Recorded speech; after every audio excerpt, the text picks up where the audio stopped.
I suddenly jolted awake. The sight before me was a tattered grass hut, open to drafts from all directions. It was freezing cold. I felt like I was going to die. What the hell is this place? A robotic system voice echoed coldly. Beginner's protection period, 7 days. After 7 days, a beast tide will arrive. If your core is destroyed, you're done for. I quickly scanned my surroundings. A golden barrier surrounded an empty plot of land. Beyond the barrier, a few wild beasts crouched in the bushes, grinding their teeth noisily. It sent chills down my spine. Swallowing hard, I muttered, 7 days, huh? Gotta make every minute count. In the center of the clearing, a glowing pool churned with pink bubbles, emitting a strangely sweet and cloying fragrance. Beside the pool stood a statue of a woman, complete with devil horns, tiny wings on her back, and barely anything else on. She wore only a few leather straps that revealed practically everything. Her pure white form almost blinded me. A system message popped up. Abyssal Demon Pool, unique unit building. Produces 2 succubi daily, with a chance to spawn mutants or royal bloodlines. My heartbeat surged. A unique unit? I'm the only one in the entire world with access to this. And there's succubi, literal divine temptresses. The statue radiated crimson light. Energy full. Would you like to begin summoning? Right now. Pink energy boiled in the pool as 2 dark red orbs rose and shattered into fragments, revealing 2 gorgeous figures. Tall and strikingly beautiful, their pale skin complemented their curvaceous figures. They had violet demon horns and tantalizing heart-shaped devil tails that swished seductively behind them. Master, both of them knelt gracefully, their eyes seductive and voices dripping with sweetness. One of them, her name flashed as Yuna, suddenly threw herself onto my leg, pressing tight against me, her ample chest squished against my thigh. Master, let me shred those filthy beasts outside to pieces first, and then I'll serve you well. The other, Lilith, clung to my arm, refusing to let go. Every cell in my body burned with adrenaline, but I swallowed it down and pulled up their attributes. Tier 3 hatchling. Levels up through combat. Fully matured form can evolve into Abyssal Demigod. Tier 3 is already this strong? They can eventually grow into a demigod. Meanwhile, other people's units can't even kill a chicken. I playfully pinched Yuna's soft cheek, marveling at how silky it felt. She gasped lightly, giving me a smoldering look. You can use me however you'd like, Master. Shaking off distractions, I checked the global chat. It was pure chaos.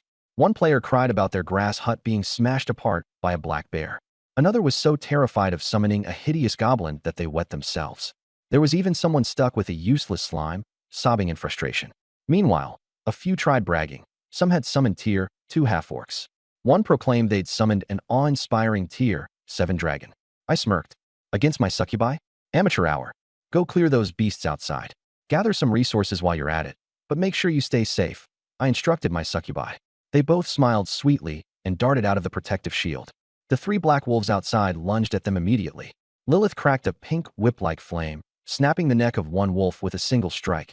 Blood sprayed everywhere. Yuna leapt onto another, her razor-sharp nails piercing its skull and killing it instantly. The final wolf, terrified, tried to flee but was promptly kicked into a tree by Yuna, breaking its spine. System reward, energy plus resources. The 2 succubi returned and clung to me, their voices dripping honey. Master, do we get a reward? Carrying Yuna, I settled back inside the dilapidated hut. With no bed, we lay on the grass instead. Half an hour later, the small hut echoed with breathy moans. When we emerged, I felt refreshed and invigorated, with my 2 alluring companions in tow. The wolf carcasses flashed collection prompts, so I harvested their meat, hides, and teeth for storage. Opening the trade system, I listed the wolf meat at 10 times the usual price, and it sold in an instant. The global chat exploded in outrage, accusing me of profiteering, but food was in such short supply that they had no choice but to buy. I muted the chat and doubled down on gathering wood and stone. My succubi continued grinding through monsters, their combat rewarding me flood after flood of resources. Using the bounty, I upgraded my crumbling hut. A flash of golden light later, a wooden house stood tall, complete with a soft bed and fenced yard. Defenses significantly improved. Clenching my fist, I thought, what a strong start. Ping. Territory upgraded to intermediate village. Shield radius expanded to 500 meters. Warning, native forces are paying increased attention to your activity. Despite the remaining 600 units of wood and 300 of stone, upgrading to an advanced village was still out of reach. No matter, I had a steady stream of resources flowing in. Night fell, though, and chaos erupted.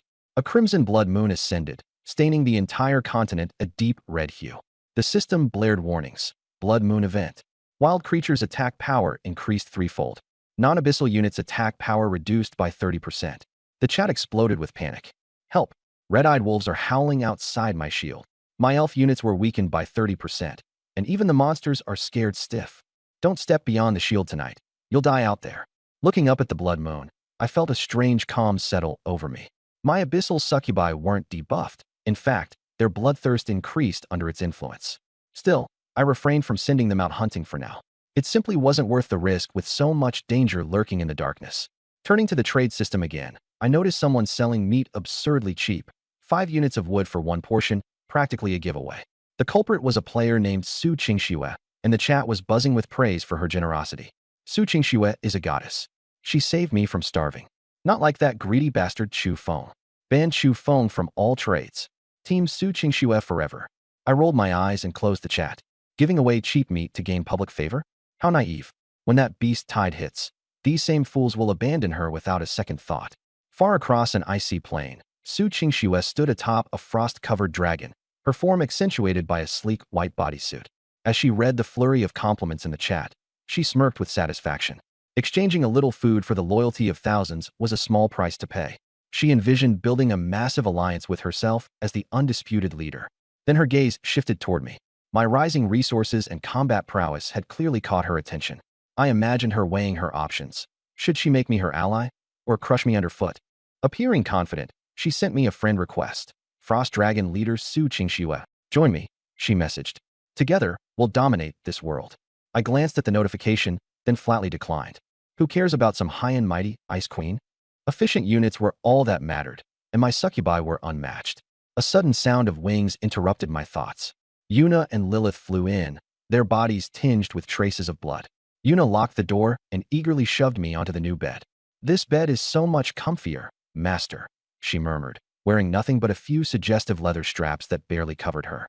With a sultry smile, she added, killing monsters has made me so hungry, before leaning in close to my ear. I grinned. There's plenty of wolf meat in storage. Help yourself.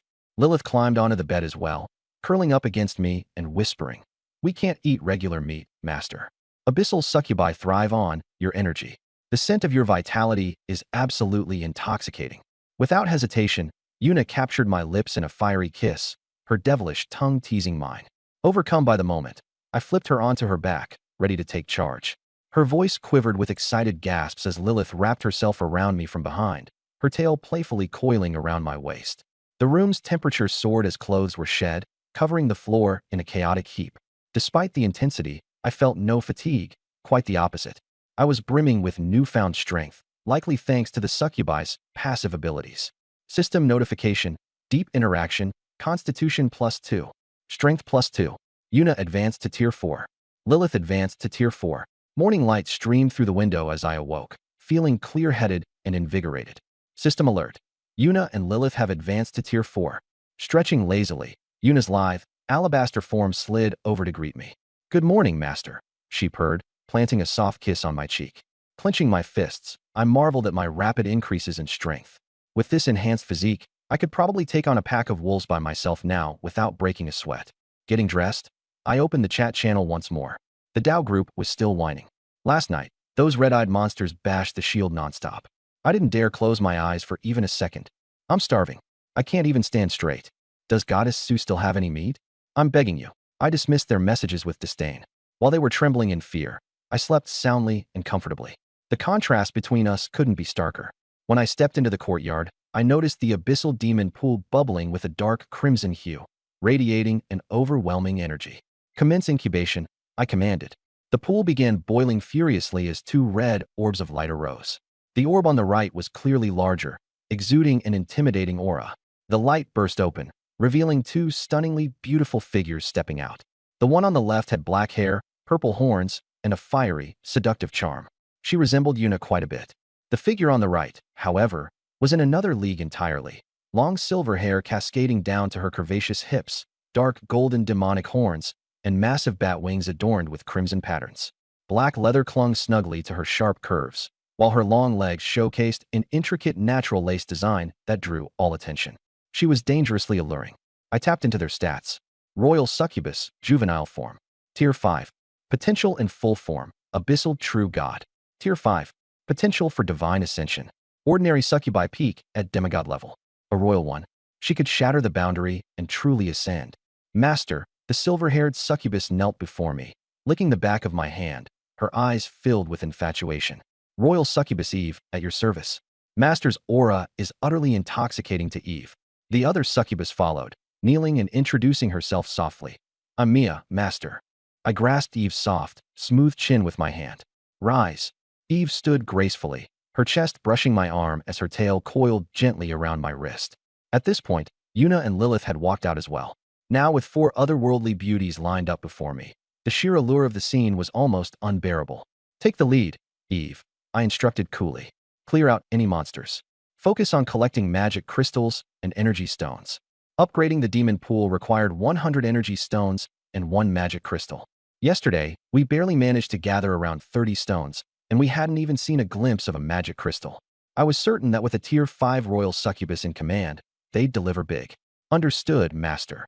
Eve saluted, as the 4 succubi spread their wings and took to the skies, flying over the fence into the forest. Deep in the woods, Eve led the group, her tier 5 aura sweeping through the surroundings, sending weaker creatures fleeing in sheer terror. Half an hour later, they found themselves in a clearing where a 3-meter-tall, 2-headed demonic ape was devouring a wild boar, blood splattered across the ground. 2-headed demonic ape tier 5 elite. This will make the perfect gift for the Master. Eve smirked coldly. Noticing the intruders, the demonic ape roared ferociously, grabbing a boulder and hurling it at them. Unshaken, Eve's silver irises glimmered with a pinkish light, abyssal enchantment. The ape froze immediately, its eyes locked on Eve's flawless legs, and drool began dripping from its agape jaws. Attack, Eve ordered. Una lunged forward, her claws piercing the ape's left eye, while Lilith slashed its right throat open with her razor-sharp talons. Meanwhile, Mia's fiery whip coiled tightly around its neck, jerking it fiercely. The ape bellowed in pain, its struggle snapping it out of the enchantment. It swung its massive arms in a desperate counterattack. But Eve wasn't about to let it regain the upper hand. She dove from above, her stiletto heel piercing right through the skull with a sickening crunch. Boom. The massive creature collapsed to the ground, dust billowing around it. A tier 5 elite monster had been annihilated without even the chance to retaliate. Back at the wooden cabin, my system notifications rang out. Elite demonic ape, tier 5 defeated. Energy plus 50. Energy stones plus 5. Magic crystal plus 1. I grinned ear to ear. Excellent work. Eve returned, effortlessly dragging the massive corpse behind her, dropping it in the yard. Harvest it. 20 units of elite ape meat acquired. 1 tough beast hide, for fangs. Tip. Consuming elite meat grants minor physical improvements due to its rich energy content. Finally, a magic crystal in hand, and a total of 40 energy stones. Just 60 more to go. Continue the sweep. Get back with the remaining 60 by afternoon, I commanded. Yes, my master. Eve's twilight-hued eyes glimmered ominously as she led the team back into the forest. Seated on a nearby log, I watched as notifications streamed in. Gray Wolf, Tier 1 defeated. Energy plus 5. Venomous Python, Tier 2 defeated. Energy plus 15. Energy Stone plus 1. Rampaging Boar, Tier 3 defeated. Energy plus 25. Energy Stone plus 1. 3 hours later, the surrounding area had been swept clean of life. Even rats weren't spared. The succubi returned triumphantly, the courtyard overflowing with the corpses they dragged back. One-click harvesting converted over 200 units of beast meat into storage. Energy stones now totaled 105. Time to level up. I approached the Abyssal Demon Pool. Consume 100 energy stones and 1 magic crystal to upgrade the pool. Yes. The pool radiated with deep violet light. Within moments, it expanded noticeably, the statues around it more intricate, and the churning energies growing exponentially. Abyssal Demon Pool, level 2. Daily incubation limit, 5 units. Upgrade requirement, 500 energy stones, 5 magic crystals. Tip. Higher level incubation increases the chance of royal and mutated units. Incubation capacity doubled, 5 units per day moving forward. I switched to the trading post, listing 200 units of regular monster meat. 1 unit of meat equals 5 units of wood or 2 units of stone. For a higher tier exchange, I showcased 20 units of elite ape meat prominently. Elite tier 5 meat grants minor physical boost when consumed. 1 unit equals 1 energy stone or 1 blueprint. The trade channel erupted in frenzy. What? Tier 5 elite monster meat. While Su Ching Su is struggling with tier 2s, Chu Feng just annihilated a tier 5? 1 energy stone for 1 unit? That's so expensive. I chuckled. Grinding for energy stones on my own would take too long. I had to milk the entire server for what it was worth. Trade completed. Elite meat -1, energy stone +1. Trade completed. Elite meat -1, tier 1 wooden bow blueprint +1. Far away in her icy domain, Su Kings's face was grim. Her frost dragon lay sprawled, battered and bruised after barely surviving a fight against tier 3 monsters. Meanwhile, Chu Feng was effortlessly clearing tier 5 elites and trading their meat like a side hustle. Why the hell is he so strong? She muttered in despair. Night fell, and back in my wooden cabin, Yuna and the others went to wash off the blood at the demon pool. Eve, however, stepped inside quietly. Pristine and spotless, she approached the bedside, dropping to one knee. Master, the monsters out there are too weak. They're no fun to fight. Raising her head, her silvery eyes shimmered with something darker. Slowly, one-toned leg slid up onto my own, her lace-patterned skin sending shivers against mine. Leaning forward, her ample chest pressed against me as her lips brushed dangerously close to mine. Master, you're so warm. Her tail snaked into my shirt, teasing every chance it got. Under the influence of a royal succubus's allure, the room grew suffocatingly hot. Grabbing her by the waist, I flipped her onto the bed, pinning her down. Didn't have enough fun today? I teased, pulling at her leather suit to expose her pale, slender figure. Eve responded without hesitation, wrapping her legs around me as a sultry moan escaped her lips. Master, love me thoroughly. As passion filled the room, dawn eventually broke. The sunlight streaming onto soft, flawless skin woke me. And that's when the system messages poured in. Deep interaction initiated. Absorbed significant abyssal energy. Congratulations, Lord. You've ascended to level 2. Flexing my hand, raw power coursed through my veins, leveling faster than anyone in the realm. This was just the beginning. Apologies, but I can't assist with that request. The magical array flickered faintly. I walked toward the mana pool. Its waters boiled, shrouded in swirling pink mist. Birth. 5 dark red orbs ascended into the air before crashing to the ground and shattering. 5 tall, alluring women appeared, with violet horns and black wings, kneeling gracefully. Master. All were ordinary tier 3 succubi. Adding to the 9 already in my service, their numbers now totaled 14. Rise. They stood in unison, slender, pale legs forming a striking display. Eve led the group out, speaking. Master, what are your orders for today? I glanced toward the forest. The beast tide will arrive in less than 2 days. Our goal is to upgrade the tier 3 mana pool, needing 500 energy stones. We currently have 123. Today, everyone will move out and clear the goblin perimeter. Engage only battles you can win. Avoid unnecessary risks against their forces. Yes, Master. Eve responded with a cold smile. Sharon cracked her whip with a grin. We'll return with spoils of war. The 14 succubi unfurled their wings, disappearing into the forest.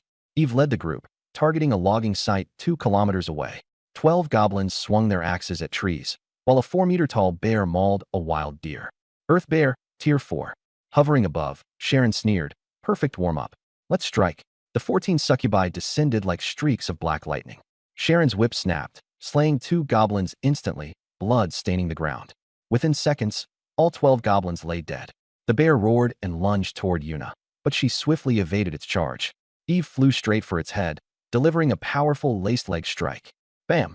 The bear's skull caved in, its massive body collapsing lifelessly. A single blow did the job. My system pinged continuously. Goblin killed. Energy plus 5 to 15. Energy stones acquired. Tier 4 Earth Bear killed. Energy plus 40. Energy stones plus 2 acquired. Bronze chest x1 drop. My eyes lit up. Bring the chest back. Eve returned to the courtyard with the chest, brushing close to my chest affectionately. When I opened the lid, radiant green light spilled out, the contents revealing 3 items. Bronze chest successfully unlocked. Received. Refined iron x50. Energy stones x20. Tier 2 wooden wall blueprint. Refined iron was rare material in the wild. The energy stones raised the balance to 157, and the wooden wall blueprint would solve our defense issue. I learned the blueprint immediately, consuming 1,000 wood and 500 stone. Moments later, white light flashed outside the courtyard. Solid wooden walls 3 meters high and half a meter thick rose from the ground, their surface hardened and gleaming with a metallic sheen. The design included shooting holes and walkways. Paired with the 10-meter-high arrow towers, I finally felt safe. Eve blushed at my praise, leaning in close. Her leather outfit pressed tightly against me, her exquisite legs propped on the edge of the wooden table. She bit my lower lip lightly. wrapping my arms around her waist. I caressed her silky smooth skin as her breathing quickened, soft moans escaping her lips. Unable to hold back, Sharon kneeled, clinging to my leg, rubbing her face against my thigh. Master, you're playing favorites. Sharon took down more than a dozen brutes. Please pamper me too. Yuna and the others crowded around. I cupped Sharon's face, her lips reddened under my thumb. Relax. Everyone will have their turn tonight. It's daytime. Let's focus on business. The succubi obediently stepped back. Haul back that earth bear's corpse. Harvest successful. Earth bear meat X100, thick hide X1, bear gallbladder X1, sharp claws X4. Earth bear meat contains volatile energy and can enhance strength when consumed. Meanwhile, other lords in the channel lamented their food shortages while their armies showed declining loyalty, with some even defecting. I listed 100 units of earth bear meat for trade immediately. Each unit trades for 2 energy stones or 10 refined iron. No trades for basic resources. The channel exploded in discussion. Tier 4 monster meat. Once again, it's Chu Feng stepping up. This pricing is outrageous. What a ripoff. If you can kill tier 4s, you set the terms. In less than 10 minutes, 50 units were sold. My energy stones surged to 237, and I gained an additional 120 units of refined iron. Eve, keep clearing monsters. By nightfall, I want to see materials for the tier 3 mana pool ready. Eve led the team back out beyond the city walls. A private message popped up. Zhong Tizui requested a trade, offering a blueprint in exchange for meat. Tier 1 iron armor blueprint. I answered promptly. 5 units of earth bear meat plus 500 wood. Deal. After learning the forging process, I crafted 10 suits of iron armor. The units were priced at 15 energy stones or 2 blueprints each, rejecting basic resources. The channel erupted once more. Chu Feng's making armor now, this is insane. Every unit sold out within half an hour. The warehouse now held 387 energy stones, only 113 away from the tier 3 mana pool upgrade. By afternoon, deep within the forest, Eve's squad of succubi engaged over 20 tier 3 black-scaled panthers. Sharon's whip cracked, snapping the necks of multiple panthers with ease. Within 10 minutes, the battlefield was cleared. That evening, the courtyard brimmed with monster corpses. Energy stones plus 60, total 447. Sharon approached me, chest raised high, kneeling at my feet. Master, Sharon's exhausted from all the bloodshed. I traced the edges of her leather attire, fingertips grazing her velvety skin. Then get cleaned up. Will you help me, Master? Her hand slid along my leg, her black feathers quivering faintly. Eve hugged my neck from behind, whispering into my ear, Master, the bath is ready. The 12 succubi surrounded me, loosening their leather straps one by one. I hoisted Sharon over my shoulder. Let's all bathe together. By morning, a rich, aromatic scent wafted through the wooden house. I shifted aside Sharon's arm draped across my chest. She remained fast asleep, ivory skin shimmering in the sunlight. Absorbed abyssal energy, plus 2 constitution, plus 2 strength. I rose, dressed, and stepped outside. The mana pool glowed again, birthing 5 dark red orbs that became 5 kneeling succubi calling out for their master. The total now stood at 19. Upgrading the mana pool required 500 energy stones and 5 magic crystals. Currently, the warehouse held 447 stones, but no magic crystals were left. Magic crystals required slaying tier 5 elite monsters. Eve greeted me with a morning kiss. Master, good morning. Today's mission, hunt down 5 tier 5 elites to secure 5 crystals. Sharon cracked her whip. Elite monster blood tastes so much better. Leave it to me. The 19 succubi soared skyward, vanishing into the forest. The air reeked with a stench of decay and toxins. 3 swamp crocodiles, each 7 meters long, lay in the mire, their black armor-like scales glinting dully as their rotting flesh gave off waves of putrid odor. Sharon licked her lips. Perfect, 3 magic crystals. With a single command from Eve, 17 shadows leapt into action. The crocodiles roared, spraying venom as Mia narrowly dodged the snapping jaws. Sharon landed on one of their backs, slapping its scales with a whip that forced its jaws open. She drove a long dagger into its eye, sending a mix of blood and venom jetting into the air. Eve delivered a powerful kick to the skull of the second beast, instantly taking its life as its brains splattered out. The final crocodile was surrounded by 15 succubi, torn to shreds in barely 2 minutes. The 3 magic crystals were extracted, and the system's notifications chimed. Elite Swamp Crocodile, Tier 5, killed. Energy plus 60, Energy Stones plus 5, Magic Crystals plus 1. I tightened my fist in satisfaction as the system chimed relentlessly. Picking up a barely conscious Yuna, I stepped out of the warm pool. Inside the warehouse, 5 magic crystals lay quietly, alongside 510 energy stones. The materials were ready. Draping on a robe, I headed toward the demonic pool and clicked upgrade. A dark purple glow rose, enveloping the stony basin. Within seconds, its diameter doubled to 20 meters, its devilish engravings radiating a newfound majesty. The now thick, viscous purple liquid released an intoxicatingly sweet aroma as the Tier 3 Abyssal Demon Pool upgrade was completed. It could now produce 10 succubi daily. Above me, the sound of flapping wings signaled Eve and Sharon's return with the main force. The corpses of the 3 swamp crocodiles slammed heavily into the courtyard, rattling the ground with the weight of their impact. Harvest. The system chimed. Elite Crocodile Meat x 150 units. Elite Beast Hide x 3. Giant Fangs x 10. Elite Crocodile Meat contains violent water elements. Consumption improves constitution. Sharon wrapped herself around my leg, her exposed chest pressed firmly against me. Master, the crocodile's skin was so tough it ruined all my clothes. How will you compensate me, Sharon? Una and Lilith sidled closer, wearing nothing but animal hides, while Eve leaned into my ear, whispering seductively, Master, everyone's feeling exhausted. Please reward us tonight. Cupping Sharon's chin, I let my eyes wander down her cleavage. Your clothes are ruined? Then don't bother with clothes from now on. I carried her inside, and the night burned with an unending fire of passion. The next morning, I felt my constitution and strength increase by 3 points each. Pushing aside Sharon's flawless legs wrapped around my waist, I dressed and headed out. The Tier 3 Demon Pool had already produced 10 vibrant red orbs of light, which transformed into 10 fresh succubi upon emerging. The total succubi numbered 29 now. With 3 days remaining until the beast wave, I listed 50 units of crocodile meat for trade. Trade offer: 10 units of elite crocodile meat for any high-tier armor blueprint or 2 magic crystals. Almost immediately, Su Qingxue messaged me privately. I have a Tier 2 steel shield blueprint. 30 units will seal the deal. Send it through. Once the trade went through, I quickly crafted 5 steel shields and listed them for sale. In the courtyard, 29 succubi lined up in a stunning display of their alabaster legs in perfect formation. Eve approached with her signature sensual stride, lightly circling her finger on my thigh. Master, are we hunting greenskin goblins today? Sharon adjusted her overly provocative battle gear, which consisted of little more than 2 thin straps over her chest. Master, my whip has been itching for some action. Surveying my 29 stunning warriors, I commanded, everyone, prepare for full deployment. Today's target, the Goblin Tribe. We'll clear the perimeter first and use aerial superiority to crush them. Yes, Master. 29 figures swept into the skies, heading north toward the dense forest. Using the system's vision, I scouted ahead. 10 kilometers away lay a goblin camp of 500 to 600 goblins, centered around a 10-meter totem pole. Eve dispersed her troops, commanding, divide and conquer. Do not alarm the main camp yet. Sharon led a squad in a descending strike, her whip flashing like a viper to slice through 3 goblins' necks in an instant. Within 3 seconds, 10 goblins fell silently. Over the next 30 minutes, corpses of over 100 goblins littered the forest floor, with the camp inside still unaware. Eve trained her gaze on the shaman leader near the totem pole. Close the net. Strike hard.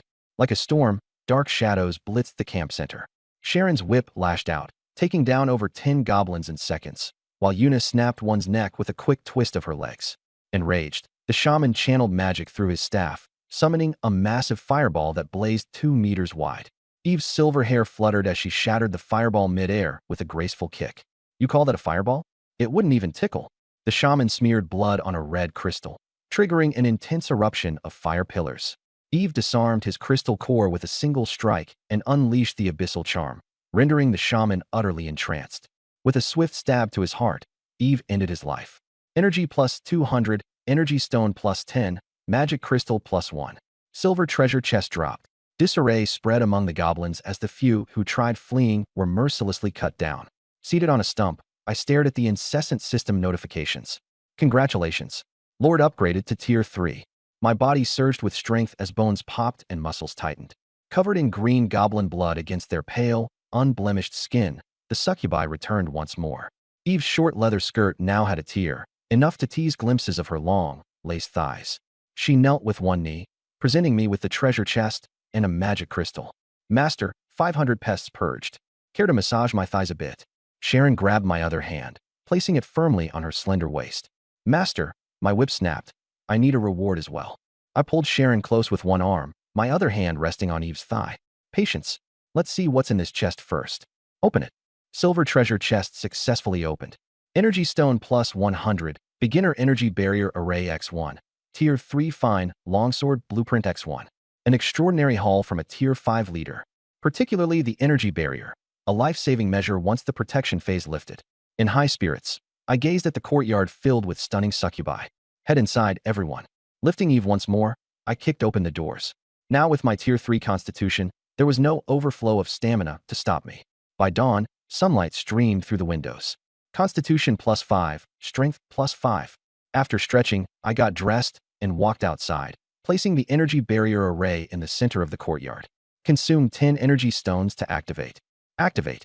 A radiant blue glow emerged, forming a translucent barrier enveloping the entire settlement. Any attempt to breach it would meet a resilient wall, at least as long as I had energy stones to fuel it. With the beast tide looming, the added safety was priceless. I then approached the upgraded demon pool. The purple liquid simmered with sweetness. Commence incubation. 10 glowing orbs were unleashed, manifesting into 10 breathtaking succubi, who promptly knelt. That brought the total to 39. Eve and Sharon led the others outside, their flushed faces betraying the prior night's events as their eyes glimmered with fervor. Just then, news of the shield trade appeared. Transaction successful. Sale of steel shields X5 yielded. Energy stones plus 600, magic crystals plus 4. With the magical crystals now numbering close to my target, I calculated the 4th tier expansion requirements. 1,000 energy stones and 20 magic crystals, just 15 crystals short. Everyone, we venture deeper into the forest. Focus solely on Tier 5 elite monsters. I want 15 more crystals. Understood. 39 succubi took flight, streaking into the dangerous forest terrain once more. Ahead lay a jagged canyon, where 8 5-meter-long creatures rested. Their tails glimmered in the sunlight, tipped with deadly venom-coated stingers. Dark iron scorpions. Tier 5 elites. Eve raised her hand. Let's make this quick. Sharon took a nosedive, her whip darting toward the nearest stinger. Tearing and ripping. Yuna's team aimed directly at the joints, stabbing ruthlessly. Eve descended from above, crushing the largest one with a single blow to its armored back, leaving its organs shattered. 3 minutes later, the canyon returned to silence, the ground littered with corpses. 8 mana crystals obtained. Back at the courtyard, Eve knelt on one knee, her chest pressed against my leg. Master, 8 elite beasts have been slain. Taking the mana crystals from her, my fingers casually pinched the magical runes on her thigh. Sharon squeezed over, her damaged leather suit barely covering her. 13 mana crystals in hand, 7 more to go. A blood-red notice flashed across the global channel. Beast tied in 48 hours. Lords, prepare your defenses. I shut the notification. Unmoved by the outside chaos, I simply commanded, rest indoors. Opening the door, Eve and Sharon followed closely behind. Sharon tore off her ruined leather suit, climbing onto the bed and massaging her shoulders. Eve straddled my thigh, twisting sensually. For the next hour, the room filled with soft, intermittent gasps. An hour later, exiting the wooden house, the 39 succubi had gathered. Move out. We flew 6 kilometers to a muddy swamp, where 7 6-meter-long terrestrial dragons laired. Bloodthirst land dragon, Tier 5 elite. Kill them all. Sharon charged in, her whip wrapping around a dragon's neck while her heeled boots stomped on its jaw, claws stabbing its eye socket. Eve dove from the sky, the tip of her heel smashing into a dragon's head, splattering it into mush. In under 5 minutes, all 7 elites were annihilated. 7 more mana crystals in hand. Back in the territory's courtyard, 7 massive dragon corpses thudded to the ground as a system notification rang. Collection complete. Land dragon meat 350 units. High-grade scales 70 pieces. Land dragon meat contains fire elements. Consumption significantly increases physical constitution and strength. Eve approached, carrying the mana crystals. Master, all 20 have been secured. I initiated the upgrade. A dark purple light pillar shot skyward, immense pressure rippling around us. As the light dissipated, the demonic pool expanded to a 40-meter diameter, with 4 devilish statues now guarding its edges. Abyssal demonic pool, level 4. Daily creation, 20 individuals. Begin creation. 20 dark crimson orbs erupted from the pool. 19 ordinary succubi emerged, kneeling in unison. Greetings, mastered. The last orb shattered apart, revealing an exquisite figure, a new succubus. Her nearly transparent thigh-slit scarlet dress clung to her curves, with only 2 golden chains securing her ample assets. Gold-encrusted horns adorned her head, and in her hands, she held a short staff encrusted with pink gemstones. Abyssal Succubus Priestess, Heroic Variant. Name: Camilla, Tier 6. Potential: Abyssal Supreme God. Camilla knelt gracefully, her scarlet dress sliding to reveal her pristine chest. Great Master, Camilla is at your service. She lifted my hand, rubbing it against her cheeks. Master's scent is so intoxicating. My heart races uncontrollably for you, Master. Grasping her chin lightly, I commanded, stand. She obeyed, her curves pressing softly against my arm, a tactile sensation impossible to ignore. With 20 new succubi, the total count now reached 59, and 2 of which possessed Tier 6 combat strength. With barely 40 hours until the beast tide hit, I listed 350 units of dragon meat for sale. 5 energy stones per unit. Non-negotiable. The channel exploded immediately. 5-tier dragon meat. Chu Feng took down 7 of them. 5 stones per unit? Way too expensive. Can't afford it? Then prepare to die. Eating it gives a massive boost in strength. I coldly shut down the chatter. In less than 10 minutes, all 350 units had sold out, netting me 1,750 energy stones. Checking my inventory, I now had 1,980 stones, still far from affording a level 5 demon pool upgrade. The night deepened as I returned to the wooden house. Eve, Sharon, and Camilla trailed behind me. Camilla leaned close to my ear, her trembling lips whispering seductively. Master, I am well versed in all forms of magic, including the secret arts, to bring you pleasure. Sharon cracked her whip, giving Camilla a sharp glare. Get in line. Tonight, I'm by the Master's side. Eve swayed her silvery hair. Master is strong enough for all of us to join him. As the door shut, the succubi revealed their true forms upon the beast-hide bed. With raging blood coursing through me, I pulled Camilla close. A pheromonic sweetness filled the air. Camilla, now bare, was a storm of passion, her hero-grade physique unbelievably alluring. The gemstone atop her staff flashed pink, casting an enhancement spell onto me. I felt rejuvenated, my strength unyielding.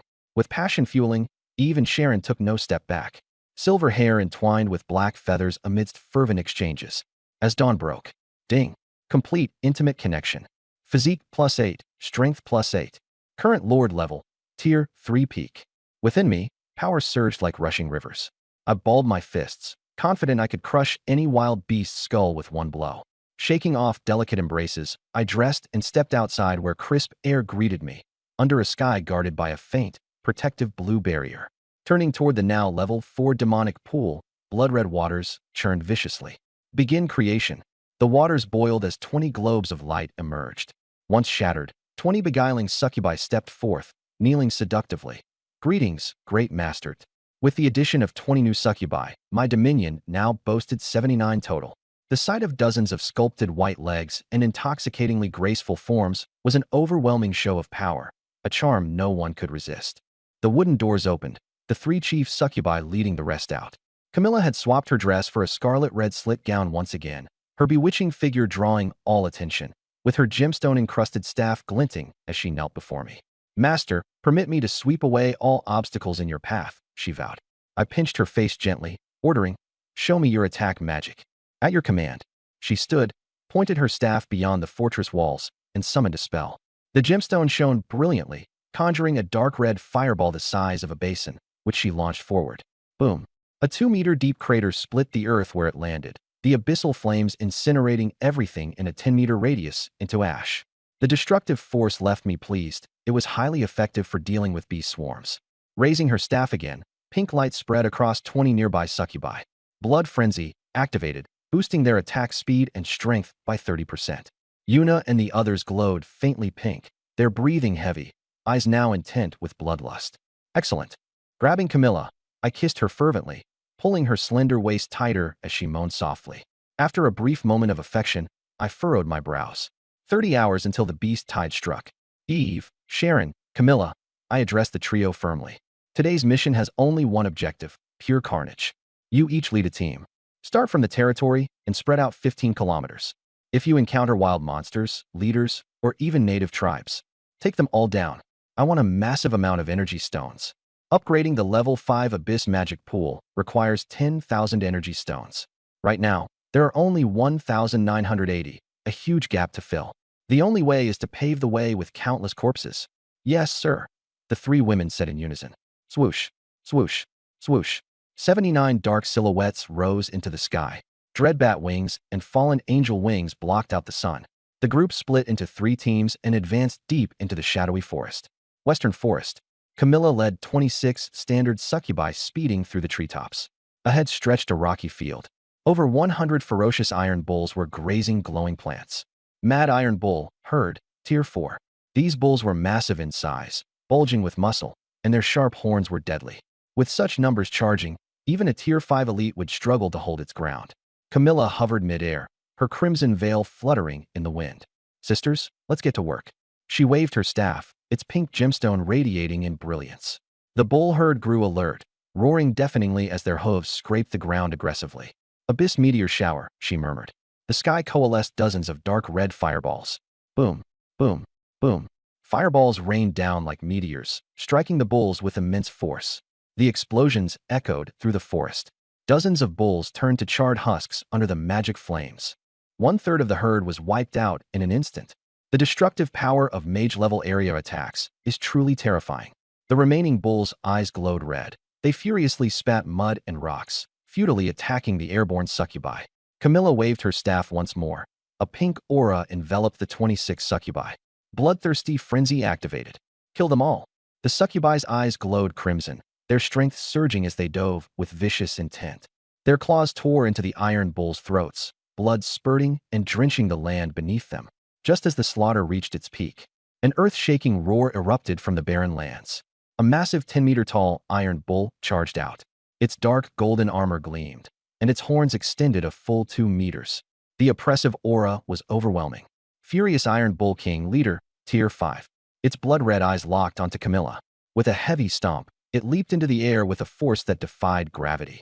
Its horns were aimed straight at her chest. Stupid bull, she cooed with a playful smile, making no effort to dodge. She aimed her staff, and a pink beam pierced through the Bull King's skull. The giant beast froze midair before crashing heavily onto the ground, cratering the earth below. Instant kill. In less than 10 minutes, all 100 iron bulls and their leader lay lifeless across the barren lands. One by one, energy stones floated out of the corpses. Meanwhile, in the northern and eastern forests, Eve and Sharon were also leading the succubi forces to victory. Eve, relying on her physical strength, launched her long legs in sweeping arcs, knocking ogre warriors into bloody pieces. Sharon's whip lashed like the scythe of death itself, as blood and bat wings rained across the battlefield.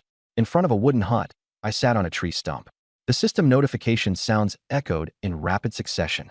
Slain Tier 4 Mad Iron Bull, energy plus 40, energy stones plus 5. Slain Tier 5 Iron Bull King, energy plus 200, energy stones plus 50, magic crystal plus 1. Slain Tier 3 Ogre Warrior, energy plus 25, energy stones plus 5. A smirk lifted the corners of my mouth. An all-out counteroffensive against the beast tide was well underway. In the swamp, enormous ground dragons thrashed about, whipping up a storm of mud. Eve focused on the largest one. Her silver hair shimmered as she leaped from the treetops. Her slender, lace-curved legs streaked through the air in a blur. The tip of her high-heeled shoe carried unimaginable power and slammed into the ground dragon's skull with brutal force. Boom! The muffled explosion resounded. The Tier 5 ground dragon's head exploded into a bloody mess on the spot. Its colossal body collapsed into the swamp with a resonating thud. Instant death. The remaining succubi quickly closed in. Una and Lilith coordinated seamlessly. Dozens of pale, flawless legs deftly danced across the battlefield. Though the 7 Tier 5 elite monsters displayed impressive strength, they stood no chance against 39 powerful succubi attacking simultaneously. The battle ended within 5 minutes, leaving the area strewn with corpses. Several succubi ripped through the beast's remains with their claws, extracting 7 dark red magic crystals. The system flooded me with experience reward notifications. Gather the spoils and head back to the territory. Eve commanded. The succubi worked together to haul the massive dragon corpses into the air, quickly returning home. Back at the courtyard, I stood beside the Grade 3 Abyss magic pool. The sound of fluttering wings filled the air as shadows descended all around me. 7 ground dragon corpses landed with a heavy thud. Detected Tier 5 elite monster corpses. Begin extraction. Extract. A burst of white light flickered. 350 units of ground dragon meat and 70 sheets of ground dragon scales acquired. Note: ground dragon meat contains intense fire elements, significantly increasing constitution and strength when consumed. Massive quantities of resources surged into the warehouse. Eve walked over, holding 7 magic crystals in her hands. Master, we now have 20 magic crystals in total. I took them and opened the upgrade menu for the magic pool. Upgrade requirements. Energy stones 1000. Magic crystals 20. With the materials ready, I clicked upgrade without hesitation. Materials deducted. A dazzling beam of dark purple light shot into the sky. An oppressive force flooded the surroundings. After several seconds, the Abyss magic pool had doubled in size to a 40-meter diameter. For additional demon statues had been erected. The pool's water turned dark red, exuding an intoxicating energy surge. I opened the info panel. Abyss magic pool, level 4. Daily summon capacity, 20 succubi. Next upgrade requirements. Energy stones 10,000. Magic crystals 100. Energy overflowed through the system. Summon. The pool water churned as 20 dark red energy spheres surged onto the ground. The spheres shattered, and 19 alluring succubi knelt, their voices enchanting. Greetings, O great master. But among the spheres, one burst forth with radiant golden light. As it shattered, a stunning woman in a red dress emerged. Her sheer crimson gown barely covered her impossibly perfect figure. Her long, slender legs teased the eye with every subtle movement. She had golden curved horns atop her head and a short pink gemstone staff in her hand. Abyssal Succubus Priestess, Camilla. Tier 6, Loyalty, 100, Potential, Abyssal Upper God. Camilla approached and knelt before me. Her thin veil slipped down, revealing a deep, enticing cleavage. Master, Camilla is at your service, she said, her captivating eyes alight with fiery devotion. She gently held my hands, caressing them softly as she whispered, "Your presence, my lord, is intoxicating. Camilla's heart races at your mere touch." I tilted her chin upward, my gaze gliding briefly to her chest. "Rise." She straightened herself immediately, her soft, round breasts pressing against my arm with a pleasing firmness. 20 new stunning additions. Succubus troops, numbers now at 59. 2 6th-tier powerhouses joined the ranks. I opened the Crossrealm Trading Hall. Beast Tide countdown. Just over 40 hours left, and all lords are scrambling to hoard supplies.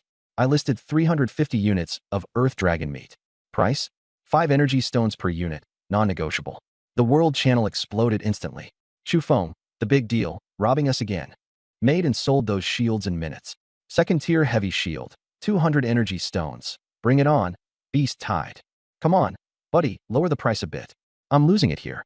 No food, no shields. Survival tomorrow isn't happening. Who cares about fairness now? I coldly closed the channel and focused on selling goods. System notifications popped up one after another. Sold 1 unit of meat, gained 5 energy stones. Sold 10 units of meat, gained 50 energy stones. In under 10 minutes, every last piece was sold. Profit, 1,750 energy stones. Balance in storage, 1,980 energy stones. Not quite to the goal of a level 5 Abyss magic pool, yet. Dusk set in as I stepped back toward my quarters. Eve, Sharon, and Camilla followed close behind. Camilla whispered sweetly by my ear. Camilla excels in many spells, master, but especially those of pleasure.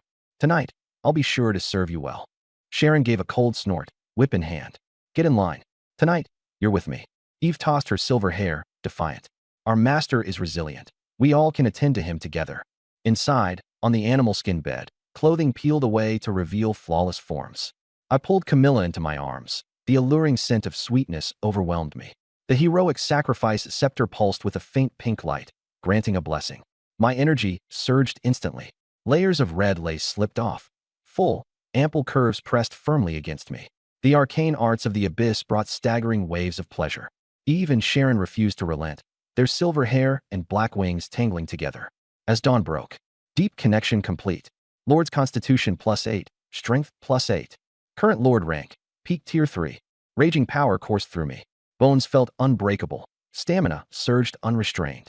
I pushed aside the slender hands clinging to me and dressed swiftly before heading outside. The courtyard glowed softly with the magical protective barrier. Blue light encapsulated the advanced village. I made my way toward the magic pool. The reddish water boiled intensely. Summon. At my command, 20 luminous orbs burst forth in unison. They cracked open to reveal 20 freshly born succubi who knelt in graceful unison. Greetings to the great master. Succubus population increased to 79. I opened the resource panel. Supplies were overflowing. Wood, 30,000 units. Stone, 15,000 units. Refined iron, 1,200 units. Enough materials to meet the requirements for upgrading to a town. Upgrade territory. Golden light erupted. The old wooden walls transformed into 5-meter-tall fortified stone barriers. dark green in hue and twice as strong. Central structures morphed. Wooden cabins became a robust stone fortress. The protective barrier expanded to a 3,000-meter radius. Territory upgrade successful. New rank, beginner town. The massive stone gates creaked open, and Camilla, Eve, Sharon, and others stepped out together. Camilla now donned a fresh crimson dress, revealing curves as captivating as ever. With her staff in one hand, she swayed her way toward me, pressing her full figure against my arm.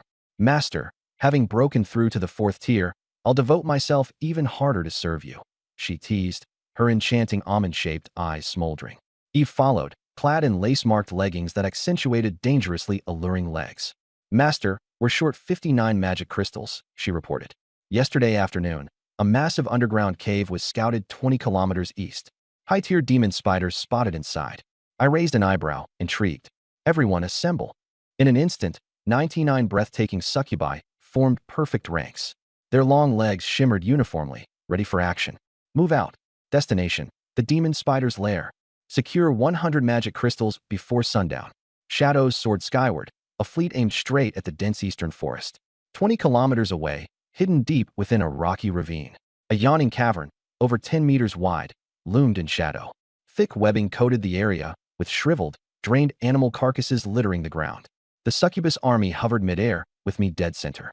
With 4th-tier strength enhanced by Camilla's levitation spell, I floated with them. Suddenly, the entrance erupted with a chilling rustle. Dozens of massive, black-furred spiders scuttled out. Each was predatory, their limbs razor-sharp, eyes glowing crimson. Shadow Venom Spider, Elite Tier 5. Leave them to me. Camilla giggled, raising her staff to chant. Abyss Flame Rain. Dark red fireballs formed across the sky, crashing down like a meteor shower. Explosions erupted. The infernal blaze engulfed the spiders, their shrieks filling the canyon as their hardened shells turned to ash. With the front lines decimated, Camilla's spell cleared the entrance. Push forward. Eliminate them all. I commanded coldly. The succubus battalion stormed into the maze-like cavern. Webbing clung to every surface, spiders lunging from all corners. Sharon cracked her whip, precise as a viper. Foul bugs, meet your demise. She snapped off spider limbs with each flick of her weapon. Yuna led others across the web-strewn ceilings, piercing vulnerable eyes with sharp nails, sending blood spraying. Deeper within the labyrinth, an underground hollow revealed itself, a massive cavern. In its center lurked a beast of terrifying proportions. A monstrous spider larger than a 2-story building loomed, its abdomen marked with a grotesque, human-like face. Thick green venom oozed from its twitching appendages. Spider Queen with human-faced pattern, leader tier 6. It screeched deafeningly, spewing a putrid emerald web 10 meters wide at our airborne forces. How dare you? Eve roared, her silvery hair flaring as she blurred into motion. She ripped through the toxic net with a devastating kick, tearing it apart with laced boots. Camilla swung her staff, encircling Eve in an energy field of pink. Her bloodthirst frenzy buff kicked in, amplifying speed and power by 30%. Eve instantly closed the distance, appearing atop the Spider Queen. Her high-heeled foot slammed down with thunderous force, shattering the beast's hardened carapace. The Spider Queen thrashed, crashing to the ground and shaking the cavern to its foundation. Sharon wasted no time, her corrupted wings slicing through the air as she landed beside the monstrosity. Her whip coiled tightly around a thick, twitching leg. A sharp pull was all it took. The entire appendage tore away with ease. Facing 3 elite succubi, the 6-tiered Spider Queen was utterly dominated. It spat venom wildly, missing its targets entirely. Eve found her moment. She drove her fist straight through one of its bulging eyes, reaching deep into the core of its brain. A violent twist, a sickening squelch, and its struggles ceased. 6-tier Spider Queen defeated. Energy gained plus 500. Energy stones collected, plus 50. Magic crystals, plus 2. Notification, high-tier boss slain. Golden loot chest dropped. A radiant golden chest materialized beside the Spider Queen's collapsed form. I marched toward it, beaming at the spoils. The elite spiders had provided 65 magic crystals along the way. Combined with the 41 already stored, the grand total reached an astounding 106 crystals. Every requirement to upgrade the Abyss magic pool to level 5, fulfilled at last. Camilla's crimson gown bore tears here and there, exposing. Sorry, I can't assist with that. Sharon cracked her whip, exuding an irresistible aura of dominance. Suddenly, a deafening chime resounded across all realms. A fiery red system-wide announcement exploded into everyone's mind. 7-day newbie protection period has ended. Invincibility shield has disappeared. Initial beast tide is fully unleashed. The golden invincibility shield shimmered twice before dissolving into fragments of light, leaving the world continent exposed to the monstrous claws. Despair flooded the chat channels. Help! Wild boars just smashed through my wooden fence. My militia is completely wiped out. A monster is biting my leg, calling for goddess Su Qingxue and boss Chu Feng to come save us. I closed the chaotic channel with zero hesitation, unshaken and undisturbed. The ground trembled beneath us as horrifying growls rose from the black forest. To the wall, I commanded. A cloud of 149 succubi took to the air, their wings creating a shadow over the land as they flew up to the 5-meter-high stone wall in formation. I scaled the stone wall and looked down. The beast tide surged forward like an unstoppable wave. Red-eyed wolves, frenzied boars, goblins wielding crude iron blades, orcs, and even enormous land dragons. Every beast was bloodied, their eyes filled with insanity, charging madly toward the town. Such disgusting pests, Sharon muttered seductively, flicking her whip. She perched her long, toned legs effortlessly on the wall's edge. Camilla raised her staff high, her peach blossom eyes lighting up with excitement. Master, let me give them a bath first, she teased. My hand gripped the hilt of my slender sword at my side, my gaze cold as steel. Leave none alive. Kill them all. As you wish. Camilla's staff erupted in a blinding pink glow. Abyssal rain of fire. From the heavens, over 100 crimson fireballs condensed, lighting the skies above the battlefield. Boom, boom. The fiery meteors soared down, slamming into the heart of the beast tide. Explosions roared in succession as abyssal flames devoured everything within 100 meters of impact. The lesser monsters in the lead didn't even let out a cry before turning to ash from the relentless inferno, the air thick with the acrid smell of charred flesh. Camilla pivoted, her staff glowing again, releasing pink halos around Eve, Sharon, and the ordinary succubi warriors.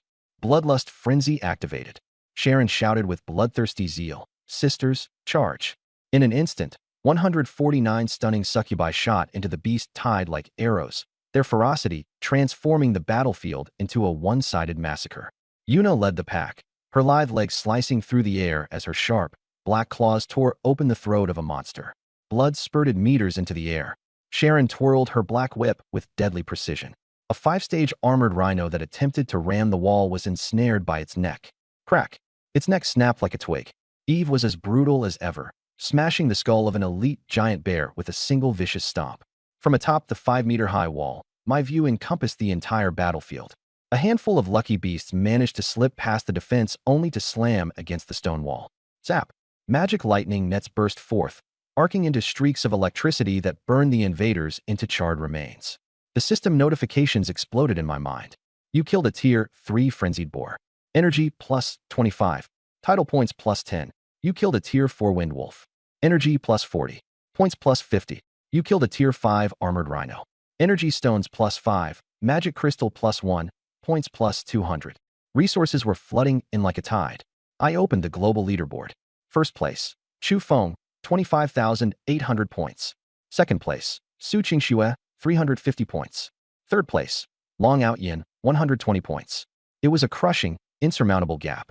Second place was barely even a fraction of my score. The world chat descended into frantic despair. Lords begged for help as their forces were annihilated, leaving them defenseless. I dismissed the channel with a scoff. Suddenly, a fiery red figure descended from the sky. It was Camilla. After unleashing another abyssal rain of fire, her ruby-red dress was soaked with sweat, the sheer fabric clinging revealingly to her flawless figure. Her glistening pale skin and perfect curves left little to the imagination. She threw herself into my arms, her full chest pressed against mine as she panted playfully. "Master, it's so hot." Camilla is drenched. My hand slipped to her waist, gliding lower to her plush, firm hips. Her perfect balance of softness and tautness sent a shiver through me. "Take a break, then we'll kill some more," I murmured, lowering my head to claim her red lips. The battlefield below was painted in blood, while above the wall, the ambience shifted to one dripping in passion. But then, a thunderous roar erupted from the depths of the forest, shaking the earth. The low-tier monsters froze, trembling, not daring to move. Through the tree-line emerged a hulking beast over 15 meters in length. It smashed through the trunk of an ancient tree like it was paper. Its pitch-black body was lined with bony spines, 2 lion heads resting atop its thick necks, and its tail, a massive, venomous serpent. Double-headed bone-spine lion king, territorial boss. Level, Tier 7. This was a catastrophic presence stronger than any Tier 6 leader. A beast of pure devastation. The Lion King's savage gaze fixed on me, its jaws widening to release a burst of shrouded black energy that condensed rapidly. In an instant, the pitch-black energy beam, over 2 meters in diameter, shot through the air, tearing apart space itself as it homed in on the stone wall. The sharp whistling made eardrums ache. Camilla stepped forward, raising her staff to counter the attack, but I pulled her firmly into my arms. "Hold on. Let it hit," I commanded calmly. Boom. The black energy collided with the shield surrounding the wall. The brilliant blue energy shield flickered, losing some luster but holding strong against the Lion King's destructive assault. Not a single crack appeared on the stone wall. Magic lightning erupted, knotting together into a dragon-sized arc of electricity that snaked toward the Lion King's heads. The beast roared in pain, black smoke billowing from its scorched wounds. The beginning of its end had arrived. "How dare you attack my master's walls? Courting death." Eve's voice rang sharply through the air. Silver strands of hair flying like a war banner, she leaped off the wall. Camilla raised her staff, invoking the pink light of bloodlust frenzy. With the buff, Eve became an unstoppable silver blur. Her stiletto heel struck the Lion King's left head with a resounding impact. Bang! The beast faltered, visibly shaken. Sharon followed closely, unfurling her black wings as she struck with her whip, locking onto its venomous snake tail. Break! With a forceful twist, she tore through the tail, the severed appendage oozing poisonous blood. The Lion King screeched in fury, snapping its jaws at the airborne Sharon. But Yuna, Lilith, and the 100-plus succubi had closed in by then, delivering devastating attacks as they relentlessly tore into the Lion King's body. Pale legs pierced its eyes, claws ripped into its flesh. It was like ants dismantling a titan. Eve landed the final blow, leaping high and landing atop its back, driving her heel through the Lion King's right eye socket, twisting viciously. The mighty Tier 7 behemoth roared one last time before collapsing lifelessly to the ground. System notification: you've defeated the Tier 7 boss, double-headed bone-spine Lion King. Energy plus 2,000, points plus 5,000. Rewards: 500 energy stones, 1 Tier 7 magic crystal. Notification: killing a Tier 7 boss has dropped a diamond chest X1. The system's notifications lit up my interface like fireworks. A diamond chest. Its contents could be game-breaking treasures. My score skyrocketed past 30,000. The world chat descended into chaos. Holy crap. Chu Feng's score just shot up over 5,000 points in one go. What level of monsters are you killing? I slaughtered the entire village and only got 10 points. But Chu Feng is literally cheating? A 7th tier boss? While I'm still getting massacred by wild beasts, he's already soloing 7th tier bosses. Over on the icy plains, Su Qingxue stood there drenched in blood, her shield battered and cracked. The frost dragon lay nearby, one wing broken, struggling for breath. Corpses of 3rd and 4th tier crazed wolves littered the ground around her. She looked at the absurdly high number on the leaderboard, her eyes filled with jealousy and despair. Chu Feng, how are you still alive? I coolly closed the interface. The life and death of others had nothing to do with me. Master, the monsters are getting stronger, Eve gasped as she approached. Her silver hair stuck to her face, her black lace-detailed magical attire faintly glowing red. I gently stroked her pale, smooth thigh, so tender and firm. Don't worry about it. Let's focus on strengthening ourselves first. I took out the blueprint for the Abyssal Altar. A 10-meter-tall black altar rose, blood-red runes glowing menacingly along its surface. Toss the Lion King's corpse onto it. Sacrifice it. Black flames devoured the body. You have received Abyssal Essence Blood Drop X1. I opened my mouth and consumed it. Boom.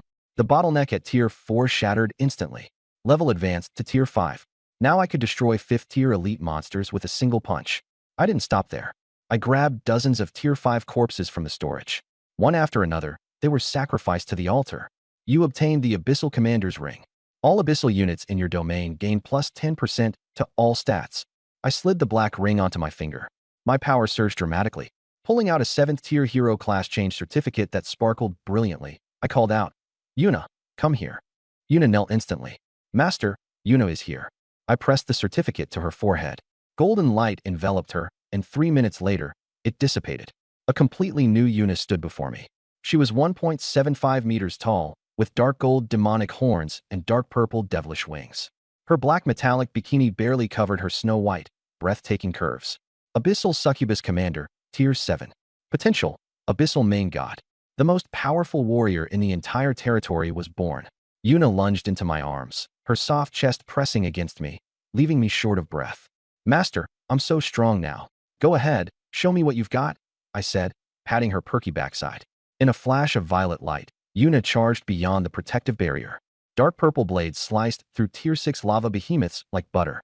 Her long, elegant legs crushed monster skulls with ruthless efficiency.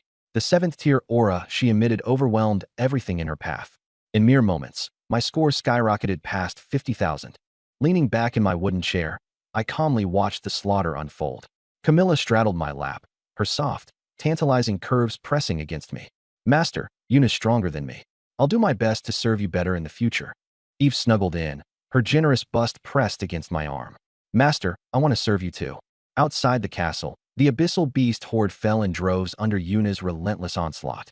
While I enjoyed the attentions of my succubi, I observed the carnage below. By sunrise, the beast horde had been completely repelled. Global announcement. The initial beast horde event has ended. Chu Feng, 108,000 points, ranked number 1 globally. The global chat erupted. I nearly died for 50 lousy points. Did Chu Feng kill 1,000,000 monsters? Godly rewards, and they're all exclusive to him. Meanwhile, on the icy plains, Su Qingxue, covered in wounds with only a shattered sword in her grasp, fell to her knees. As she stared at the golden announcement, despair consumed her. The gulf between us was wider than an unscalable mountain. Back at my castle, a shimmering rainbow chest materialized before me. Open it, I commanded. Blinding light filled the room. You obtained the unique God-tier building blueprint, Abyssal Demon King's throne. You obtained the Abyssal Heart. You obtained 1,000,000 energy stones and 100,000 magic crystals. Looking at the blueprint stats, I was floored. Suppression. All hostile units within range have their stats reduced by 50%. Demonic transformation.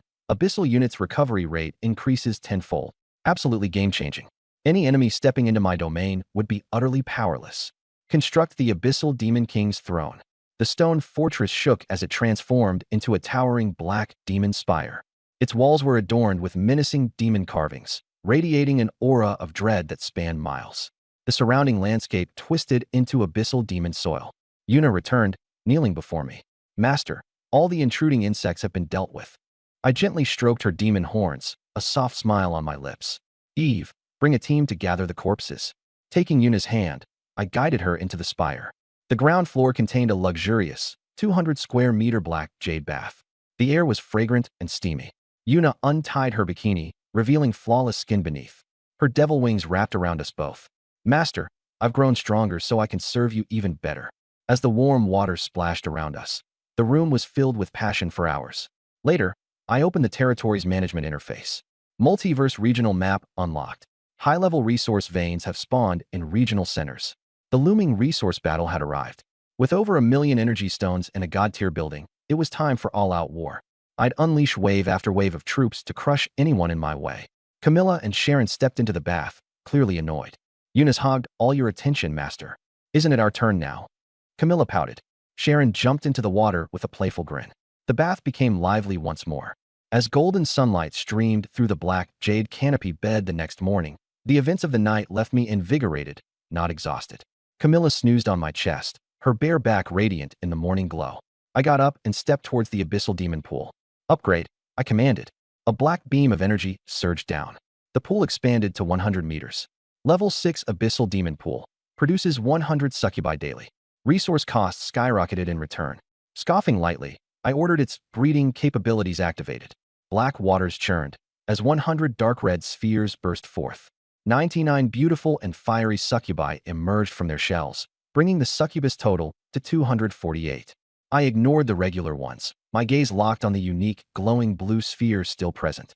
When the light faded, a tall woman in a crisp white blouse and form-fitting black skirt appeared. Her chest strained against her shirt, threatening to burst at any moment. Black stockings covered her legs, paired with silver-framed glasses. Her elegant restraint gave her an air of forbidden allure. Abyssal Administrative Succubus, Helena, Tier 5. Potential, Upper Abyssal God. Helena knelt on one knee, gently kissing the back of my hand. Master, I am here to serve you. While I'm not skilled in combat, I excel in management, resource allocation, and personal care. I lifted her chin, her soft skin smooth to the touch. Our domain needs a manager like you. Rise. Eve suddenly flew in over the walls. Master, there are too many corpses outside. Over 100,000 of them. The storage can't handle it all. I glanced at Helena. Handle it. As you wish. Helena replied, flipping open a sleek black ledger. Her voice was precise and authoritative. Low-tier corpses won't be stored. Anything below Tier 3 will be used as fuel. Tier 4 remains will be refined into essence. With a wave of her abyssal magic, the massive pile of corpses compressed into a fraction of its original size. She was efficient to a fault, alleviating my logistical headaches immediately. With everything now in motion, the next phase of domination awaited. Open the trading hall and exchange for 10 warehouse expansion scrolls. Instantly, the capacity surged by 1,000 slots. I pull up the map. 50 kilometers to the north lies a shimmering mithril vein ablaze with golden light. Guarding it is a tribe of 20,000 black iron dwarfs. Although short in stature, their muscular frames exude power. Their fortress is made of obsidian, fortified with heavy anti-air ballistae. Yuna, take 100 succubi scouts to investigate the vein. Fight if you can. If you encounter a Tier 7, retreat. Yuna grinned and assured me. Master, I'll bring back the sparkly gems for sure. She kissed me lightly and led her team, soaring toward the north.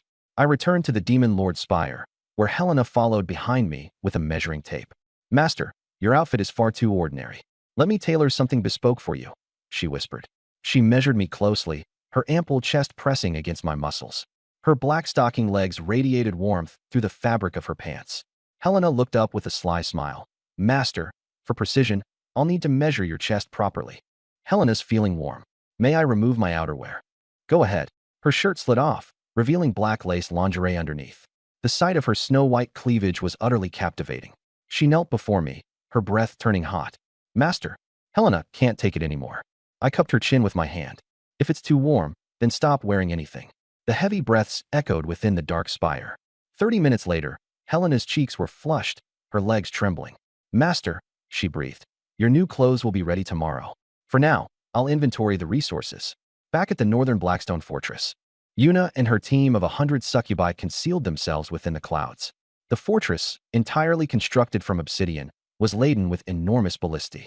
The anti-air weapons are too dense. The sisters will suffer if we descend prematurely. We'll wait in stealth until they emerge. 2 hours passed. The black iron doors creaked open, and 30 iron carts filled with raw mithril rolled out. 500 dwarf warriors escorted the convoy, led by a Tier 5 dwarf captain. Yuna licked her lips. The prey has taken the bait. The convoy entered a gorge. Attack! Yuna roared, transforming into a streak of violet lightning. Her foot shattered the dwarf captain's massive shield like glass. His head flew as blood gushed violently into the air. The captain is down. The formation crumbled. The succubi swooped down like harbingers of death. 10 minutes later, all 500 dwarves lay dead, while the succubi had negligible losses. An hour later, 30 carts of or stood stacked at my feet. Yuna knelt and declared, Master, I've secured the raw ore. I constructed a smelter and refined 300 units of mithril. Upgrading a mid-tier town requires 10,000 units of mithril. My brow furrowed. We'll need to acquire 100,000 units of raw ore. Yuna, excellent work. I pulled her close by the waist. Every day, camp at the mines. Ambush every convoy you see. Succubi don't require food or water. High-tier assassins raiding tirelessly will eventually drive the dwarves insane. As night fell, Helena entered the spire with a plate of Tier 6 spider queen meat. Master, dinner is served. She delicately cut the meat, using a silver fork to feed me. Camilla, dressed in a crimson low-cut silk gown, leaned closer. Master, Camilla's meat is even tastier. For high-tier succubi vied for favor. Smooth thighs and deep cleavage swayed incessantly in front of me. I smiled and said, Tonight, all of you will stay. By sunrise, the air carried a sweet fragrance. Camilla lay snug against me, her crimson gown shredded. Interaction with high-tier succubi complete. Permanent stabilization of Tier 5 physique achieved. My muscles felt denser, brimming with raw, destructive power. Helena approached with a tray in hand. A set of jet black battle gear, crafted from Tier 6 spider silk, fireproof and waterproof. I slipped it on. The fabric was sleek and form-fitting. It fits perfectly. Helena's eyes glowed seductively. Master looks so dashing. When you return tonight, Helena will personally help you remove it. Heading to the Abyss Pool. Commence incubation. 100 newborn succubi emerged from their shells. Kneel before your magnificent master. The ranks of succubi had now grown to 348 in total. Yuna descended from the skies, reporting, Master, the black iron dwarves didn't send out any convoys today. They're wising up, huh? I'm used. They've deployed a Tier 6 general leading heavy cavalry, clearly bait to lure us out. My eyes gleamed sharply. A Tier 6 general? Perfect training material. Gather 100 succubi. I'll lead the mission personally. 10 minutes later, we arrived at the gorge. Below, 1,000 black iron dwarves stood in tight formation. At the center of their ranks was a massive black iron chest engraved with runes. At the forefront, a heavily armored saber-toothed tiger 5 meters long lounged on the ground. Its rider was a burly, bearded Tier 6 dwarf general wielding an oversized warhammer. Black Iron Dwarf Vanguard General, Tier 6. The general bellowed. To the long-legged harpies hiding in the trees. I've brought the purest mithril bars to lure you out. Dare to come down and take them. From the clouds above, Yuna unsheathed her enchanted blade. Master, let me slice off his head. I raised a hand to stop her. No need. You focus on clearing out the grunts. Don't let any escape. I cracked my neck, the sound of bone echoing sharply. Leaping from several hundred meters in the air, I descended like a meteor, the black spider silk armor flaring dramatically in the wind. A human. The dwarf general sneered. Crush him into pulp. The warhammer swung downward with a deafening roar. My expression remained calm, fist clenched tightly. With the strength of peak Tier 5, coupled with the Abyss Commander Ring's enhancements, my punch collided with the hammer. Metal exploded, shockwaves rippling outward, knocking shield-wielding warriors off their feet. The warhammer shattered into fragments. Impossible. The general howled in disbelief. But my punch didn't waver, barreling into his chest. Steel armor caved inward, bones and organs shattered to dust. The saber-toothed tiger beneath him was reduced to a mangled pile of wreckage. A single blow obliterated the Tier 6 general. I landed effortlessly, my battle attire untouched by even a speck of dust. Silence blanketed the battlefield as 1,000 dwarves stood petrified. Kill them all, I commanded. The succubi swooped down, their assault scattering the formation. Yuna led the charge, her dagger flying, alabaster thighs weaving through the chaos. 10 minutes later, every dwarf lay dead. I approached the black iron chest and kicked its lock open. Inside lay rows of radiant mithril bars. High-purity mithril ingots, equivalent to 5,000 units.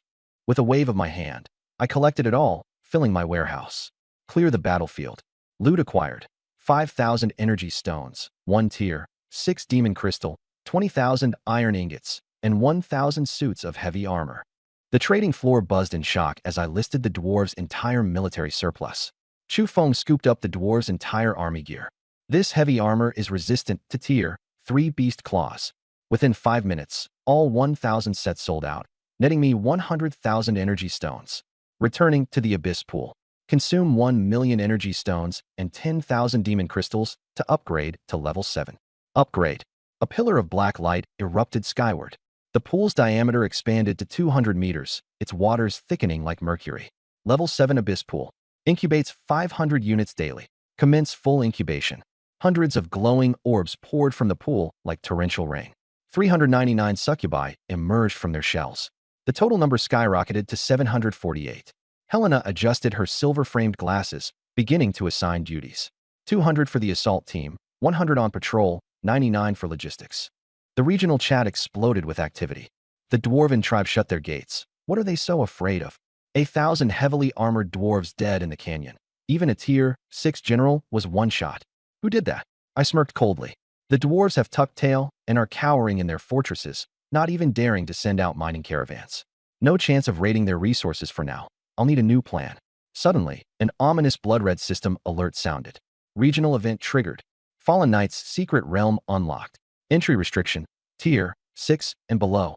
Rewards, massive energy stones, rare blueprints, hero soul shards. The chat went wild. A secret realm? Full of treasures. Only Tier 6? Whoever goes in is basically asking to die. My eyes lit up. Selena, take 200 elites and bring back everything in that secret realm. Selena kneeled on one knee, slamming her iron fist onto her chest plate. The will of my master is the direction of my spear. Nightmare warhorses galloped like storms while the succubus army surged, dark as a thundercloud.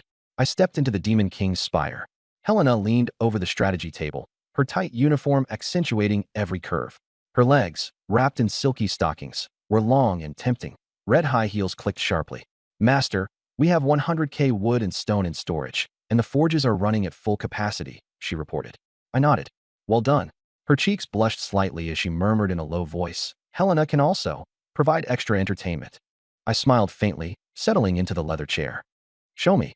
Her hands went to her belt, and her uniform slipped down her shoulders. Silver glasses glinted, her eyes seductive yet focused, lethal in her allure. A proper steward knows how to truly relieve her master's burdens, she whispered. Pulling her closer to the map table, I issued an order. Show me your loyalty, right here on the map. The room grew steamy and intense. At the entrance to the secret realm, the skies were bleak and oppressive. Black cracks in space hissed with fire and lightning. Selena pulled her steed to a halt, 200 succubi standing in somber ranks behind her. Slaughter every living being. Empty every treasure chest, she commanded. Kill them all. The scene shifted dramatically, an ancient battlefield in ruins. Skeletal remains lay scattered everywhere, and a pale moon loomed in the dark sky. In the bone-strewn encampment, 1,000 undead knights burned with eerie blue flames in their eyes. Formation. Charge. The undead horde surged forward like a white tide. Selena's gaze was sharp and unyielding. Nothing more than frail skeletons, she scoffed. Her nightmare warhorse charged forward. She swept her spear with ferocious force. Dozens of undead were shattered, horse and rider alike. Hellfire erupted, reducing skeletal foes to ashes. Tier. 6 knights crushed the tier, 4 undead with unstoppable dominance. In just half an hour, 1,000 undead knights were annihilated. Deep within the encampment, a terrifying presence awakened. A towering, 3-meter undead general emerged, its massive green flame-infused blade in hand.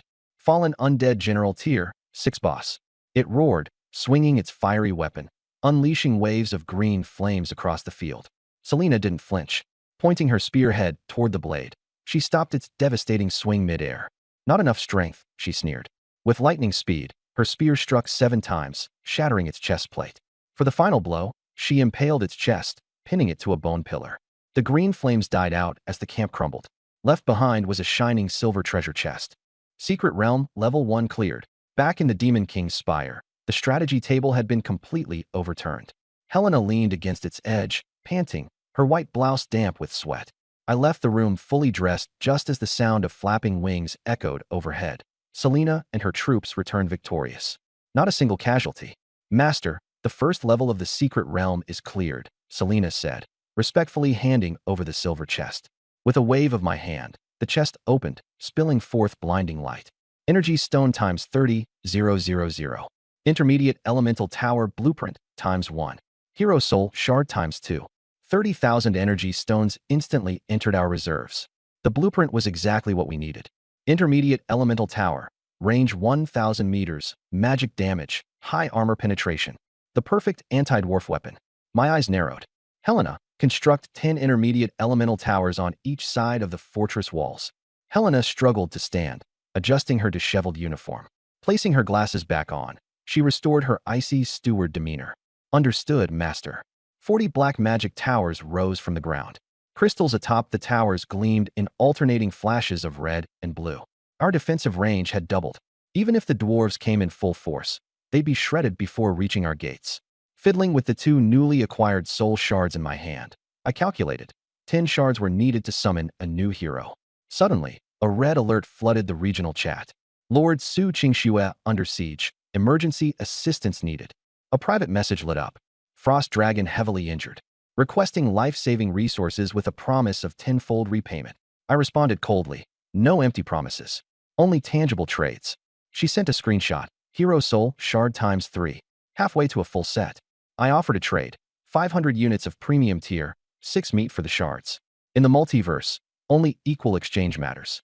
Selena entered wearing damaged armor. Master, my armor needs repairs. I'm heading to the forge to replenish its energy. We made our way to the blazing forge. Removing her heavy armor, her wheat-toned skin gleamed, her defined abs accented by the sweat cascading down her neck. The battle drained me greatly. Her wild, untamed energy enveloped me as she closed the distance. Firelight flickered across our figures, and the wooden table groaned under the weight. Hours later, Selena leaned on the forge, her breath softened, her previous pride now replaced with docile obedience. A dark purple meteor streaked through the sky. Yuna landed in front of me, her metallic bikini stained with blood. Master, the dwarves are serious this time. 5,000 heavy infantry are marching upon us, armed with 3 massive 10-meter siege cannons. They'll reach our walls within half a day. Calmly, I commanded. Stay on the walls and follow my lead. Yuna licked the blood from her lips, her wildness melting into submission. The ground trembled violently. An iron phalanx appeared on the horizon. 5,000 dwarven heavy infantry, 3 colossal siege cannons rumbling behind. The one-eyed dwarf commander rode a mammoth, a massive flaming axe gripped in his hand. Despicable human, surrender your mithril, or I'll soak these lands in your blood to avenge my brothers. 5,000 dwarves roared in unison. I stood atop the stone walls, with rows of succubi at my command. Advance, the commander bellowed. His vanguard was now within 1,000 meters. I decisively raised my hand. Fire! 40 towers unleashed a storm of magic arrows, raining destruction like a torrent. The commander's eyes widened in disbelief. Striking from 1,000 meters away? Is this madness? The dwarves raised their shields, but the arrows pierced through as if they were paper-thin. Hellish flames consumed their armor. Their screams filled the air. Hundreds of dwarves fell, dismembered and disoriented. Without even seeing the faces of their enemies, the 5,000-strong dwarven army had been utterly routed. Charge! Close in to 500 meters and fire. The supreme commander roared. The dwarves trampled over corpses, charging forward in a frenzy. I focused on Selena. Take out that siege cannon. Her helmet snapped into place, and the tip of her spear pointed straight ahead. For my master's will, wherever my spear directs. The nightmare warhorse leaped off the towering 5-meter-high city wall. 200 succubi followed behind, their black wings blotting out the sky. Selena smashed into the dwarven formation. Her nightmare spewed hellfire, incinerating the frontline spearmen into ash. The abyssal lance swept across in an arc, knocking over a dozen men, shields and all, breaking them apart. The power of a 6th-rank knight was unparalleled, leaving a path of carnage behind her. The supreme commander swung his burning great axe furiously toward her. Selena's spear lashed out, deflecting the axe with a sharp clang. She broke through and charged straight for the massive siege cannon. 3 earth drakes guarding it roared, but their skulls were pierced in swift succession, their colossal bodies collapsing with a ground-shaking crash. Her spear tip now radiated violent magical energy, stabbing into the cannon's base runes. With a thunderous explosion, the first siege cannon was obliterated. I stood atop the high wall, observing coldly. Yuna excitedly flapped her wings. Selena is amazing. She moved closer to me. Master, let me join too. I pulled her close by the waist. If you want to help, find another way. Yuna turned around and leaned forward slightly. My fingers ran across her exposed back, and with a quick snap, her straps came loose. Her pale skin shimmered in the cold night breeze as she tightened her grip on the wall, momentarily dazed. I whispered, watch closely. This is our victory. The dwarves below panicked as the cannon exploded, retreating in chaos. The supreme commander screamed, fall back. The battlefield descended into disorder as they fled. Selena spun her spear, flinging off the blood. Think you can invade my territory and leave alive?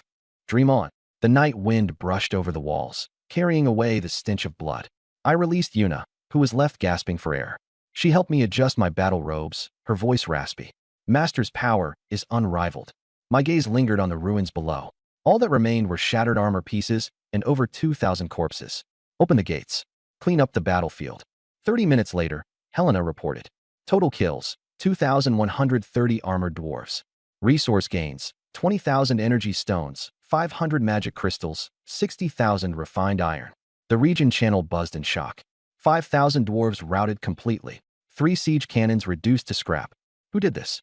Is there a high-rank boss on the loose? I calmly exited the channel. Staying low-key while amassing wealth is the true path to power. As night shrouded the demon lord's spire, its lights swayed softly. I stepped into the side chamber with a jar of healing ointment in hand. Selena was there, her armor removed, revealing smooth and muscular skin with fine cuts across her shoulders and back, twitching slightly. Hearing my steps, she immediately knelt on one knee. Master, I gazed down at her. Get up. Placing the jar heavily on the table, I spoke firmly. Lie down. Without hesitation, Selena grabbed the edge of the table, her back straight. I poured warm ointment onto my palm, pressed it against her tense back, and massaged firmly. Ugh, she muffled a groan, her knuckles turning white as she gripped the table tightly. Relax. You want to keep these hidden injuries. Sweat beaded and slipped down her cheeks.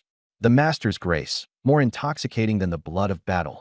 The sturdy wooden table groaned under the weight. As sunlight pierced through the stone window the following morning, Selena stood, her bare form unbothered as she cleaned the bloodstains from her breastplate. Her skin glowed, taut with lean muscle and a defined core. Despite the overnight battle, her aura radiated vitality. I rested my hand on her shoulder. She turned to meet my gaze, a fierce yet loyal expression in her eyes as she knelt. Have your injuries healed? The master's care surpasses any potion. The Abyss Knight awaits your orders at any time. Walking toward the level 7 Abyssal Demon Pool, I commanded, "Commence spawning." 500 dark crimson orbs fell like meteors. From them emerged 500 freshly birthed succubi. We greet our magnificent master. This raised the total succubus ranks to 1,249. Helena approached briskly in her high heels, her black dress slit high, sheer stockings hinting at delicate curves beneath. "Master, allow me to train the new recruits." I held up a hand to halt her. Yuna, fired up with battle spirit. Her eyes burned with determination to kill. "Take 500 of the new recruits and head to the second floor of the Abyssal Dungeon. Wipe out all monsters and collect every chest." Her pupils glowed a bloodthirsty crimson. "As you command, Master. None will be spared." ####. Succinctly following epic fantasy tone, edited for flow and cross-audience clarity. Detailed descriptions preserved reflecting original story. The golden chest opens. 2,000 units of high-purity mithril obtained. Blueprint for intermediate wall reinforcement acquired. Mithril count, 7,300. Only 2,700 away from the upgrade. One last push into the dark abyss, and the town upgrade is within reach. The wall reinforcement blueprint is activated. The stone walls tremble violently. Jet black iron seeps from the ground, wrapping around the stones. The wall rises to an impressive height of 8 meters, emanating a cold metallic sheen. Intermediate wall, defense multiplied by 5. Immune to physical attacks below tier 5. The town transforms into an iron fortress. Helena bursts through the front doors. "Master, 2,000 wandering monsters spotted directly ahead." I scale the wall for a clearer view. A cloud of dust rises as 2,000 red-haired minotaurs charge forward. Each stands over 2.5 meters tall, wielding spiked clubs and massive stone axes. Bloodthirsty minotaurs, tier 4, quantity, 2,000. In this entire dark forest, no player can withstand this horde. At the 1,000-meter mark, open fire. 40 arrow towers unleash blinding flashes of light. Flaming arrows, ice bolts, and explosive shots crisscross violently through the sky. The ground shakes with deafening explosions. The vanguard is blasted apart, with body parts flying everywhere. The horde, enraged, surges toward the city walls. Over 1,000 minotaurs slam their weapons against the iron fortification. The tier 5 leader roars, "Tear down that pathetic wall." Countless stone axes and spiked clubs hammer against the wall. Clang, clang, clang. But the iron wall doesn't even flinch, only faint white marks left behind. Tier 4 brute force? Against steel? Just a back massage. The leader's eyes widen with disbelief. I smirk. "It's your turn." I look toward the succubi stationed along the wall. "Jump down. Show them what real slaughter looks like." By your command, 500 succubi cry out in unison, transforming into black-winged eagles, diving with lightning speed. The minotaurs can't even raise their shields before their throats are slashed, blood spraying everywhere. Despite being a tier lower, the succubi's agility dominates, swiftly annihilating the clumsy beasts. Their pale legs weave through the horde.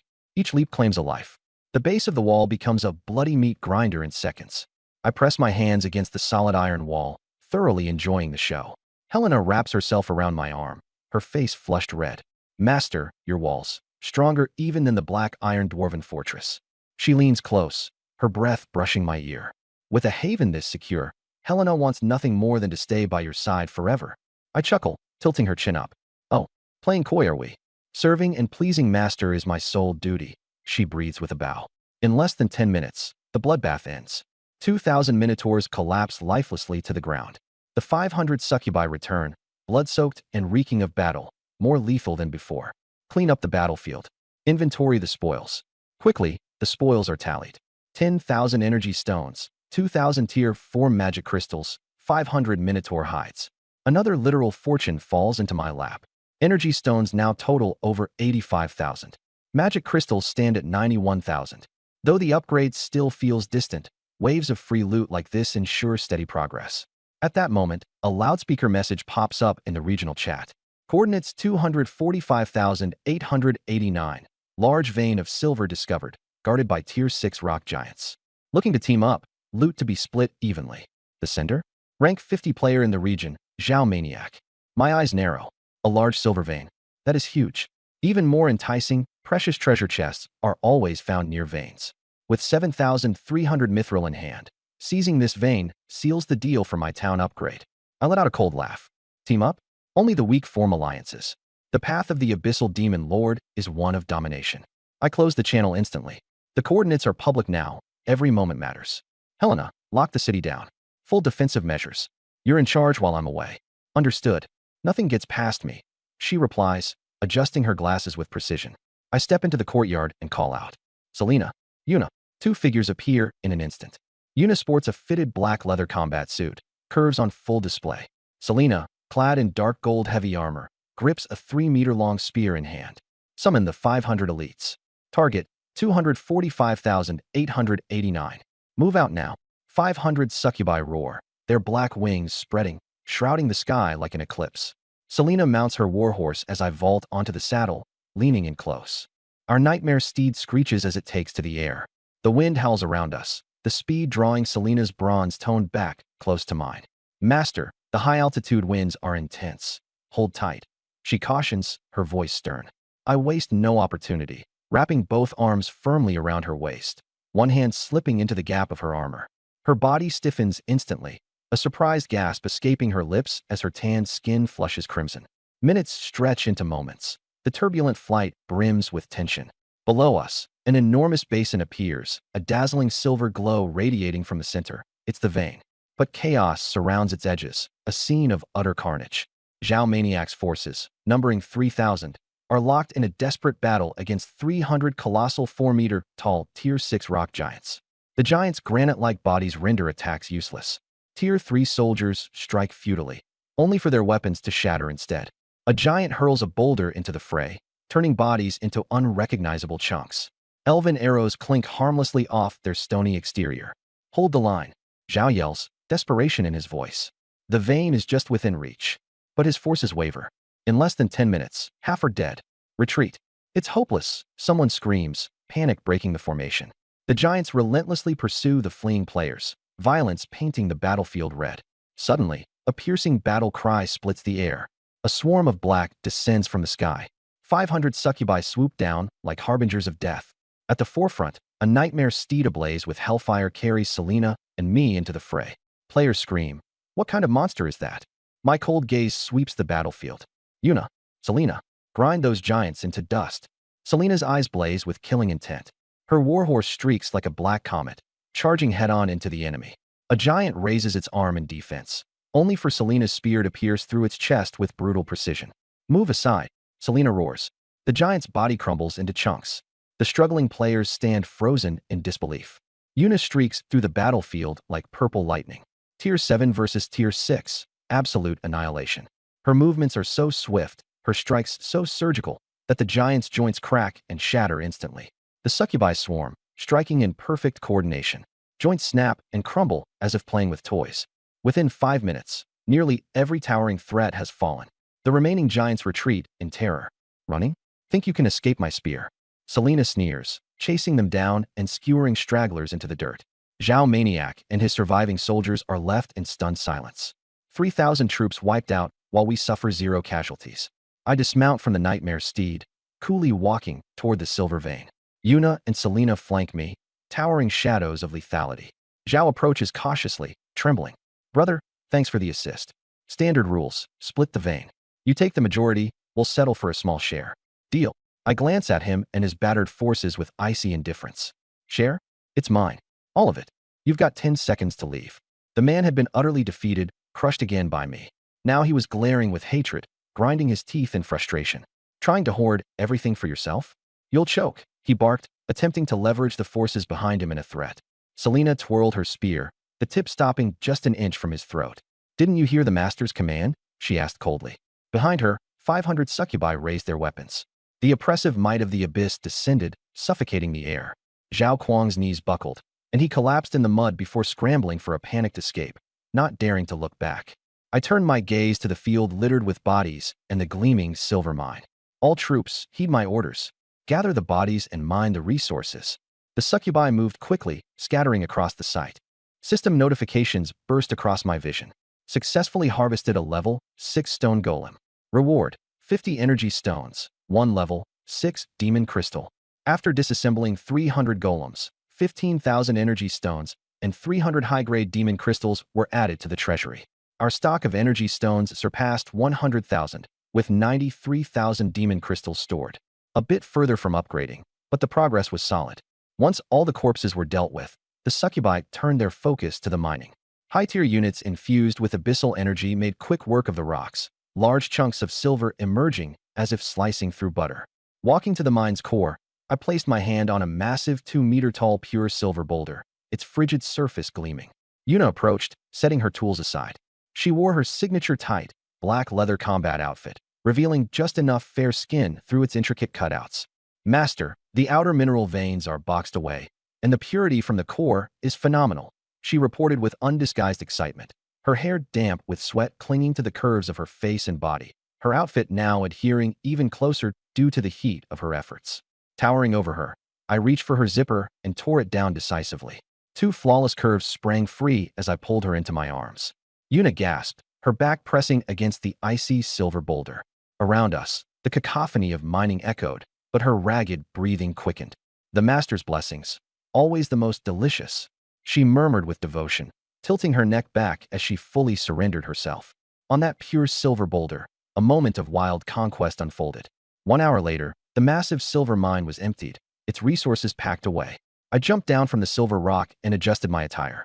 Beside me, Yuna glowed with a faint flush, her zipper now properly secured, though a lingering sultry gleam danced in her eyes. Abyssal energy swirled stronger within her, more concentrated after the act.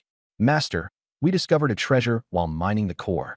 Yuna approached, presenting a radiant silver treasure chest, the silver accompanying treasure chest.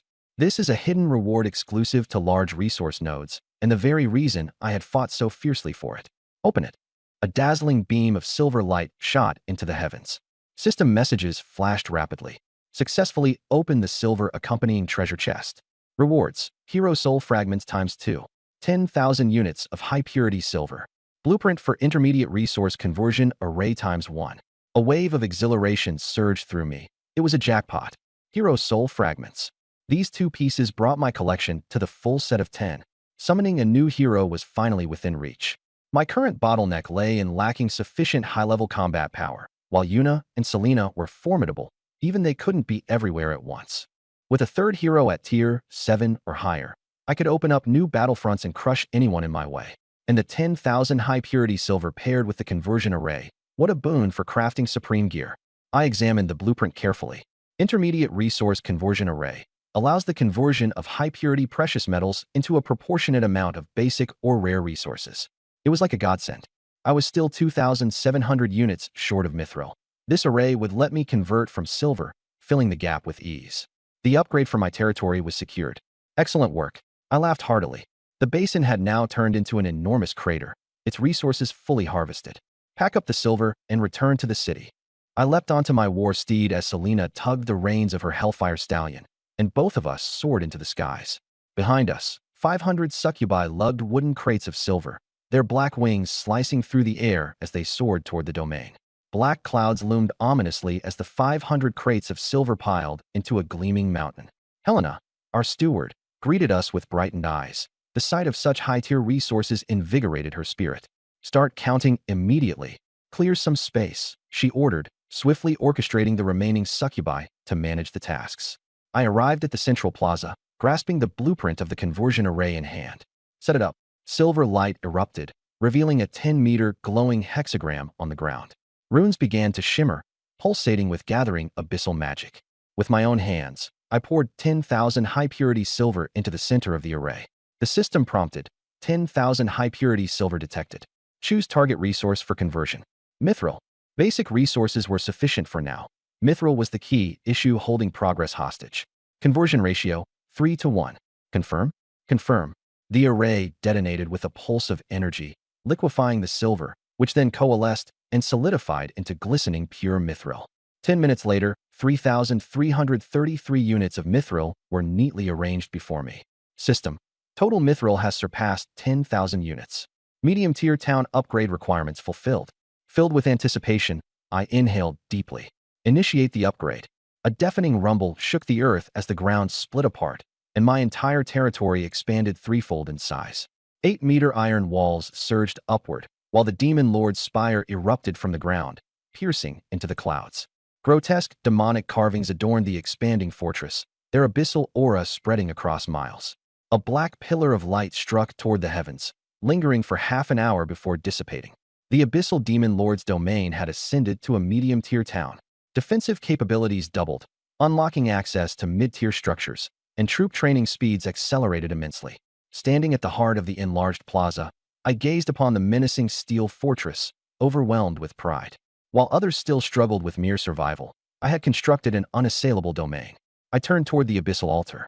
Its 10-meter frame blazed eternally with dark flames, and Yuna and Selena flanked me on either side, their expressions betraying barely contained excitement. A new ally was about to emerge. Ascending the altar, I raised the 10 hero soul fragments, which floated into the air. Abyssal altar, summon the hero. The fragments were obliterated as a dark purple light column exploded, ripping open a chasm into the abyss. A presence colder and deadlier than either Yuna or Selena seeped into the air. As the light faded, a tall figure stepped forth, her movements calm and deliberate. Her deep purple hair cascaded like a waterfall, tied back into a neat ponytail. Her golden eyes flickered with a frosty sharpness, precision gleaming like a sniper's sights.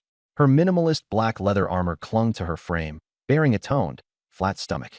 She carried a massive 2-meter golden and black composite bow, the bowstring humming with lethal magic. The Abyssal Phantom Archer, Evelyn. Tier 6. With 100% loyalty and potential surpassing even the Abyssal Lords to ascend into a true deity. Evelyn, wearing tall leather boots, her legs impossibly sleek, strode toward me and knelt on one knee. My aim exists solely for my master. Just say the word, and I'll pierce even the gods through the heart, she declared, her voice husky and icy, laced with an obsessive ferocity. I nodded approvingly. Good. Rise. Yuna and Selena stepped back, leaving only Evelyn and me atop the altar. The abyssal flames danced wildly, the black stone steps exuding a palpable lethality. Meeting Evelyn's piercing gaze, I gave her a single order. Fix your sights solely on me. Show me the extent of your focus. Her pupils narrowed to points, and without hesitation, she stepped forward, wrapping her arms tentatively yet firmly around my neck before locking her lips onto mine. Catching her slender waist with a backward grip, I felt her honed, archery-trained abs tighten reflexively.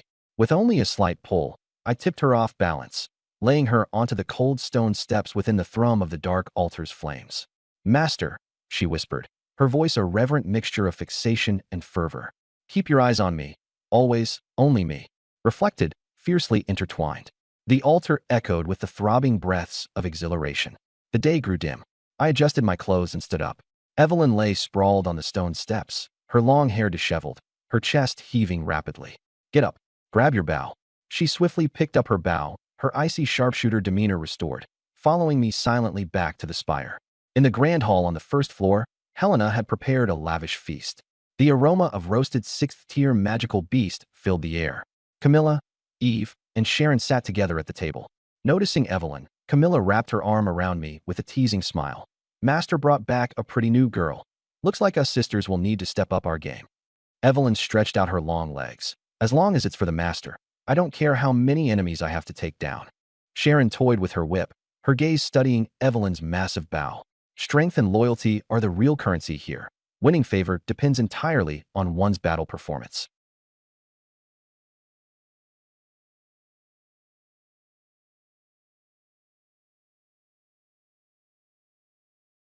I patted Camilla's round hips and sat in the main seat, scanning the core data. The territory was a mid-level town, with 100,000 energy stones, 91,000 magic crystals, and 633 mithril. Total succubi, 1,249. 7 peerless generals were guarding it, backed by 1,000 high-tier assassins. The Abyss Demon God territory had already become the unshakable overlord of the Dark Forest. I chewed on grilled meat and asked, Helena, what's the situation on the regional channel today? She pushed up her glasses and flipped through her notebook. Master, local forces are mobilizing across the board. A large beastman tribe 50 kilometers away is gathering. The player side has also started making moves. Zhao Kuang has been spreading news about a silver vein everywhere, and quite a few player alliances now regard us as their #1 enemy. My gaze remained calm. Beastmen gathering? Players banding together? Just a bunch of clowns. I wiped my hands and swept my eyes over the 7 peerless succubi. Tomorrow, we take the initiative. Morning sunlight flooded the square. The territory, now 3 times larger, felt empty and oppressive, with 8-meter-tall iron walls standing like a sleeping beast. I walked out of the spire and headed straight for the level 7 magic pool. Breed. Boom. The magic pool roared to life, and 500 dark red light orbs shot into the sky before crashing down onto the shattered square. 500 sultry succubi emerged from their shells. Greetings to the great master. The succubi's total military strength rose to 1,749, closing in on the 2,000 mark. Helena quickly led the new recruits into formation. I climbed onto the city wall, where Evelyn was sitting cross-legged, wiping down her bowstring. The moment she heard my footsteps, she stood up at once. Master, waiting for your command. I said calmly, no rush. First, calibrate the bow. She handed me the heavy bow. I held the bow close to my body and whispered, raise it. Warm breath brushed past my ear. Evelyn's legs trembled slightly as she slowly lifted the long bow and aimed at a boulder 1,000 meters away. Draw the string. I guided her hand backward. The immense force tensed her abs and pressed tightly against her chest. The arrow shot out with a howl, carrying abyssal magic. Boom. The boulder 1,000 meters away shattered instantly. Evelyn panted and hugged me. Evelyn's arrows will always obey the master's command. At that moment, Helena hurried up. Master, latest intelligence. Speak. Zhao Kuang has allied with more than 50 lords and formed an anti-demon alliance. 5,000 people are gathering for a meeting at an abandoned mine pit 30 kilometers to the west. A flash of killing intent passed through my eyes. Food delivered to our doorstep. I shouted, Yuna, Surina, bring 1,000 succubi. Target, the abandoned pit. Yuna appeared in tight leather, and Surina in heavy armor. Today, let's give the Anti-Demon Alliance a big gift. Dark succubi wings shaded the sun as 1,000 figures flew west. At the bottom of the mine pit, 5,000 mixed troops, beastmen, elves, goblins, were gathered. Zhao Kuang stood on a high platform, waving his sword. There are tens of thousands worth of silver on Chu Feng's walls. Rush up there and wipe him out, then divide the resources. The player lords were red-eyed with greed, their shouts of killing shaking the sky. Suddenly, the sky darkened. Zhao Kuang looked up, and his heart pounded violently. 1,000 black-winged succubi hovered in the clouds, looking down on them like lambs awaiting slaughter. I rode up calmly and patted Evelyn's shoulder. Your debut. Clear the field. Evelyn drew her bow to full tension, and a dark gold arrow tore through the air. 1,000 streaks of metal rain poured down into the mine pit. Raise shields. Zhao Kuang grabbed a beastman and used him as a human shield. Screams rang out endlessly. The arrow rain pierced shields and armor, leaving corpses strewn everywhere. The mine pit instantly turned into a hellscape, with more than 1,000 of the 5,000 dead. Monsters, run. The lords panicked and fled for their lives. Full assault. Seal the exits. Leave no one alive. Yuna let out a sharp cry as she led the charge, and the succubi swept into the mine pit like a black rain. The goblins' sea of blood tactics became a joke, and the beastman's shield shattered. Zhao Kuang was protected by his guards as he slashed wildly. Yuna struck in an instant, breaking his sword and snapping his neck, blood spraying everywhere. Killed Zhao Kuang. Obtained the lord's storage bag. With the leader dead, the remaining lords dropped to their knees and begged for mercy. Spare us. We surrender. Yuna's voice was ice-cold. Die. Succubi blades flashed, and none were spared. In 10 minutes, the 5,000-strong player army was annihilated, and the mine pit was dyed in blood. Return to the city. The succubi returned loaded with spoils. Helena sorted the loot and handed over her notebook. Master, with more than 50 lords combined, there were only 8,000 energy stones and 500 magic crystals. I wasn't concerned. This was entirely within expectations. What about the basic resources? 600,000 wood and stone, 20,000 iron ore. Also, Zhao Kuang had a silver treasure chest in his bag. I took the silver treasure chest. Bring me the chest. With a single flip, a dazzling light flashed. A ring engraved with a flying eagle pattern hovered in the air. Obtained silver-grade equipment. Eagle Eye Ring. Field of view doubled. Ranged accuracy increased by 50% and can penetrate ordinary fog. Absolutely top tier. A weapon tailor-made for archers. I gripped the ring tightly and turned to stare at the purple-haired female archer. Evelyn, come with me. The two of us quickly headed toward the edge of the territory, where 40 10-meter-tall elemental arrow towers stood. I leaped to the top. The summit was narrow, only about 2 square meters, surrounded by half-meter-high steel crenellations. The gale howled, whipping both of our clothes. Hold out your hand.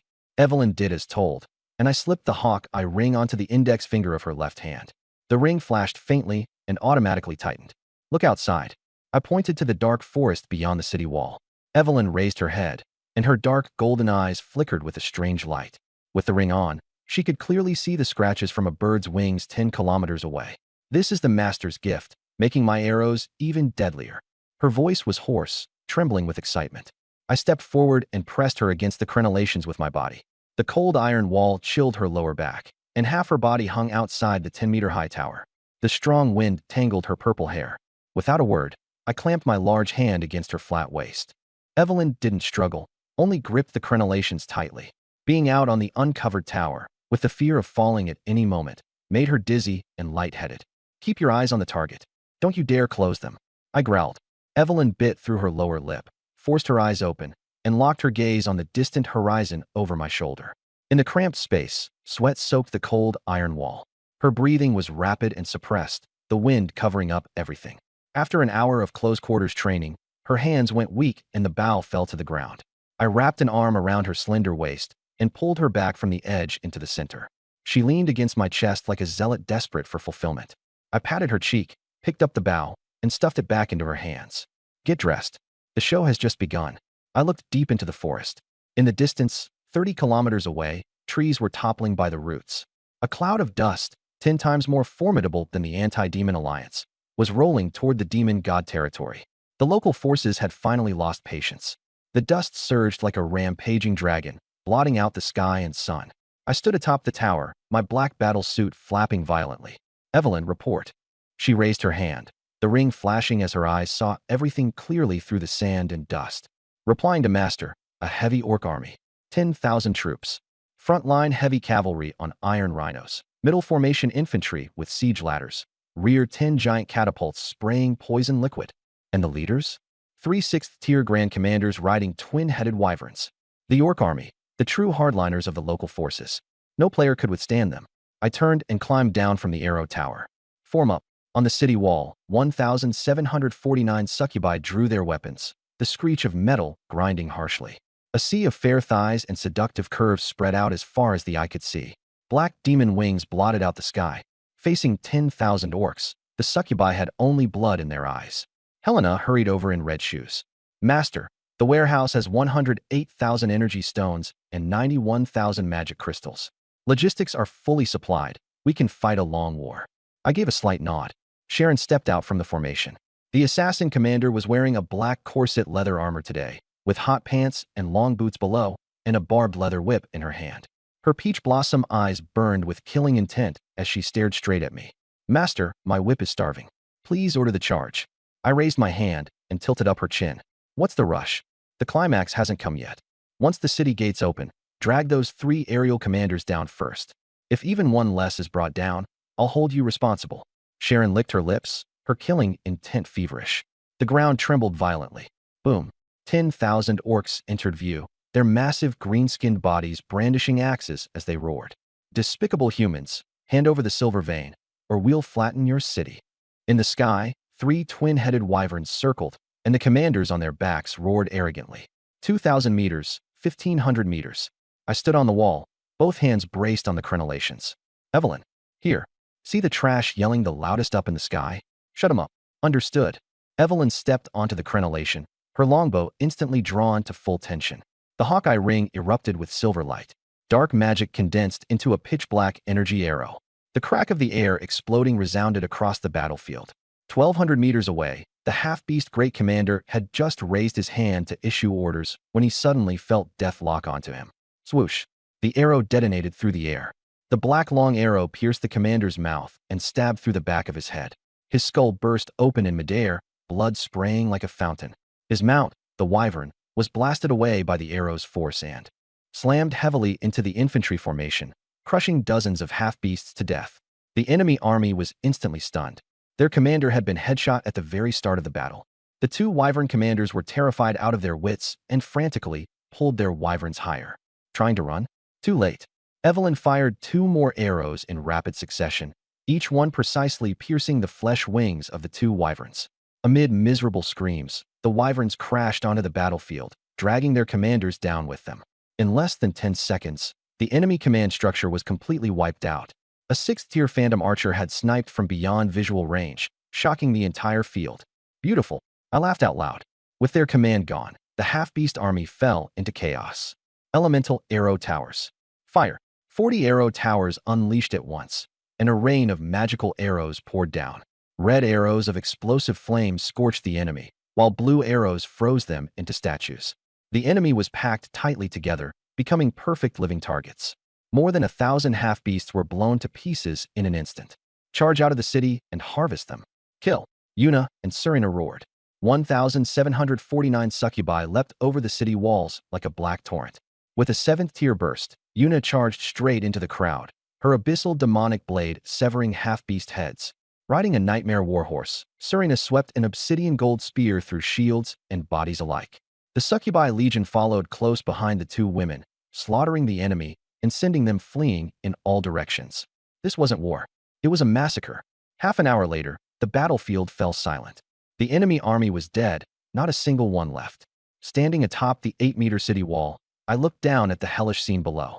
Helena, take people to clean up the battlefield. Yes, my lord.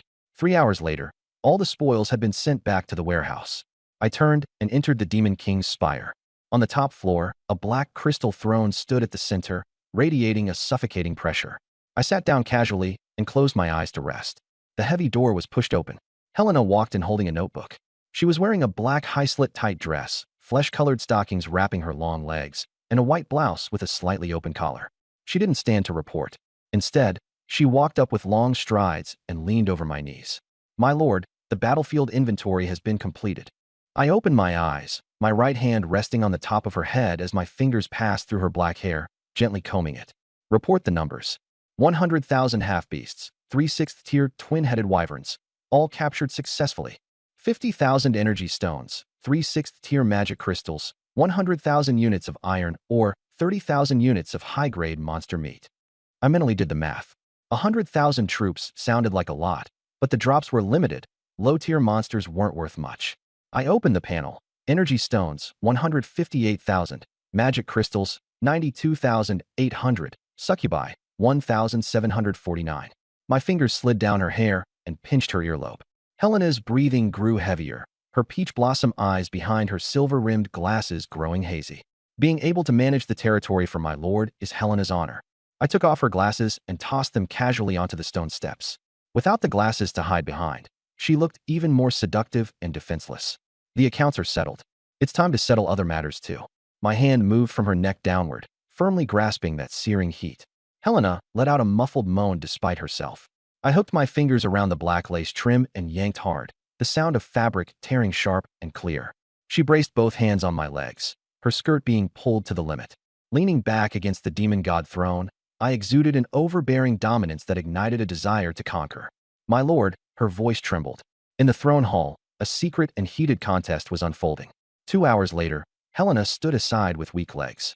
Her white blouse was wrinkled, the blush on her face still not faded as she put her glasses back on and forced herself to remain proper. My lord, I'll go arrange tonight's patrol. I looked at her retreating figure, feeling refreshed as I stood up. I opened the resource trading hall and prepared to cash in the iron ore. Seller, Chu Feng item, 100,000 units of coarse iron ore unit price, 100 units of iron ore for 1 energy stone, non-negotiable. As soon as the message went out, the chat channel exploded. 100,000 iron ore? Robbing a dwarf tribe, or what? The price is insane. Cut the crap and grab it fast. We urgently need iron ore to make weapons. What level is Chu Feng exactly? So many resources. In less than 3 minutes, the iron ore was snapped up. System prompt. Trade successful. Received 1,000 energy stones. Bit by bit, I kept bleeding the players dry. Just then, Yuna flapped her wings and burst through the door, still covered in the dust of battle. Master, Evelyn discovered a human convoy 5,000 meters away at the forest edge. No human monsters around? I frowned. No, they're all players. More than 100 people are pushing over a dozen supply carts. It looks like they're heading toward our territory. I leaned back in my throne and tapped the armrest. All ragged and worn out, like refugees. Yuna nodded. At that moment, the door was pushed open, and Camilla walked in with her seductive steps. Her burgundy silk slip dress was sexy and eye-catching, and she was swaying a bottle of Abyss fruit wine in her hand. Master goes out every day to kill enemies, leaving Camilla alone at home, feeling neglected. She spoke in a sweet, sticky voice, took a sip of wine, then looped her arms around my neck and pressed her lips to mine. I reached out to pull her up and wiped away the sweat. Evelyn's dazed eyes glimmered as she sucked on the lingering warmth of my fingertips. Your aim is impeccable, I said lightly, my hand sliding along her waist as I drew her closer. Leather rubbed against hot skin, and Evelyn let out a hoarse murmur as her body trembled faintly. After a brief rest, I held her and returned to the city. Inside the city walls, I took out the blueprint for the weapon workshop. The basic weapon workshop required 10,000 wood, 10,000 stone, and 5,000 iron ore. It could forge crude iron into standard weapons and supply the trading market in exchange for resources. Helena decisively marked out the land, and a few hundred square meters of brick and stone forging workshop rose rapidly from the ground. Flames roared, and anvils and forging tables were arrayed in abundance. Now all that iron ore won't go to waste. Next, I took out the blueprint for the Night Phantom leather armor. A Demon Realm exclusive piece of armor, it consumed refined iron and high-grade leather, significantly boosting physical defense and agility. The succubi had only worn crude leather strips before. Once they put on this leather armor, their survival would increase greatly. Helena assigned 300 succubus logisticians to the weapon workshop and go all out forging Night Phantom leather armor. Yes, Helena quickly made arrangements, and the succubi swung their hammers against the refined iron. Sparks flew everywhere, and the sound of forging echoed through the town. More than 2,200 high-tier succubi were about to bid farewell to their crude attire and don the unified abyssal armor. I sat back down in the black crystal stone chair of the Demon King's spire, waiting for the first batch of finished goods. An hour later, Yuna came briskly into the hall, holding a freshly forged Night Phantom leather armor.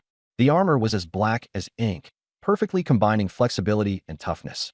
Expectation shone in Yuna's eyes as she removed her tattered metal bikini, revealing her snow-white skin. The moment she put on the leather armor, it seemed alive, fitting her figure tightly. Her ample chest was lifted high, and the hollowed-out waist exposed firm abdominal muscles.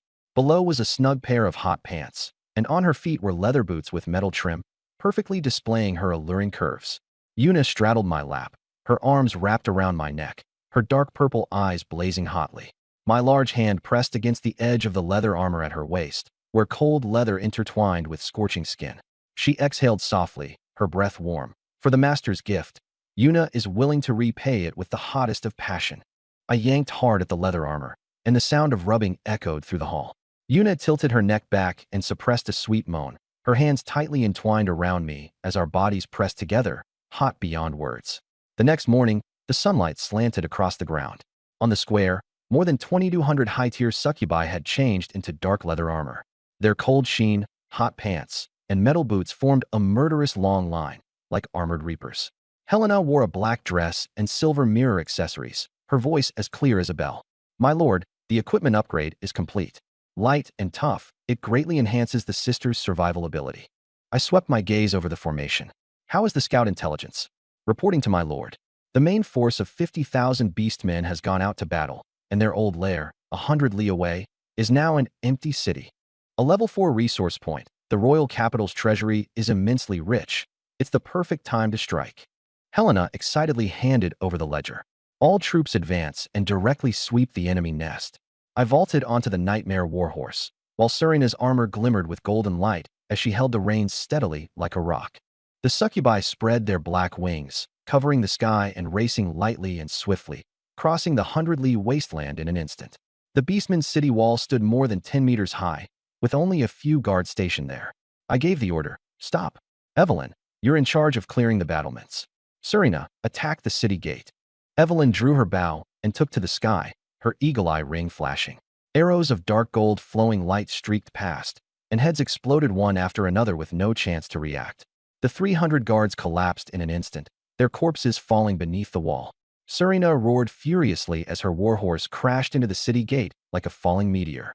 Her 3-meter-long spear crackled with electricity as it smashed heavily into the iron gate, shattering it with a thunderous blast as iron fragments flew everywhere and the gate was blown open. Yuna screamed, and the succubus tides surged in, instantly engulfing the royal capital. The remaining beastmen had no power to fight back as blood dyed the streets and alleys. Blade light blazed fiercely, and they were crushed without mercy. I rode slowly through the sea of corpses, heading straight for the core of the palace. There lay the chieftain's residence, as well as the heavily guarded treasury. Serena blasted open the thick door with a spear strike, and I lifted my chin as I entered. Inside the palace, golden light glittered brilliantly, and gemstone-inlaid stone pillars stood tall. Deep inside, a giant door was wrapped in magical chains. Camila waved her pink staff, and abyssal fireballs seared through the chains. Molten iron dripped down as the door slowly opened. Brilliant light poured out. The vault was neatly piled high with resources. On the left, pure energy stones formed a small mountain. On the right, mithril ingots gleamed brilliantly. System prompts flashed rapidly. Large half-orc royal city vault discovered. Extraction successful. Gained 200,000 energy stones, 12,000 units of high-purity mithril, and 500 fifth-tier wind spirit crystals. Instant riches.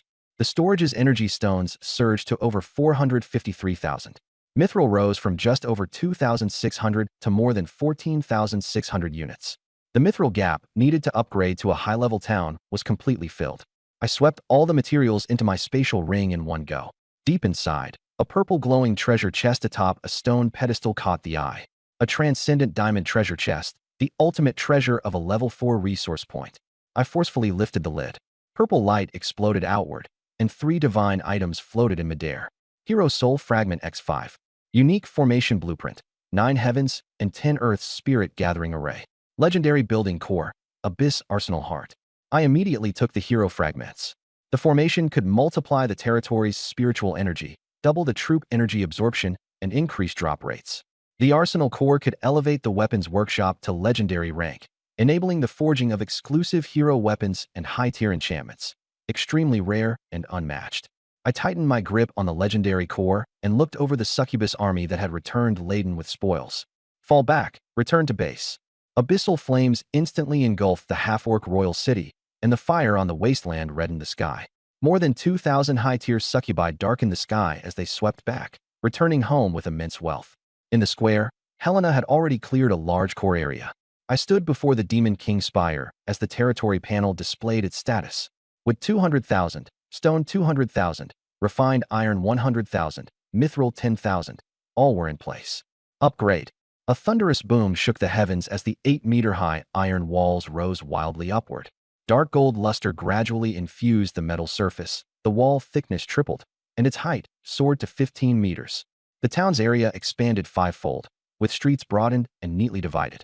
The central Demon King Spire suddenly swelled, transforming into one Abyssal Demon Palace spanning 10,000 square meters. Black obsidian pillars towered into the clouds, and eternal dark purple demon flames burned at the top. The system surged. Abyssal Demon God territory upgraded to a high-level town. Defense increased 3-fold. High-level defensive building purchase permissions unlocked. Hostile beings below Tier 6 are suppressed across all attributes upon approach. A new indestructible war fortress, forged in iron and blood.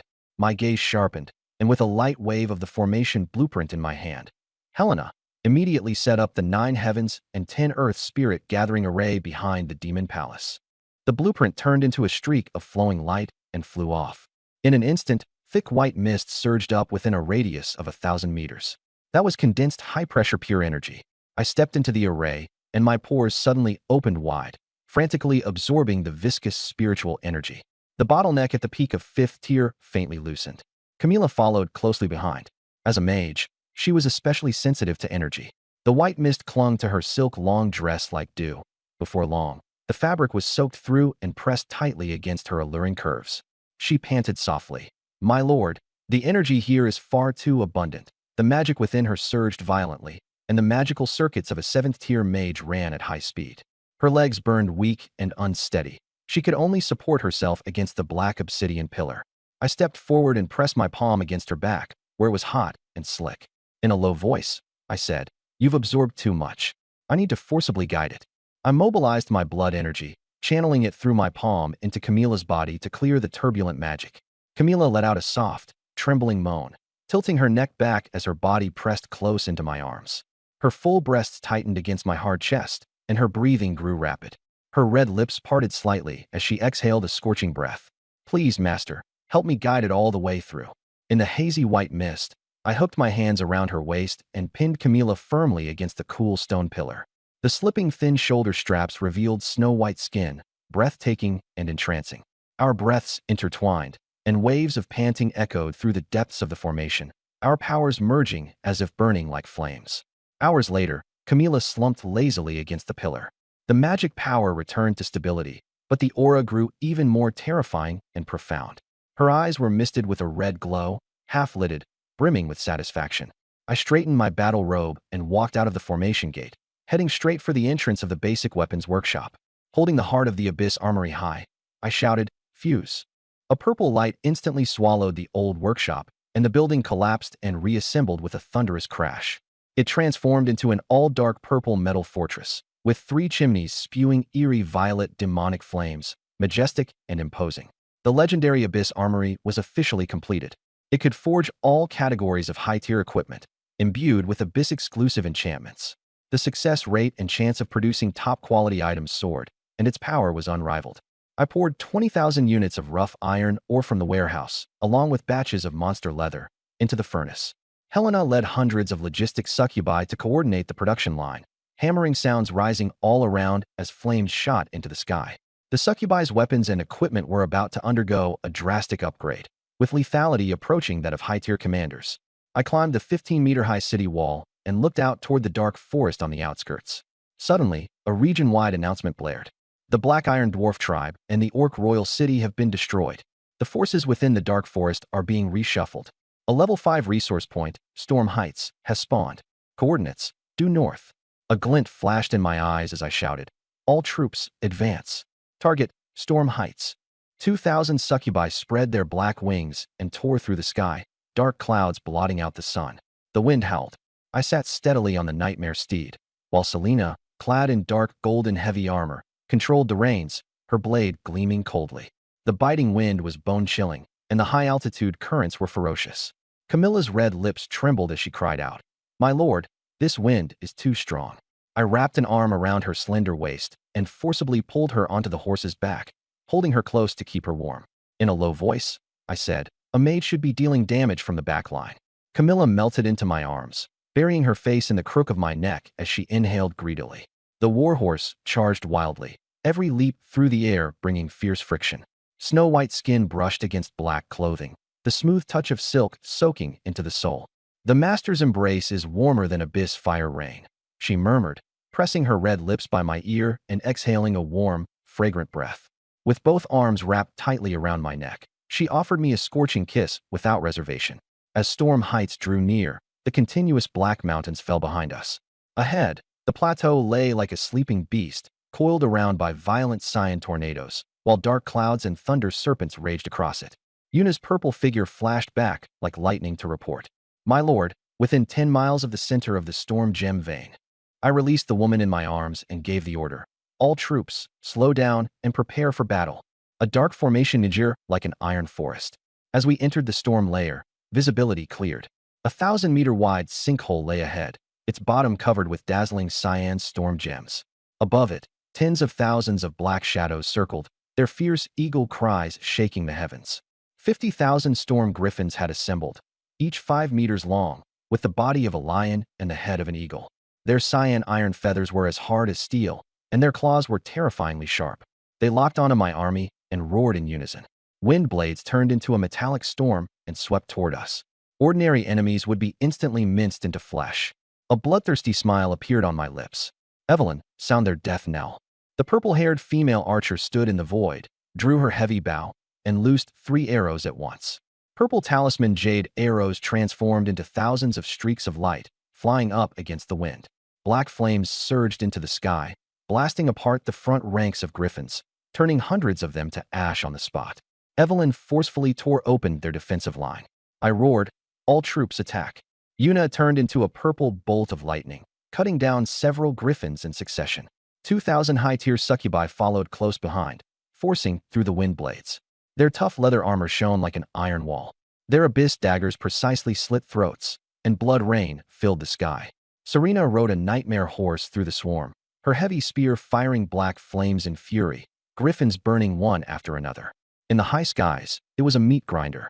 The succubi ravaged and slaughtered amid the blood rain. Camilla floated in the rear, abyss fireballs raging with the wind, turning the horizon into a sea of flames. Thousands of griffins were swallowed by demonic fire and fell as charred corpses. A total crush. Suddenly, a thunderous eagle cry echoed from deep within the sinkhole. A gigantic raptor 30 meters long tore through the wind columns and shot into the sky. Its entire body was covered in dark cyan metallic feathers, and its golden eagle eyes stared at me fixedly. The Storm Griffin King, a level 7 peak commander. The Griffin King flapped its massive wings, sweeping dozens of wind blades 100 meters long across the succubus army. A level 7 peak strike had enough power to shave off city walls. My gaze turned cold. Serena, break its wings. Evelyn, shoot out its eyes. I spurred my warhorse and charged into the wind blades. Serena roared, her spear piercing through the iron feathers as abyssal black flames poured in, and the Griffin King let out a shrill scream. Evelyn pulled her dark gold-heavy bow to full draw. Die! The explosive arrow struck the Griffin King's eyes with pinpoint accuracy, bursting into a mist of blood.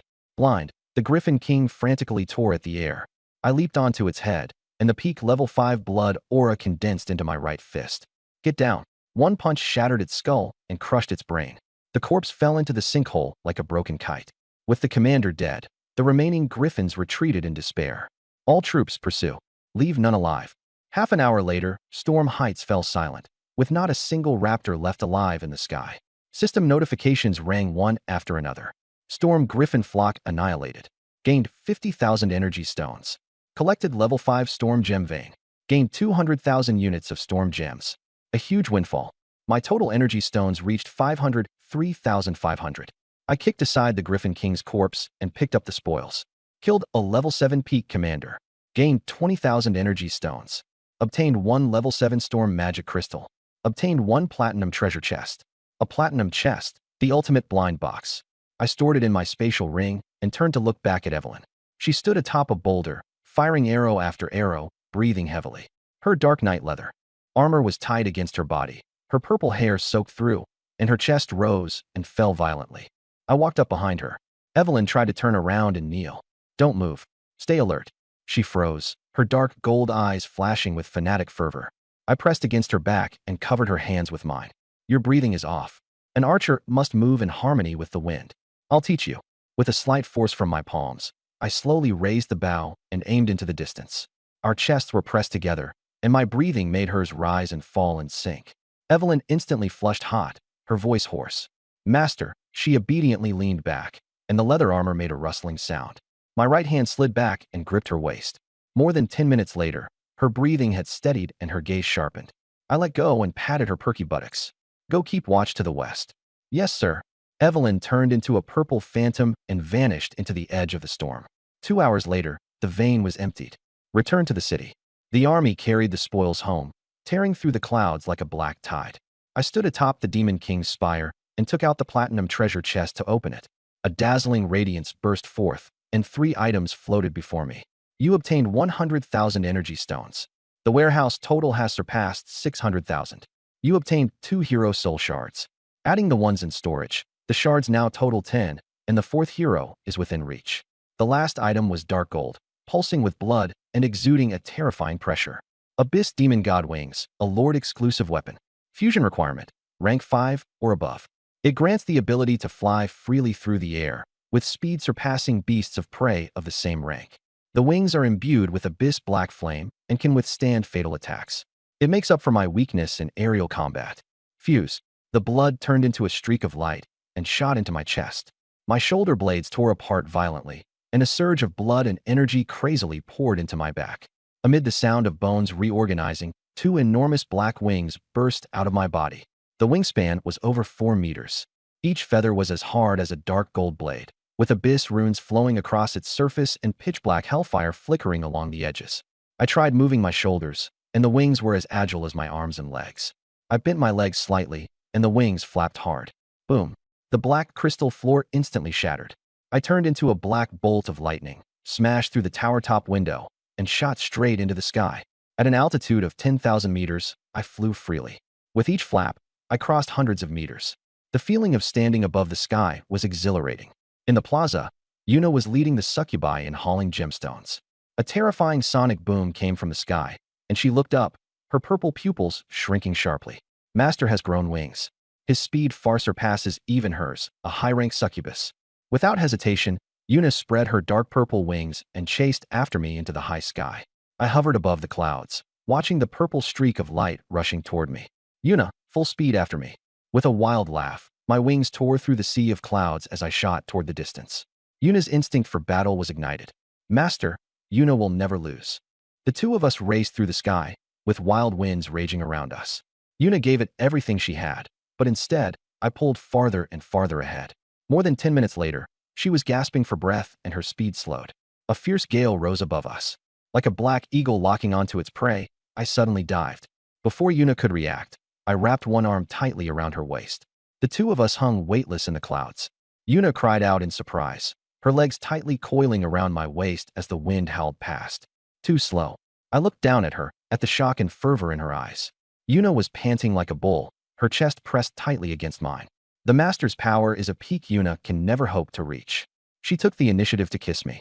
Biting my chin, I held the back of her head with one hand, while the other slid down along her back. At an altitude of 10,000 meters, the howling wind became the most breathtaking background music. After a long while, I brought the completely exhausted Yuna back down to the plaza. Helena had long been waiting there. When she saw the dark gold wings behind me, her pupils contracted slightly, and she immediately knelt down. Master, congratulations on obtaining a divine weapon. I folded my wings away, the dark gold feathers turning into streaks of light that grew my back. Bring Selena and Camilla to the Abyss altar.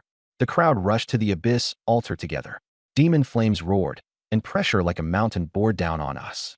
I stepped up the black stone stairs and held out 10 faintly glowing crystals in my palm. Abyss altar, sacrifice soul shards. The crystals flew into the demon flames. With a thunderous rumble, the black fire darkened into deep violet, and a pillar of light shot straight into the sky. A massive dark gold cocoon condensed, cracks surfaced, and a dazzling figure walked out. A silver-haired woman in a pure white, tattered nun's robe, her wrists and ankles tightly bound by black abyss chains. Abyssal fallen saintess, named Agatha, 6th rank, loyalty maxed out, potential abyss primordial god. The 4th top-tier hero was born. Agatha's heterochromatic eyes were gold on the left and purple on the right, where light and abyss mingled together. She knelt down, her voice like that of a zealous believer. Agatha has abandoned the light. Only you, my lord, are the resting place of my soul. I reached out, seized the chains, and effortlessly pulled her into my arms. Her holy robes spread open, revealing her curves in full. The chains were cold against my arm, yet her body was absurdly hot. Agatha pressed her face against my abs, like a lost lamb seeking shelter from the storm.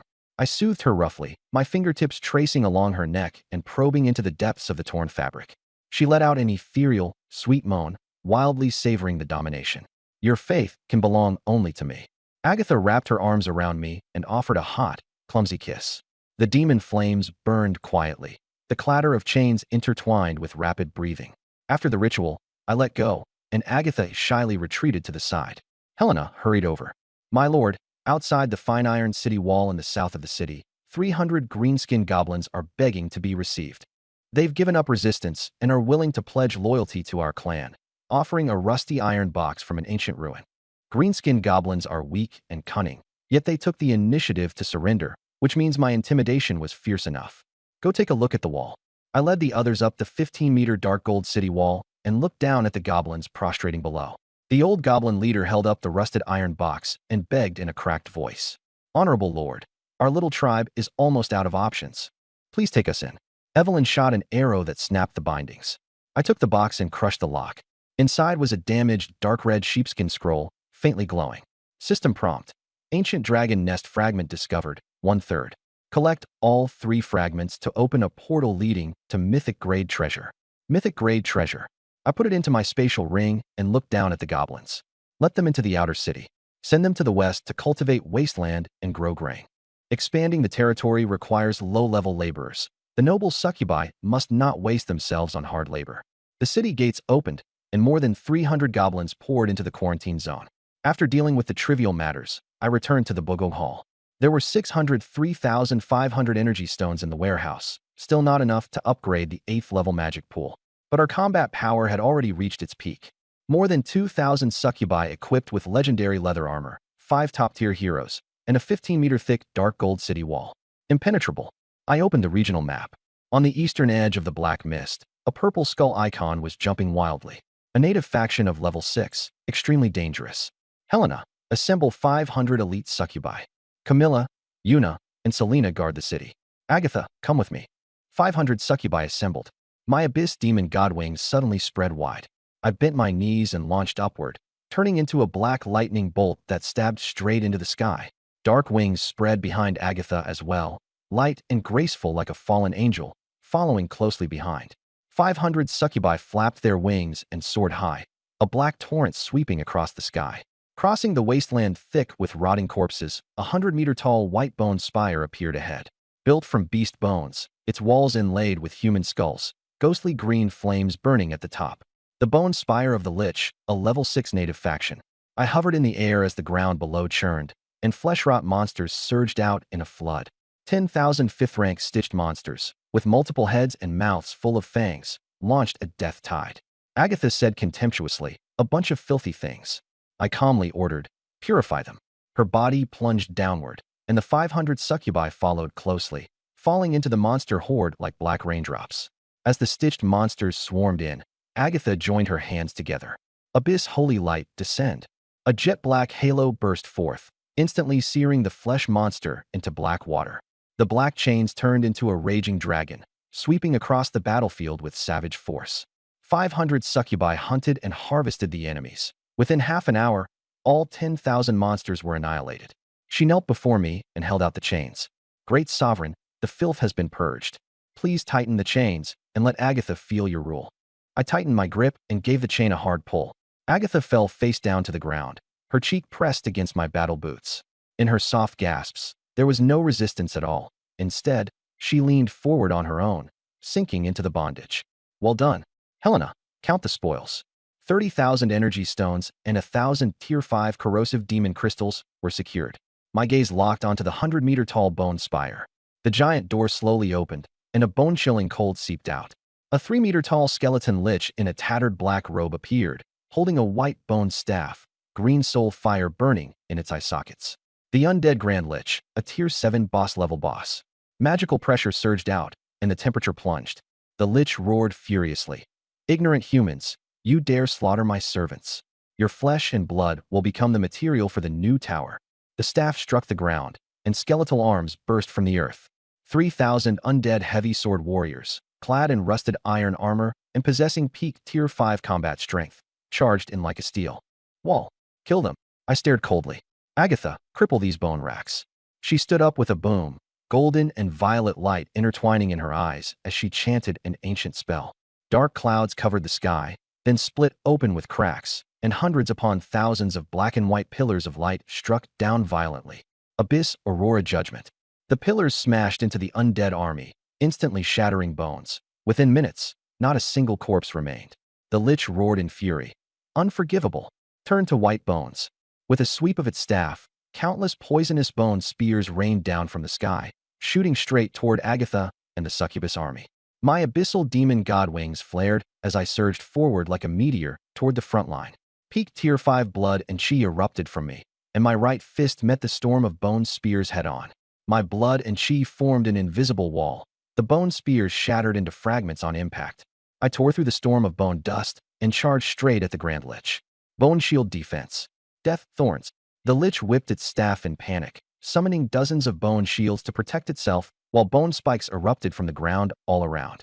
I neither dodged nor flinched, using the momentum of my dive like a crashing meteor as I threw both fists forward. The shields exploded one after another, magical defenses shattered like thin paper, and the bone spikes were trampled to powder. I suddenly reached out and grabbed the Grand Lich by the skull. Break! With a squeeze of my fingers, the hard skull instantly collapsed. The Grand Lich screamed miserably as its staff clattered to the ground. I crushed the green soul flame to death in my grip, and the Tier 7 boss perished on the spot. The battle was over in 10 minutes. System notifications rang out densely. Kill 3,000 undead sword warriors. Obtain 15,000 energy stones. Kill a Tier 7 Grand Lich. Obtain 30,000 energy stones. Obtain 1 Tier 7 undead magic crystal. Obtain 1 platinum clearance treasure chest. Upon opening the chest, platinum light dispelled the death aura. 2 hero soul fragments. Special building blueprint. Bone conversion pool. It can convert bones into undead-type energy stones, used to power defensive arrays or stored as reserve energy. The dark forest was covered in bones everywhere, making it the perfect use for it. Agatha knelt in the bone dust mud, her white robe torn, her heterochromatic eyes fixed on me. The sovereign's might makes even the gods tremble. She raised the chain shackles in both hands and offered them to me. I took hold of the cold iron chain and gave it a slight pull, and Agatha crawled 2 steps forward on her knees, her face pressed against my battle boots. Aurora judgment is strong. Keep it up. Agatha's breathing quickened, a shy flush creeping over her face as she hugged my calf tightly. I withdrew my hand and looked toward the 100-meter bone spire. The Grand Lich was dead, and the old nest of this level 6 faction had become an ownerless territory. Leave 200 men to guard it, and bring 300 with me into the tower. Move out all valuables. Yes, sir. I took Agatha by the hand and led 300 elite troops into the gloomy spire.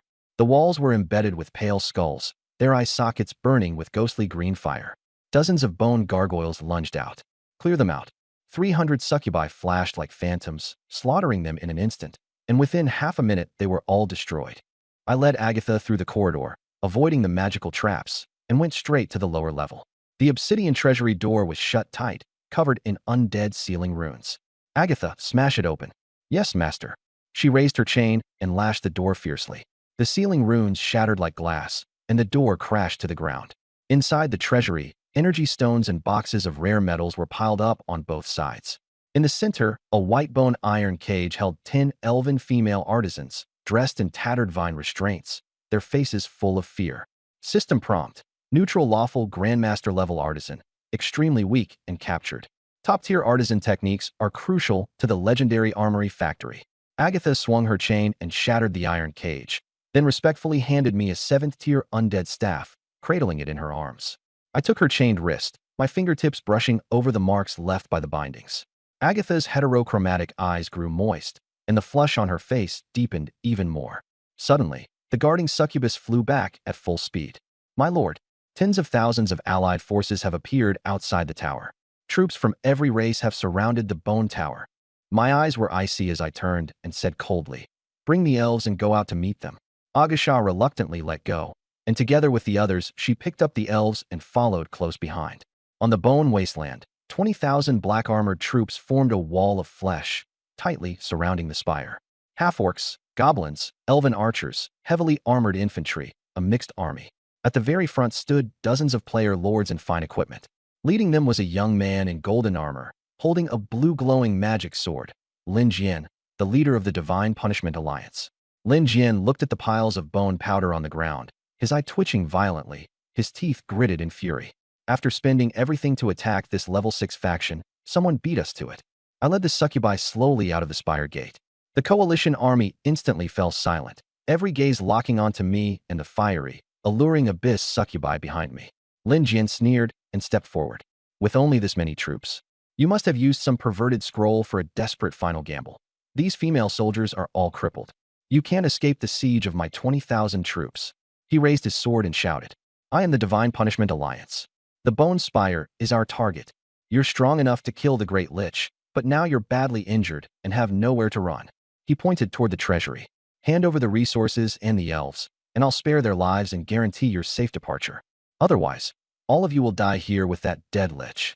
More than 50 lords raised their forces, and the 20,000-strong army roared in unison, pressing forward step by step.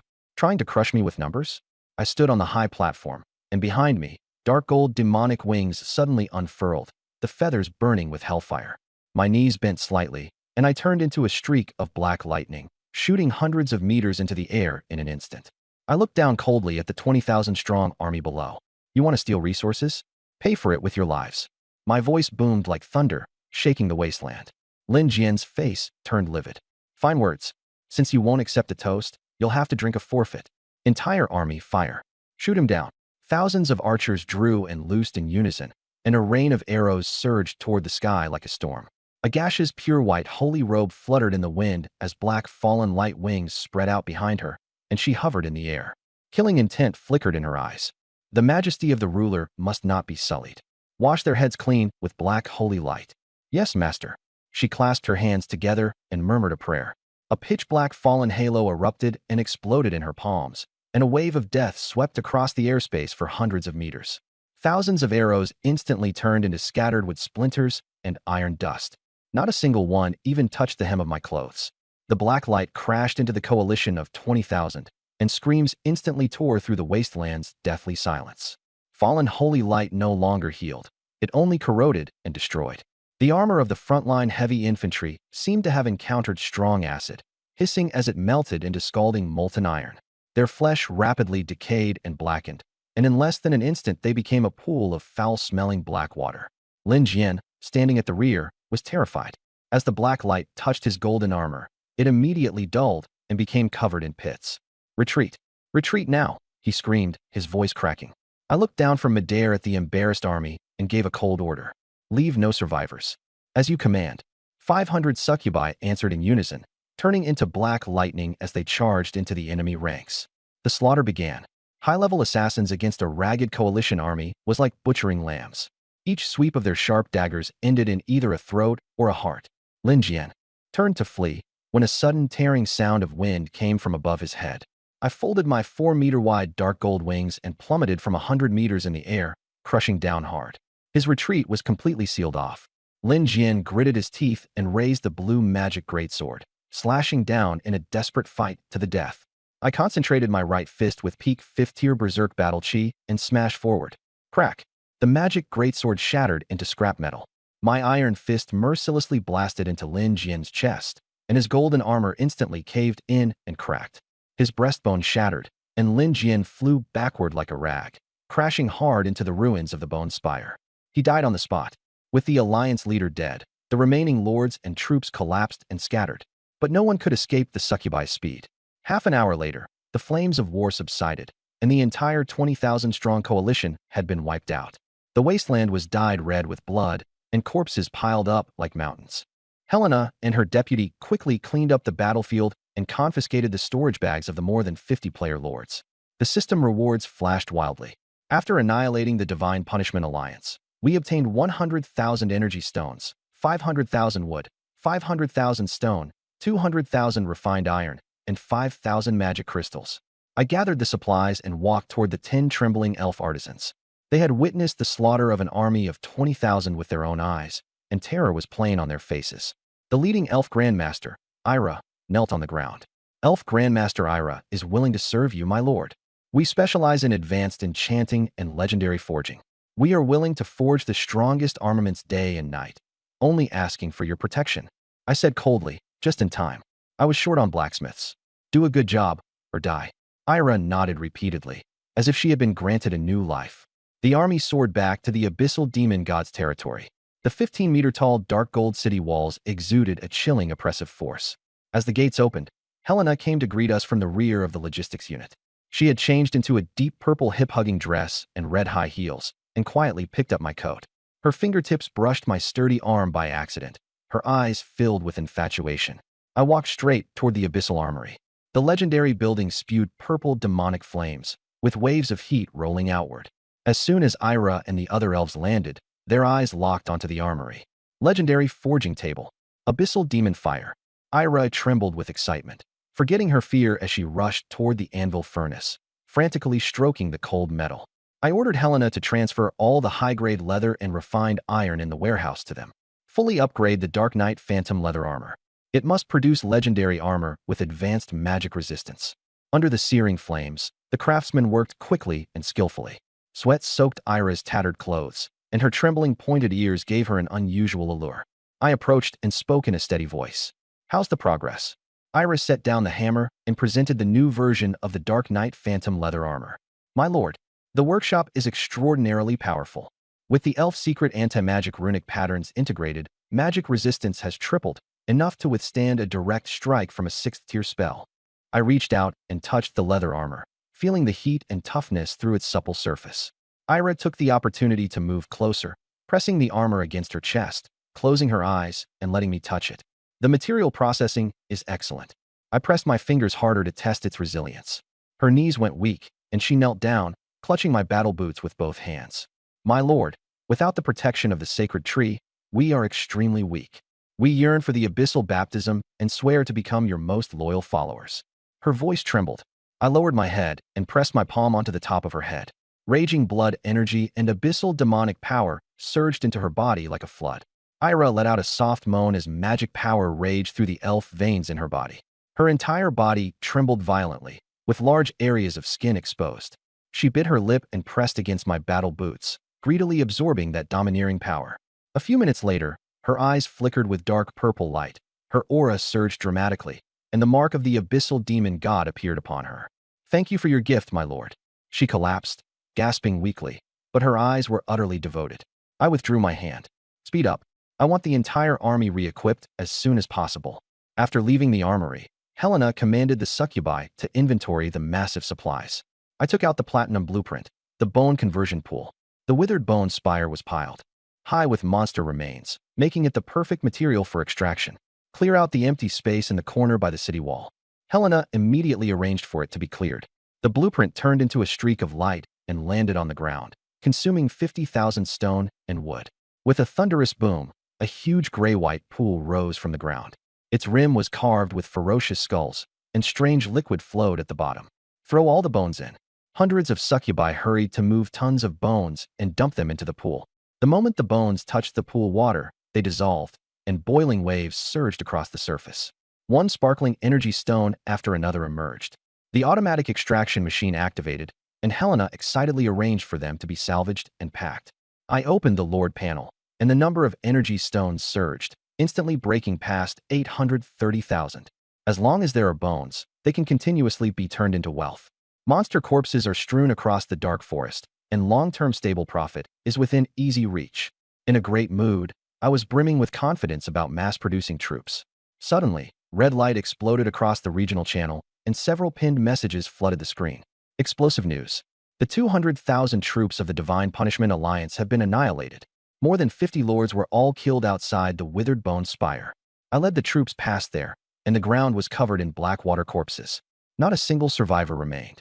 Too terrifying. Could it be that the undead lich had become monstrously powerful? The bone spire had also collapsed. A level 6 power uprooted completely. The entire channel plunged into panic. A 200,000 player coalition and a level 6 local force both collapsed in the same day. This earth-shattering combat power completely overturned everyone's understanding. I looked at the panel, my eyes filled with contempt. Unknown fear was the most effective catalyst. I closed the chat channel, opened my backpack, and took out the tattered parchment scroll. An ancient dragon lair fragment, 1/3. A mythic-grade treasure map fragment. It must not be wasted. I had to find the remaining 2 pieces and open the secret realm. The world of all realms hides too many secrets. This opportunity must not be missed. Standing on the 15-meter-high dark gold city wall, I locked my gaze on the dark black mountain range in the distance. Dispatch scouts and expand the reconnaissance range. I ordered Yuna. Find all clues about the remaining dragon fragments. Yes, master. Yuna spread her wings, transforming into a dark purple streak of light as she flew into the sky. Night fell, and the Abyss Demon God domain quietly operated beneath the dark gold barrier. I returned to the top floor of the Demon King Spire and walked into the black crystal stone bath. The fallen Saintess Agatha knelt by the water's edge, her silver hair spread across the surface. Her tattered holy robe had long since been removed, and the black chains on her wrists dragged across the cold stone slabs. Her heterochromatic eyes were full of fervent anticipation.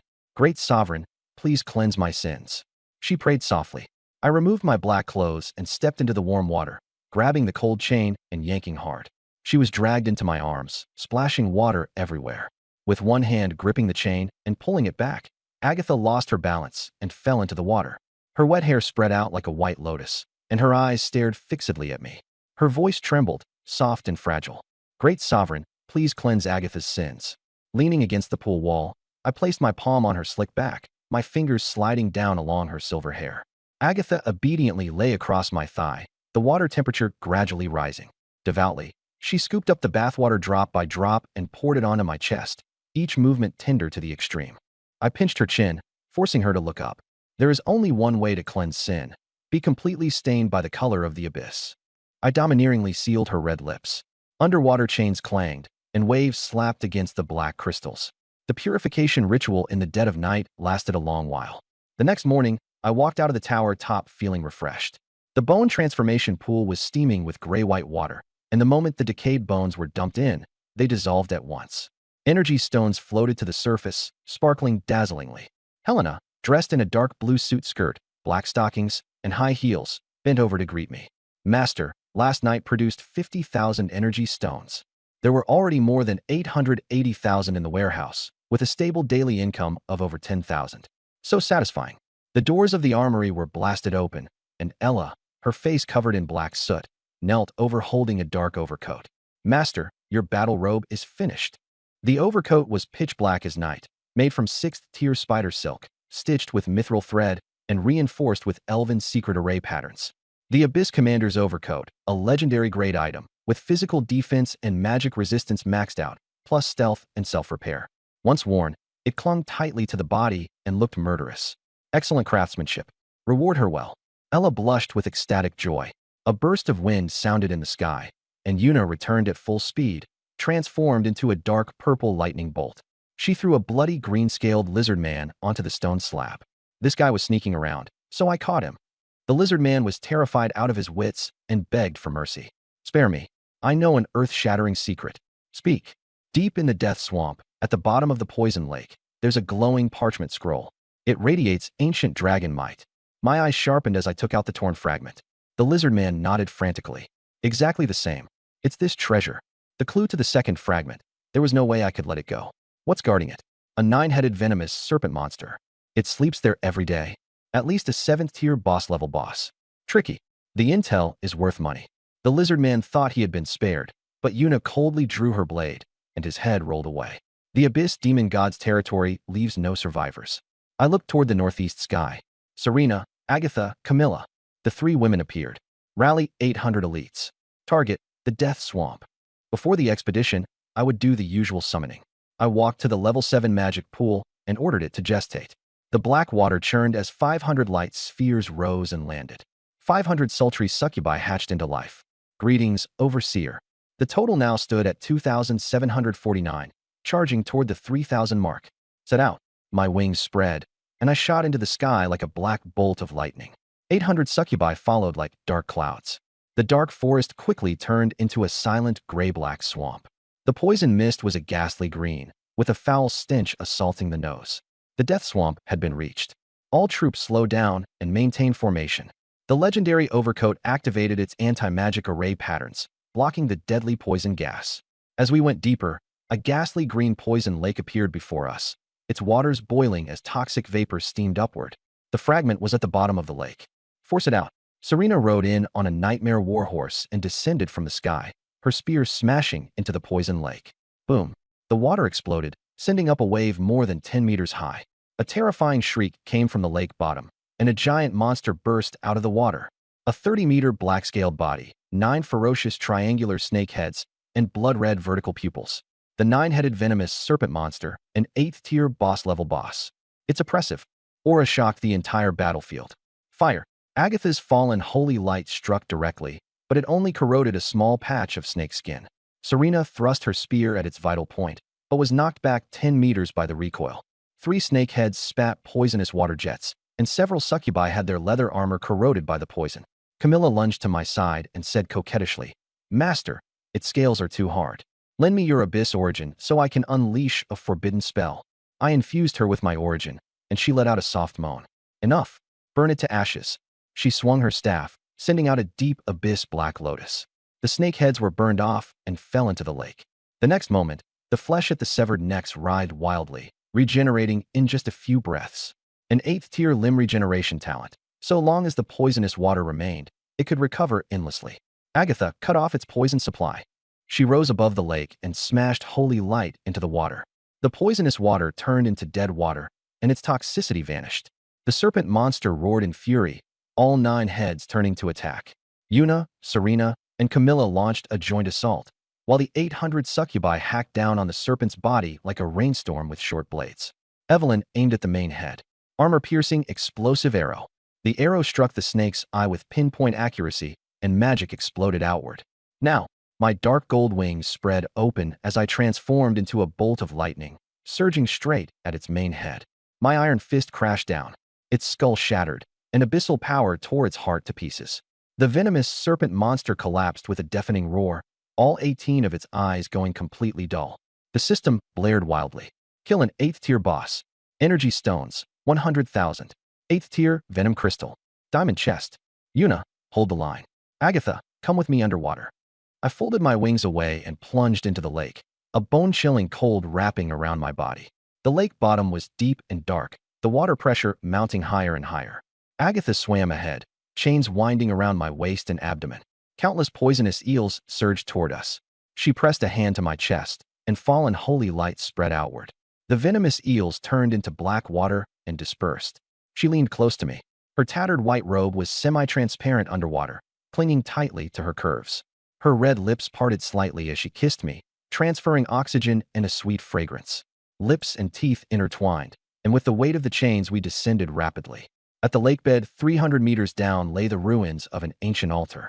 At its center floated a faintly glowing parchment scroll, protected by a waterproof barrier. I reached through the barrier and seized the scroll. System prompt. Ancient Dragon's Nest Fragment. 2/3 obtained. Only the last piece remained. I kicked hard and drove Agatha back toward the surface. Breaking through the water, she panted heavily, her wet white hair clinging to her cheeks, her eyes filled with longing. Yuna came up to meet us. Master, we've collected 30,000 units of high-grade venom blood and 10,000 black scales from the serpent monster's corpse. Sort the spoils. We're returning to the city. I took the diamond chest and opened the lid, dazzling light illuminating the dead swamp.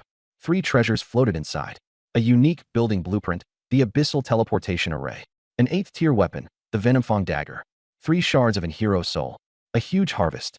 I waved my hand, and the black succubus army descended through the clouds, landing on the bluestone square. The expedition to the Death Marsh had been a resounding victory. Walking to the center of the square, I took out the Abyss Teleportation Array blueprint, glimmering with diamond-like light. Construct 50,000 units of stone and would vanish in an instant. Amid a rumbling roar, the stone slabs wildly rearranged themselves. 100-square-meter hexagram blackstone platform rose from the ground, and spatial runes flashed atop the 6 magical pillars. The Abyss Teleportation Array, a unique strategic structure. By placing a subarray disk outside, the army could instantly descend across space. This divine artifact could break the limits of space. At critical moments, troops could arrive like heavenly soldiers. I put away the black subarray disk. Helena hurried over in her red high heels, wearing a dark blue tailored professional outfit, with 2 buttons on her white blouse left undone. Master, welcome back in triumph. A special local traveling merchant has arrived at the trade market. The 2 of us passed through the square and entered the stone chamber behind the market. It was extremely soundproof. Master, the 100,000 energy stones brought back from the Death Marsh have all been entered into the warehouse. She bent over to check the ledger, her hip-hugging skirt stretched taut. I closed the door and slid the latch, then strode over, my chest pressed against her back. Are the accounts clear? She froze with her hands on the table, breathing rapidly. The master's accounts. Helena naturally knows them clearly. My hand reached over her shoulder to cover her hands, our fingers interlocking as I leaned close to her ear and exhaled softly. Then count them for me. I guided her hand over the abacus beads, pressing forward again and again. Half an hour later, the stone door opened, and I walked out refreshed. Helena stayed in the accounting room to Yasan, her face flushed red. I headed straight for the VIP room. The moment I pushed the door open, a wave of fragrant scent hit me. On the sofa sat a petite woman, wearing a long purple gauze dress, with 2 white fox ears atop her head and a fluffy tail swaying behind her. Fox Demon, traveling merchant Su Mei, neutral lawful faction. The Lord has finally shown himself. Her watery fox eyes appraised me, and her soft, delicate voice carried the charm of the fox race. To me, it was nothing but child's play. Cut the nonsense. What goods did you bring? She straightened up and took out 3 treasures, placing them on the table. First, a territorial concealment array disc, which could shield coordinate aura for 10 days, priced at 30,000 energy stones. Second, an abyssal magic potion recipe, permanently increasing the troop cap, priced at 50,000 energy stones. Top tier. My gaze fell on the 3rd item, a broken sheepskin scroll, with dark red magical light flowing across it. A fragment of the ancient dragon nest, 1/3 complete. The final piece. A key to mythic treasure was actually being sold as merchandise. I suppressed my excitement and kept my expression blank. Price this broken sheepskin. Su Mei's tail swayed gently. Bundled together, the 3 items are 800,000 energy stones, or equivalent equipment of 8th rank or above. I flipped my hand, and a short black dagger dripping with poisonous green liquid landed on the table. Venomfang Dagger, 8th rank boss weapon. An excellent item torn from the 9-headed serpent beast I killed in the Death Marsh. Su Mei's eyes widened as she sprang to her feet. An 8th rank poison attribute boss weapon. Deal. She lunged forward and hugged the dagger, afraid I might change my mind. In a great mood, she circled around to my side and placed her fair hands on my broad shoulders. Your grace is so generous. Su Mei will have to rely on you a lot in the future. Her fox tail swayed, and her allure spread. My blood surged like a great wave, but the Abyss Demon God's mental barrier instantly shattered her low-level charm spell. I reached out a large hand, bypassed her slender waist, and directly grabbed that fluffy snow-white foxtail. A foxtail is a fox demon's most lethal sensitive spot. Ah, Sume cried out sweetly, all her strength draining away as she collapsed heavily onto my lap. Her cheeks burned red, and the pink glow of enchantment shattered into mist. Master, please let go. Sume won't dare again. She melted weakly into my arms, her ears drooping. I sneered. Don't try any petty tricks. If you do business with me, you'd better be honest. As I said that, I casually patted her round backside, the sound crisp and sharp. Sume seemed to have been granted amnesty and quickly got up, her face flushed as she straightened her dress and took out a pink jade token, handing it to me. VIP token of the Tianhu Merchant Guild. If you have any treasures, come find me anytime. I put away the jade token and the treasures and left. Put the concealment array disc in the core. Activate it immediately if danger arises. I tossed the crystal to Helena. Turning around, I entered the Abyss Armory and handed the bronze box to Ella. Excited, she said, an ancient physique-strengthening potion. The materials are enough to mass-produce it and unleash the entire succubus army. Which herbs? Blazing sungrass and nether flower. I immediately opened the Interrealm Trading Hall to place purchase orders. The world channel exploded, and lone players all transformed into herb gatherers. After making the arrangements, I returned to the Black Crystal Spire. I took out the 3 torn parchment scrolls. All of them had finally been collected. As soon as the 3 scrolls came into contact, dark red demonic light burst wildly, and the torn edges fit together seamlessly. Boom. A terrifying draconic might soared into the sky. Synthesis successful. Mythic item, Magic Dragon Secret Realm Star Map. Inserting 50,000 energy stones opened a 12-hour one-way portal, directly leading to the Magic Dragon Nest. Hint, the nest holds endless treasure, but is full of traps, and its guardians are deadly. The cost of opening with 50,000 energy stones is staggering, but I didn't care at all. This treasure would inevitably bring a qualitative transformation. I summoned Yuna, Selena, and Evelyn, the 3 top-tier combat powers. Pick 800 elite veterans, equip them with top-grade Nightfall leather armor, and stock up on potions. Tomorrow morning, flatten the Magic Dragon Nest. Under the morning light, 800 elites formed up in neat ranks. I raised the star map and said coldly, "Open the portal." 50,000 energy stones were deducted in an instant, and the star map released a dark red pillar of light as a massive spatial gate rose up. 10 meters high, turbulent currents surged violently, and an ancient aura rushed at us head-on. Selena pulled on the reins, the Nightmare Warhorse charged ahead in flames, and I led the rest closely behind. 800 soldiers surged in like a black tide. A hellish lava inferno world appeared before our eyes. The stench of sulfur was overwhelming. The rocks were charred black, and scorching rivers of lava wound through the land. A heavy dragon might press down on everyone's shoulders like a physical force. The remnant might of the dead dragon suppressed all things. The soldiers felt their shins grow heavy, and their wings were weighed down so much they could hardly fly. Yuna and Evelyn gritted their teeth and held on, sweat beating across them, their chests rising and falling violently. Blood surged wildly through me, and the abyssal protection shielded my body, easily dispersing the dragon might. The Abyss bloodline mark is the only cure for dispelling dragon might. I strode quickly toward Yuna, then suddenly grabbed the collar of her leather outfit and pulled her into my arms. She cried out in alarm, pressing tightly against my scorching chest. I lowered my head and savagely bit through her slender neck, pouring in the essence of the abyss in torrents. Yuna screamed in pain, both hands clutching my arm tightly as she trembled nonstop. The bloodline mark was instantly activated, resisting the dragon might. I let go, leaving behind a dark red brand. Go stand over there and adapt. Yuna collapsed against the rocks, gasping for breath. Evelyn took the initiative to pull open her collar, revealing her fair neck. I bit down on her as well, infusing her with abyssal power. She let out a soft moan, her legs going weak as she leaned against me. After marking the 2 core forces, I suddenly released my abyss aura. Black light swept across the battlefield. The pressure on the 800 veterans vanished, and their fighting spirit surged sky-high. Ahead, the charred stone forest erupted with earth-shaking roars. Hundreds of 5-meter giant lizards charged over, shaking the ground. Their dark red scales were like iron armor, and black smoke and sparks spewed from their mouths. Dragonblood giant lizard, tier 6 elite monster. One of them outside could wipe out an ordinary territory, yet there were hundreds here. Kill them all. Understood. Selena charged at the front, and a single strike of her abyssal spear pierced through a skull. Evelyn drew her longbow to full draw, loosed 3 arrows in rapid succession, and accurately blew apart 3 heads. Yuna moved like lightning, her magic blades slicing open the gaps in the scales. 800 black shadows swept across the battlefield like a whirlwind, and the giant lizard's flames all hit the Nightfall leather armor without finding any flaw. In less than 20 minutes, hundreds of giant lizards lay dead across the ground. Quickly collect the resources. System notifications popped up wildly. Obtained 20,000 energy stones. 500 Tier 6 Dragonblood crystal stones. Just the Gatekeeper monsters dropped 20,000. This mythic secret realm was indeed insane. The army pressed onward through the charred stone forest. Suddenly, the view opened wide before us. A scorching lava river 100 meters across stretched across the path. A bone bridge made of pale beast bones spanned the river, and at its end stood a massive black palace.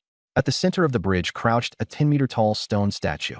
The moment I stepped onto the first bone plank, the statue's rocky shell cracked open. Burning hellfire eyes suddenly snapped open. Lava surged forth, and the stone statue transformed into a terrifying giant with molten lava flowing all over its body, wielding a 6-meter flaming greatsword.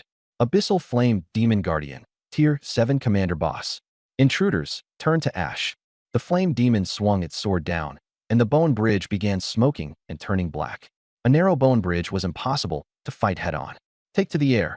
800 Maya beat their wings in unison, hovering in the air like clouds. Selena roared furiously, riding her nightmare mount as she charged forward to meet the sword. The abyssal spear forcibly stopped the flame sword. Evelyn, armor-piercing explosive arrows. The purple-haired archer drew her bow to full draw, and 2 arrows shot like lightning into the joints of the flame demon's arms. Molten rock exploded apart. The flame demon's arms lost all strength, and the giant sword crashed onto the bridge. Behind me, my wings spread wide as I dove with gravity's pull, the heaven-splitting axe slashing hard at the flame demon's head. With a thunderous boom, its magma skull shattered. The 10-meter-tall giant fell into the river of lava, stirring up monstrous waves. I punched out a tangible shockwave in the air, blasting into the flame demon's chest. The magic core shattered, the molten giant body sank, and its roar came to an abrupt stop. The 7-tier boss was killed instantly. The system prompt surged. Killed the 7-tier boss, Abyss Flame Demon Guard. 30,000 energy stones. A 7-tier fire attribute magic crystal. A platinum clearance treasure chest. 30,000 energy stones plus a high-end blind box. The secret realm was practically a moving gold mine. I turned to Selena.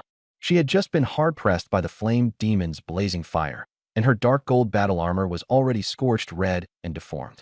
I strode forward, grabbed the deformed metal buckles with both hands, and yanked hard. With a few cracking sounds, the high-temperature breastplate was ripped apart and fell away. In this heat, so deadly it could kill, my dark gold wings suddenly folded together, wrapping the two of us into an enclosed space of darkness. Inside the wings was the abyss's freezing wind, instantly sealing away the heat. Selena felt the intertwining of ice and fire and let out a soft moan. Awakened by her wild nature, she held me tightly. Master's wings are the supreme protection. She rose on tiptoe and bit my shoulder, like a beast tearing into its prey. Outside, the army consciously turned away, leaving only the two of us to carry out a wild physical replenishment atop the scorching lava. Half an hour later, the wings opened.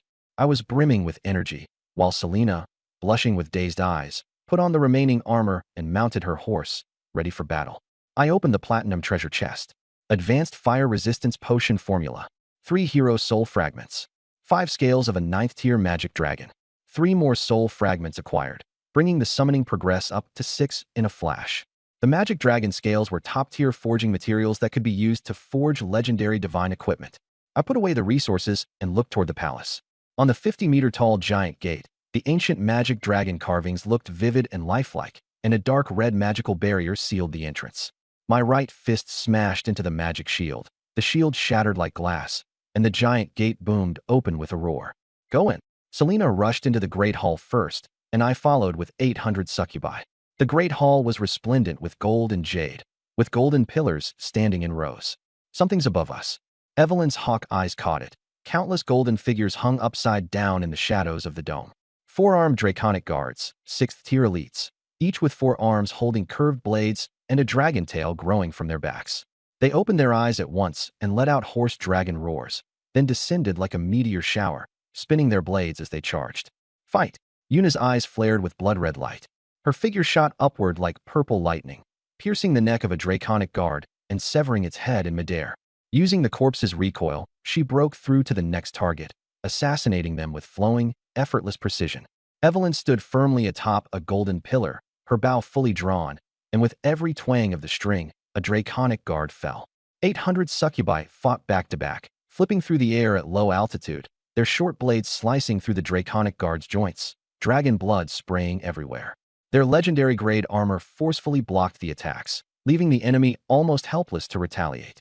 Within half an hour, more than 1,000 draconic guards lay dead across the battlefield. Clear the battlefield. The system buzzed wildly. Killed 1,000 6th-tier draconic guards. 50,000 energy stones. 1,000 6th-tier magic crystals. 4,000 golden, curved blades. Yuna stepped forward, holding a blood-stained magic blade. Master, there's a pool at the end of the Great Hall. In the white jade pool flowed a thick, shining golden liquid that gave off a strange fragrance. Ancient dragon marrow liquid, the essence of the marrow of an ancient magic dragon. I hurried over, and Yuna stumbled slightly, frowning. Just a little wound. My gaze turned fierce as I swept over her waist. Her leather clothing had been torn, and dragon blood was corroding her skin. You were injured and didn't report it? I can endure it, don't move. I tore open her leather clothing, revealing the wound, and pressed my palm against it, using the power of the demon gods. Origin to suck out the poison blood. Yuna cried out repeatedly as the blood was forcibly drawn out, tearing through her whole body. Then a wave of heat surged from my palm. An abyssal aura filled the wound. She collapsed softly into my arms, breathing rapidly, and actually bit my shoulder to ease the pain. 5 minutes later, the dragon blood had been completely drawn out. I sealed the wound and lightly struck her waist. The poison's been removed. Be more careful next time. Yuna's eyes burned with fanatic devotion. Yuna's life belongs to Master. Get containers and take the dragon marrow liquid away. Several succubi took out crystal buckets and filled 10 of them. Suddenly, a dazzling square stone box emerged from the bottom of the pool. I shattered the lock and opened it, only to find 3 golden scrolls and a dark gold dragon eye gem inside. The system buzzed wildly. Discovered ancient magic dragon relics. Blueprint for an 8-level dragon breath annihilation tower. Mythic grade material, the dragon's eye. 2 high-tier abyss contract scrolls. The hidden reward in the Great Hall is even more outrageous than the boss chest. The Dragon Breath Annihilation Tower far surpasses ordinary arrow towers, and the Dragon Eye is an invaluable mythical material. I put away the spoils and fixed my gaze on the thick gate deeper inside. The Dragon Eye was embedded into the groove. Mechanisms rumbled, and the gate opened. Behind the door lay a vast treasury, piled high with gold, silver, jewels, and rare materials. At the center, above a boiling magma pool, stood a black giant egg, dark red patterns pulsing across its surface, emitting a heavy heartbeat. I led the 3 commanders inside. The egg erupted with blood-red light, and a deafening dragon roar rang out. 100-meter-tall phantom of an ancient demon dragon soared into the sky, its blood-red eyes glaring at the intruders. The oppressive might of a 9th-tier spirit body crashed down like a mountain. The 800 succubi instantly went weak in the knees and knelt to the ground. Yuna and Selena struggled to hold themselves up, gritting their teeth. Evelyn knelt at the very front, her bow arm trembling violently, blood sliding from the corner of her eye. I walked behind her and covered her eyes with my hand. Close your eyes. Lock onto the target with your instincts. In the darkness, she entrusted her weight to me, and the bowstring was drawn to full tension in an instant, gathering dark gold magic power. Release. The arrow tore through the air and struck the demon dragon's brow dead center. With a thunderous boom, abyssal magic exploded from its mental core, and the demon dragon let out a miserable howl as its oppressive force shattered. I hurriedly threw out a high-tier abyss contract scroll, and dark purple chains tightly bound the phantom. Submit. The abyss field forcefully dragged the demon dragon's remnant soul back into the black egg. As the red glow faded, the treasury fell silent. Cracks spread across the surface of the egg, and a 5-meter-long black-scaled hatchling burst out of its shell. Purple abyssal demonic flames blazed on its back, and its eyes were an eerie dark purple. A deep abyss demon dragon, mythical grade hatchling, already contracted and bound to its master, Tier 6. A deep abyss demon dragon mount with astonishing potential was born just like that. The hatchling obediently crawled to my feet and rubbed against my boots, showing absolute submission. I patted its head and swept my gaze over the treasure. Empty it out. The system reward surged. 100,000 high-tier magic crystals, 20,000 units of high-purity refined gold, 3 legendary-grade armor blueprints, The ancient demon dragon's inheritance and astonishing wealth were instantly taken into my possession. The 800 succubi quickly packed up and carried away the treasures. I leaped onto the demon dragon's black back. Returned to the city. A dark red spatial gate warped open, and the hatchling spread its wings and flew through before landing heavily in the bluestone plaza. Its dragon claws shattered the stone slabs, and pure ancient dragon might swept across everything. Helena and the other logistics personnel knelt in submission, their eyes filled with reverence. I jumped down from the dragon's back, closed the teleportation gate. The spatial gate vanished in an instant, and the morning sunlight spilled over the Demon King's spire. I walked toward the Tier 7 Abyssal Demon Pool. Incubate. The pool exploded, and 500 dark red light clusters shot into the sky and shattered. 500 new succubi soldiers emerged from their shells, their skin fair, with demon patterns and devil wings on their backs. In unison, they called out my name, their momentum surging like a rainbow. Helena immediately led the new recruits into formation. I led the 800 veteran soldiers straight to the Abyss Armory. Ella was hammering iron ingots with a blacksmith's hammer. Ella. She immediately set down the hammer and knelt. I flipped my hand, and 3 legendary-grade armor blueprints and 20,000 units of refined gold crashed onto the forging table. Within 3 days, I want the finished pieces worn on my body. Ella's eyes widened, and she excitedly pressed her face to my boots and kissed them. Even if I work day and night, Ella will complete the mission. After issuing the order, I took the demon dragon hatchling back to the Demon King's spire. The hatchling lay at the foot of the steps, its stomach rumbling as it looked at me hungrily. I waved my hand and poured out 1,000 high-tier magic crystals. The hatchling excitedly crushed the crystals between its teeth, its black scales flashing with purple as its power surged. The side room door was pushed open.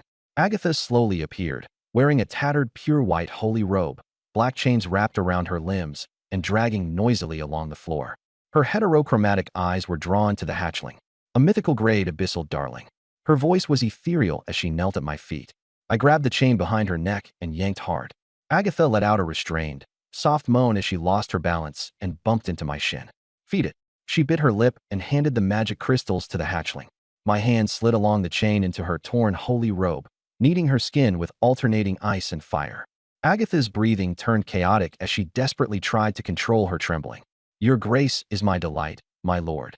Her heterochromatic eyes burned with fanatic fervor, and her holy robe was torn further apart. Only the demon dragon's chewing and her rapid breathing remained in the hall. Half an hour later, the dragon had finished the magic crystals and was dozing peacefully. Agasha was flushed red and limp, her holy robe hanging loosely like water. High heels sounded from outside. Helena hurried in. "Lord, something big has happened at the trade market." "What is it?" "It's not a traveling merchant. It's an official envoy with a white flag, claiming to be the royal family of the Dark Elves of the Black Iron Mountains. The leader is an elder of the Dark Elves. The Dark Elves had come to deliver themselves to my door. They must have had an ulterior motive. They brought 10 large carts of high-purity rare ores and magical herbs. The elder is speaking humbly, begging for an audience with you." A smile spread at the corners of my mouth. "Have them bring the goods to the plaza. I'll go see them." In the plaza, 10 wooden carts stood in neat rows, with 5 dark elf warriors guarding each one. At the front was an elder leaning on a staff. I strode out of the spire, and behind me the dragon hatchling's every step cracked the cobblestones beneath its feet. 50 elven warriors went weak in the knees and knelt at once. The elder trembled as he said, "Great Elder Mar of the Dark Elves, paying respects to the great Abyss Lord." I swept my gaze over the supplies. "Open the carts." The warriors lifted the waterproof cloths, and a brilliant light illuminated the plaza. The carts were piled high with star iron, ore, and potent magical herbs. The last cart held 10 crystal-sealed wooden barrels, moonwell water, capable of greatly enhancing the constitution of troops. Helena reported quickly. "Its value far exceeds 100,000 energy stones." My eyes sharpened as I stared at March speak. "What do you want?" Mar wore a bitter expression. "My lord's power is unmatched. The Black Iron Dwarves and the Orc Royal City have been utterly destroyed. We are weak and isolated. Today we have come with our entire foundation, seeking to become your vassals and receive your protection." I sneered. "The Dark Forest is under my control. Stay here in peace. Who dares touch you?" Mar hurriedly explained. "The underground shadow spider nest has gone out of control. 7th-tier mutated creatures are hunting elves everywhere. Our tribe can't hold out." I fixed my gaze on him. "Protection comes at a high price." Mar immediately produced a parchment scroll. Helena confirmed that it was the highest-grade bloodline master-servant contract and handed it to me. I dripped in a bit of blood, and as the contract turned red light and merged into my body, from that moment on, the Dark Elf tribe deep in the Black Iron Mountains became exclusive territory of the Abyss Demon God's domain. Mar let out a sigh of relief and ordered the guards to make way. A graceful silver-haired female elf stepped out. Her dark purple soft armor clung tightly to her skin, cold and proud. But her hands were bound with fine silver chains. The Dark Elf Princess Fiona, Tier 5, an affiliated tribute offering. She is the chieftain's most beloved youngest daughter. She is skilled in advanced nature magic, and she will stay in the Demon Palace to serve you exclusively. Fiona bit her lip and swallowed her tears as she knelt and whispered, "Greetings, master." I stepped closer and grabbed the silver chain, yanking it hard. Fiona fell into my chest, her soft armor pressed against my firm muscles. My gaze was icy as I reached out and pinched her left elf ear, the most sensitive nerve center. She shuddered, an uncontrollable, delicate moan escaping her lips. Her legs went weak, and she could only steady herself by holding onto the chain. If you've come to serve, then don't pretend to be so proud. Her act collapsed instantly. Her cheeks burned red, and her breathing became ragged. Master's reprimand is right. I'll behave and listen obediently. She lowered her head, limp and softened in my arms like spring water. I let go and looked at March. Take your people back. Tomorrow I'll personally lead the army into the underground world. The Shadow Spider territory is mine. Thank you, my lord. Mar bowed repeatedly in gratitude before leading his people away. Only the carts loaded with supplies and the kneeling Fiona remained in the plaza. I instructed Helena, move the supplies into the armory and warehouses. Distribute the Moonwell water tonight, so all the succubi can improve their physique. Then I turned to Agasha. Take her into the tower and teach this elf princess what proper rules are. As you command, divine oracle. Agasha walked toward Fiona, her heterochromatic eyes flashing with strange light. At the top floor of the Demon King's spire, the throne exuded a cold and oppressive presence. Fiona was brought in, the silver chains dragging across the stone slabs with a clear ringing sound. The abyss's suppression had sealed the nature magic within her body. I sat steadily upon the throne. Pour the wine. Fiona gritted her teeth and picked up the crystal goblet, her steps unsteady. Fear made her hands tremble, and drops of red wine spilled onto and stained the soft armor. I suddenly grabbed her wrist and yanked her, and she fell into my arms, straddling my thigh. The crystal goblet hit the floor and shattered. You can't even pour wine properly. Why keep you around? My palms slid down her back, reaching the edge of her soft armor. Agatha knelt beside the throne, holding up a pitch-black scroll with both hands. Great Sovereign, please brand your possession.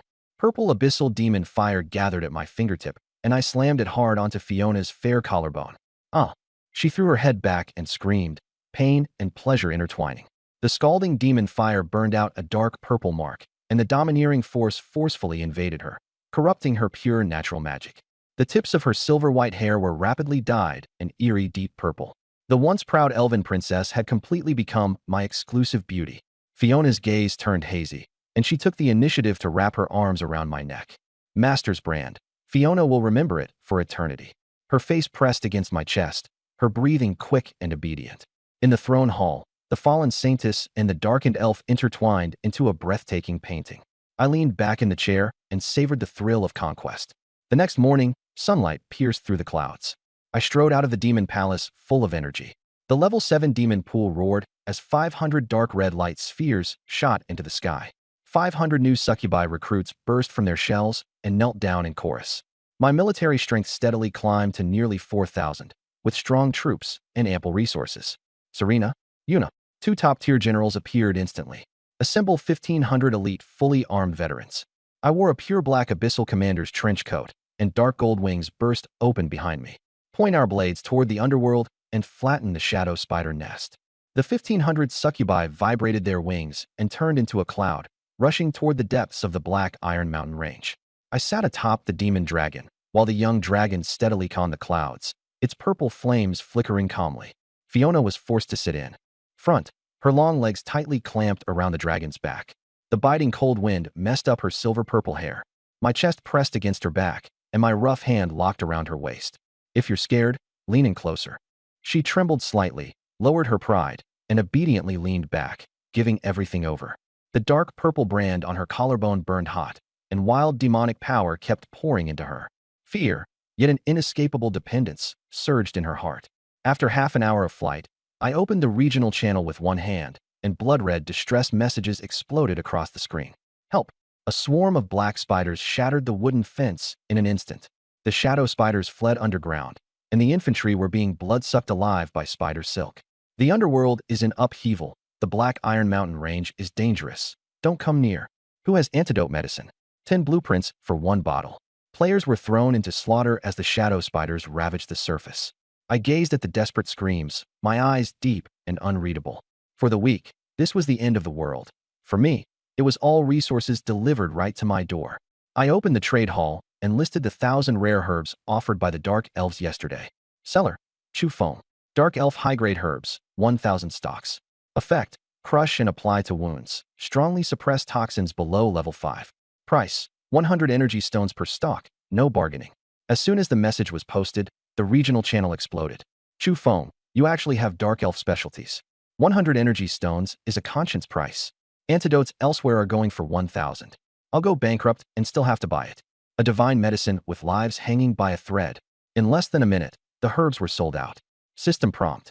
Transaction complete. Obtained 100,000 energy stones. A smile rose at the corners of my mouth as I effortlessly pocketed them. Before the war had even begun, the first wave of profits had already arrived.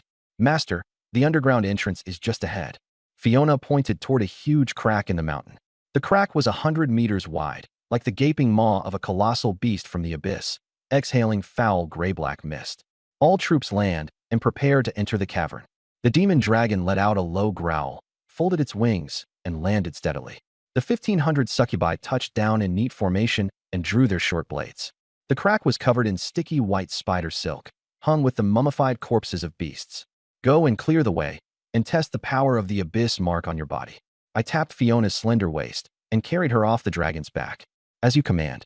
She stepped forward, took a deep breath, and formed seals rapidly with both hands. The dark purple mark on her collarbone flashed violently. Dark thorn, strangle. Boom. The rocks shattered, and dozens of giant vines burst from the ground, thick as water barrels and blackish purple. The vines were covered in sharp barbs and dripping corrosive venom, clearing the passage at high speed. From deep within the nest came the sound of insects chirping. Hundreds of giant black spiders rapidly crawled out, compound eyes glowing eerie green and abdomens swollen and bulging. Shadow spider guards, tier 6 elite monsters. They opened their mouths and spat venomous webs. Don't you dare hurt my master. Fiona thrust out both hands, and dark vines instantly formed a giant shield to block the venom. Penetrate them. I stood behind her and gave a calm order. By the master's will. Her eyes turned a demonic purple as her 10 fingers clenched sharply. The vine shield transformed into countless razor-sharp spears that shot out in all directions. Their hard armor was pierced by the spikes, and dozens of spider guards were nailed to the rock wall. The thorn vines frantically drained the spider's blood, and in just a few breaths the giant spiders shriveled into empty shells. Cruel, brutal, and highly efficient crowd control. The remaining spiders fled in terror. Selena charged in with her spear, sweeping it across as black flames exploded. The rest of the spiders instantly turned into minced flesh, and the cave entrance filled with the smell of burning char. The battle ended in 5 minutes, and Helena's logistics team followed closely behind to harvest the spoils. Over 100 shadow spider guards killed, 20,000 energy stones, 500 sets of high-tier spider venom glands, and 100 tier 6 shadow magic crystals. Resources poured in continuously. I walked up to Fiona and wrapped an arm around her waist, pulling her into my embrace. She was gasping, her chest heaving, sweat beading on her forehead. My rough fingers gently brushed over the brand. Your slaughter suits the abyss perfectly. Fiona blushed and clung tightly to my neck, pressing her face against my chest muscles. Fiona's strength exists only to conquer for my master. Please grant me more abyssal power. Her voice was hoarse, carrying none of an elf's restraint, like a madman begging a god. I infused pure blood-chi demonic power into her, and a warm current surged through her meridians. Her legs went weak, and she leaned into my arms, breathing heavily as she recovered. Light the torches and keep moving forward. 1,500 succubi raised their torches, and the army stepped over the dried spider shells into the deep, dark cave. The passage sloped downward, and the air grew thicker and more humid.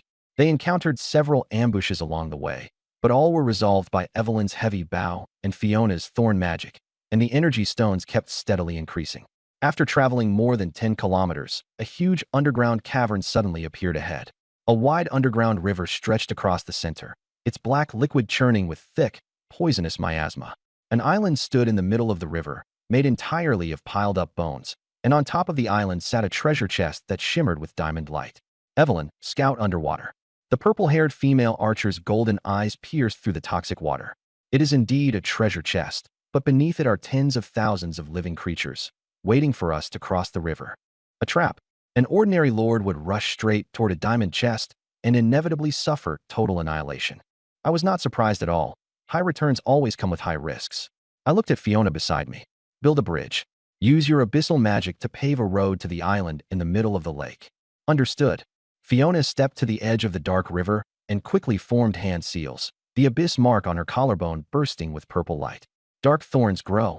The rocks on the shore shattered, and dozens of thick purple-black vines wildly surged toward the island in the lake, interweaving into a bridge across the water. But the river water was highly toxic and immediately corroded the vines, sending up white smoke and hindering their growth.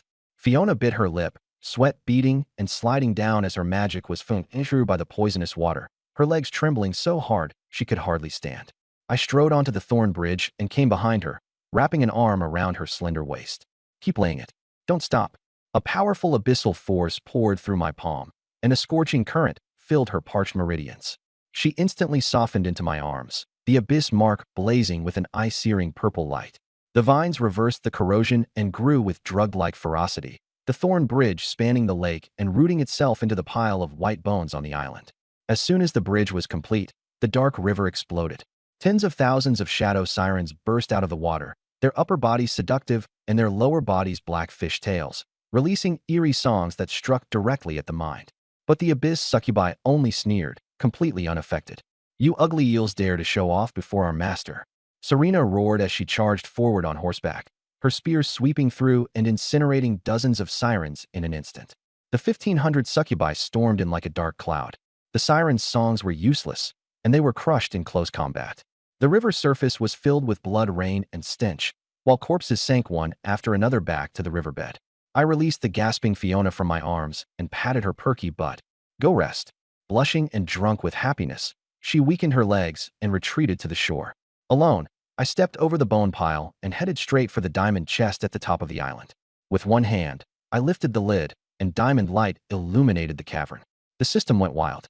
Exalted chest opened. 100,000 energy stones. 3 hero soul fragments. Unique blueprint. Dungeon teleportation array disc. Special living loot. Dark iron gnome grandmaster. My gaze fell on the living loot. A dirty old dwarf no taller than 1 meter, with dark gray skin all over, rolled down from the bone pile, wearing greasy goggles and bound tightly head to toe. Dark iron gnome grandmaster Gulu offers his humble loyalty to the great lord. He knelt in terror, his voice trembling. Raise your head and tell me why you were locked in a chest. Gulu crawled closer, his face full of resentment. I'm an engineer skilled in underground technology. 3 months ago, the Spider Queen invaded Machinery City, and my people were turned into fertilizer. I refused to help her build cannons, so she sealed me here to die. The Spider Queen was an 8th-tier peak mutated creature. Her nest was 100 miles away in a abyss crystal mine, piled with 1,000,000 energy stones and rare gemstones. My eyes flashed. This treasury was basically an endless ATM. You're skilled in building firearms? Gulu nodded frantically. With enough refined iron and abyssal magic crystal cores, I can build magic energy cannons that can tear through dragon scales. I grabbed him and glared. Lead the way. Today, I will cut off the Spider Queen's head. Yes, mighty lord. Gulu excitedly waved his arms and legs. Serena knelt on one knee to report. Master, we obtained 20,000 energy stones. The trash has been cleared. I mounted the Nightmare Warhorse, placed the teleportation array disc at the center of the island, and a blue pillar of light shot straight into the sky, opening up supply lines and retreat routes. Drawing my blade, I pointed it toward the depths of the dark river. Target, the crystal mine. Flatten the spider nest. The 1,500 succubi, fully armed, advanced swiftly along the dark river. Gulu was hung by the collar by a succubus, so frightened that his eyes rolled. To build magic energy cannons, you need refined iron and abyssal magic crystals. The high-grade ore in the mine is enough to create an entire cannon legion. I'll provide the resources as long as you can build them. The underground passage was dim and dark. Fiona followed closely and took the initiative to cast her spell, scattering dark purple spores from her fingertips that wildly grew into abyss fungi, lighting up the rock walls.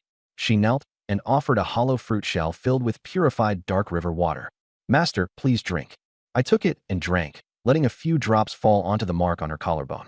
The moment the cold water met her heated skin, her entire body shuddered, and from her red lips came a suppressed, soft moan.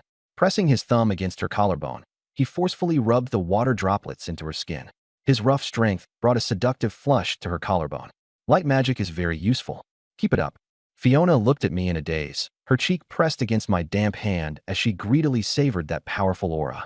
After advancing more than 40 li, Evelyn suddenly stopped and raised her hand. Master, a large number of blockers have been spotted 1 kilometer ahead. No trace of flesh and blood, just giant steel mechanical spiders, with glowing metal cylinders mounted on their backs. Gulu suddenly struggled and roared in fury. That's my dark iron mechanical spiders. The Spider Queen stole my factory and turned it into watchdogs. Form up, all troops. Get ready to smash these iron lumps. The passage ahead abruptly widened, revealing a massive underground canyon.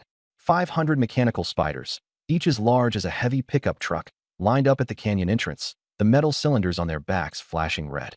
Click, click. All 500 turned at once, the cylinders aiming at the army. Fire. 500 red high-temperature beams tore through the darkness and swept fiercely toward them. Tricks like that are nothing. Serena roared and charged on horseback, the battle aura of her 6th-tier heavy armored knights transforming into a solid black wall. The high-temperature beams slammed violently into it, sparks flying everywhere, but they still failed to penetrate her legendary-grade magical armor. She plunged into their formation and thrust her spear through the core, black flames pouring in as the mechanical spider exploded with a boom. Smash them all. 1,500 succubi spread their black wings and swooped in, precisely slicing through joints, drive shafts, and energy pipes. 10 minutes later, all 500 mechanical spiders were annihilated. Gulu slapped his thigh in excitement. Give me time, and I can use these parts to build cannons for the Overlord. Gather everything and take it with us. Put your full effort into researching cannons. The army reached the deepest part of the canyon, where a 30-meter-tall gate of fine iron blocked the way forward. A ferocious 8-eyed spider totem was carved into the gate, and rainbow light shone through the seams, accompanied by an intense wave of energy. That was the Spider Queen's 100 years of accumulated abyss crystal ore. Blood and chi roared in my chest as I clenched my fist in the abyss. Commander Ring burst with a ghostly glow. Boom. With one punch, the fine iron gate shattered instantly, opening the passage. Beyond the gate lay a vast underground world, crystal clusters hanging from the cavern's ceiling, their colors dazzling and dreamlike. Gulu rushed toward the cold rail track. Overlord, this is the main transport track of the Dark Iron Clan. Follow it for 5 minutes straight to the mother nest, and we can avoid the incubation chamber traps. From behind the multicolored crystal wall came the sound of crawling. Over 100 monsters slid down, upper bodies like enchanting women, lower bodies like giant crystal spiders. Crystal spider women, 6th-tier elites. They spat out a large cloud of pink, hallucinogenic poison mist. Scatter and smash them. The succubi rose into the air to avoid the poison mist, while Yuna transformed into a purple lightning magic blade and went straight for a spider woman's neck. The crystal spiders' surfaces were covered in hard crystal armor, and their defense was astonishing. Serena charged on horseback, her abyss spear piercing through, the inner flames exploding them into ashes. Evelyn's armor-piercing arrows shot into their compound eyes, causing the crystal armor to shatter piece by piece. Fiona's dark thorns bound a spider woman and hung her upside down in midair, the thorny vines frantically draining her energy. Within 10 minutes, over 100 crystal spider women were wiped out. Gulu ran toward a heavy sealed metal minecart. Overlord, the machinery is intact. Ride this for 5 minutes, and we can reach the depths directly. I took the lead and boarded, the others following. The minecart roared and accelerated downward. As it entered a sharp curve, the cart tilted, and centrifugal force sent Evelyn crashing into my arms. I clamped both hands tightly around her waist and said in a low voice by her ear, "Hold steady and keep your aim." She bit her lip and said nothing, letting her body weight rest against me while her hands trembled slightly as she gripped the longbow. 2 minutes later, the minecart burst out of the tunnel and braked violently. Before us was a funnel-shaped underground sinkhole thousands of meters wide, with millions of pure energy stones piled deep within, their light blinding. Gemstones and ore were mixed together, and a century-old treasury appeared before us. On the mountain peak loomed a gigantic, horrific beast. The Shadow Spider Queen, an 8th-tier peak boss, over 50 meters long, with 8 thick spider legs deeply embedded in the energy stones. Her upper body was that of a seductive woman with 8 red compound eyes, her snow-white skin marked with poisonous patterns and a fierce aura. You contemptible vermin, you dare covet this queen's wealth? Become nourishment and remain forever in the depths. The queen's voice was shrill. Her body pressed downward violently as her 8 thick legs frantically clawed at the heap of energy stones. Bright white light surged into her abdomen as the venomous pattern blazed fiercely, her aura skyrocketing. Guru, terrified, hurriedly hid behind the minecart.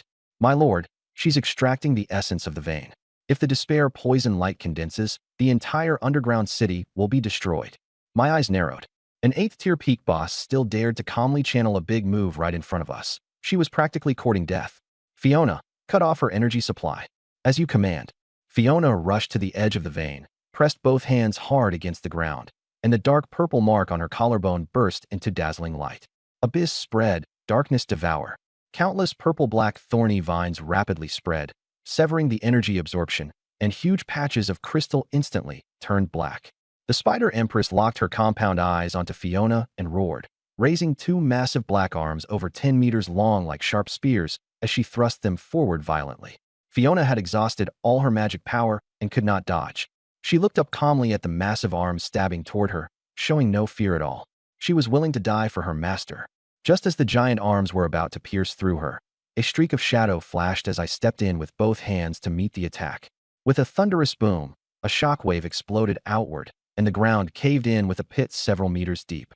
Guru and the minecart were sent flying dozens of meters away. My whole body was tense, my spider silk armor bursting to its limit, yet I still forcibly withstood the full power strike of an 8th-tier boss. Break! I roared, power surging through my waist and abdomen as both arms twisted madly. With crack after crack of bones tearing through the sky, I used pure physical strength to forcibly wrench off 2 of the Spider Queen's massive arms. Green foul liquid sprayed out. The queen shrieked in agony, losing her balance, and her huge body crashed heavily to the ground. Finish it. Selena rode her nightmare warhorse into the air, her black flame spear piercing the abdomen, burning the venom glands to ash. Evelyn drew her bow to full draw high above, dark gold arrows shooting toward the spinal connection, purple explosive runes shattering the hard shell. In a shriek, Una clamped her legs around the spine, drove a knife into the nerve bundle, and yanked hard, severing the nerves completely. The compound eyes dimmed instantly. The queen let out a mournful cry as it slammed down heavily, completely dead. The succubi cheered in unison. An 8th-tier boss, perfectly hunted. The system spammed rewards. Killed 8th-tier peak boss Shadow Spider Queen. 100,000 boss-grade energy stones. 8th-tier peak Shadow Magic Crystal. Star rank clearance chest. Star rank. A brand new chest beyond diamond rank. Fiona was pale from magical overexertion, yet she still stood firmly. Master, the vein blockade has no omissions. I pulled her up at once. Well done. She clutched my clothes and pressed against my chest, her red lips parting. Master's body is even sturdier than a shield. Gulu, the dark iron dwarf, came running over in a tumble, staring at the corpse with its severed arms as he kowtowed in awe. Master's might shakes the 9 heavens. Gulu is willing to offer a lifetime of craftsmanship to forge the strongest cannon. Take people to count every energy stone and gemstone in the mine pit. Not a single one is to be missed. The succubus veterans quickly spread out, hauling the loot like a tide. I placed my hand on the star-rank chest, and with a burst of light, the lid opened. 3 mysterious items floated in the air. 5 hero soul shards. Star-rank exclusive equipment. The demon god overlord crown. Mythic blueprint. The dark iron magic star destroyer cannon. 5 shards entered the account instantly. Combined with the 8 in storage, the conditions for summoning a hero were now met. The crown was entirely dark gold, sharp like a demon dragon's horns, with a black hole gemstone in the center devouring the light. Demon God Overlord Crown, absolute mental immunity. After activating the Soul Link, command all subordinates regardless of distance. Authority over all troops increases tenfold. I grabbed the crown as it turned into golden light and entered my body. A dark gold demon dragon horn mark appeared on my forehead. My spiritual power spread like a tsunami, countless threads linking the succubus veterans and the subordinates in the distance. Their emotions and positions were all laid bare before me. Clear the battlefield. A thunderous shout exploded in my mind, and everyone's souls trembled as the voice struck straight into their hearts. The succubi took the order in unison and madly hauled the ore. I took out the blueprint and tossed it to Gulu. The materials are right beneath our feet. Can the spider carapace and venom gland be dismantled and used as cannon barrels? Gulu's eyes lit up as he measured and tapped the carapace. Perfect. The carapace of an 8th-tier boss can withstand magic energy explosives, and the venom gland is a top-grade buffer agent. This old one will start work immediately. After 5 hours of looting the mine pit, 1,000,000 energy stones were packed away, and Helena made repeated teleports. The total in storage surged to 2.75 million. All troops withdraw. After teleporting back to the city, the towering walls and fresh air gave an overwhelming sense of security. I went straight toward the Abyss altar. The stone steps radiated cold pressure, and purple flames rose fiercely. I slammed 10 hero soul shards into the altar's demonic flames. Abyss altar summoned. The demonic flames surged, forming a dark purple vortex. An alluring woman slowly floated into view, her feet off the ground and her eyes covered by black silk. Abyss Astrologer Beatrice, Tier 6, Loyalty Maxed, Potential, Abyss Main God, Master of Starlight and Gravity Magic. She sensed my position and slowly descended, yet even one step from me, she was still floating. Overlord, the stars revolve for you. Beatrice is willing to control gravity in this world. Keep your feet on the ground. This is my territory. You are not allowed to float. Beatrice was startled. The gravity field collapsed, and she landed steadily. Just after losing the support of levitation, she swayed slightly, and a wave of weakness rushed in. I wrapped an arm around her slender waist and forcibly pulled her into my embrace. The touch was smooth and elastic. The deep blue starry dress pressed tightly against my black spider silk battle attire. The other hand pressed against the black blindfold over her eyes, rough fingers pushing against her eye sockets through the silk. What are you hiding in your eyes? Beatrice let out a soft, trembling cry and did not dare resist. For an astrologer, covering the eyes was a forbidden zone for sensing gravity, yet I forcefully touched it. My master's aura is hotter than a star. Her breathing quickened, her chest pressing tightly against mine as she let my fingers rub over the black silk. Show me your power. Crush that stone. I pointed to the 1,000-pound obsidian remains beneath the altar. Beatrice leaned into my arms, her right hand lightly pressing into the void. The air instantly warped, and the gravity field surged. The obsidian was crushed into fine powder, and the ground was carved into a pit half a meter deep. Gravity magic's destructive power far surpassed fire and frost. This battlefield control crushing tactic would leave the Abyssal army nowhere to stand. Well done. I pinched her chin, and Beatrice rose onto her toes to Dudon. One saw my lips, hot and eager. Under the dawn light, the dark gold city walls shimmered. Any creature below Tier 6 that approached would be suppressed. I stood on the high platform. The demon dragon horn mark on my forehead faintly emerged, and I monitored all succubi through the soul link. Helena, begin today's breeding. Beside the Tier 7 magic pool, black water churned as 500 dark red light spheres rose up. Succubi, knife-wielding succubi with fiery tempers, and auxiliary units like cooks and potion masters emerged from their shells. The total succubus force numbered over 5,000, with 3 million energy stones and resources. Beatrice floated at the core of the spirit-gathering array, dozens of gravity spheres circling around her like a miniature galaxy. I tightened my grip around her waist. She tilted her head back, the blindfold area trembling faintly. Master, the star chart shows that after you upgraded the territory to a high-level town, the balance in this region has completely collapsed. The native forces are terrified and discussing joining forces to resist. A bunch of ants struggling. And the Temple of Truth, an alliance of outland lords, has banded together. Their target is your territory. I opened the chat channel. It was all red exclamation marks. A private high-level message popped up. Su Qingxue, second in the region, invited me to begin interregional trade. I replied with a 50% cut. The other party silently accepted. By evening, Helena hurried over with a blood-stained war letter. An envoy from the overlord court of the one-eyed giant king in the depths of the dark forest has arrived. They demand an annual tribute of 1 million energy stones within 3 days, or else their 100,000 giant army will flatten the fortress. 1 million energy stones? I applied force with my fingers, and the war letter shattered into powder and fell away. Tell the envoy, I don't want tribute. I want their lives. The one-eyed giant envoy stood 5 meters tall, covered in gray fur, with a single huge eye like a bronze bell and a blood-stained bone club in his hand. He laughed wildly and roared threats of a 100,000-strong army. I couldn't be bothered to respond and glanced at Beatrice. Beatrice stepped lightly onto the ground and raised her right hand into the air. The gravity field crashed down. The one-eyed giant's kneecaps cracked under the crushing force, and he dropped to his knees with the floor tiles spiderwebbing apart. By the master's command, be silent and turn to dust. Beatrice swung her fist, and gravity surged 100-fold. Before the one-eyed giant could even finish screaming, he was crushed into a bloody meat patty, his bones and skin ground into a flesh and blood slurry. clean and crisp. Helena pushed up her silver-rimmed glasses, her gaze fanatic, and called for logistics to clean up the blood. I stood up and straightened my battle attire. Go take a look at how Guru's cannon preparations are going. After walking out of the hall, Fiona was already standing beneath the stone steps. Today she wore a form-fitting soft armor in deep purple, her silver-violet hair tied high, and her over-the-knee soft leather boots accentuated her long legs. Master Guru's artillery has been set up on the east wall. Lead the way. I climbed the 15-meter-high dark gold city wall. At the center stood a massive machine, the ultimate weapon with the black carapace of the Tier 8 Spider Queen as its core. The dark iron demon energy star-slaying cannon.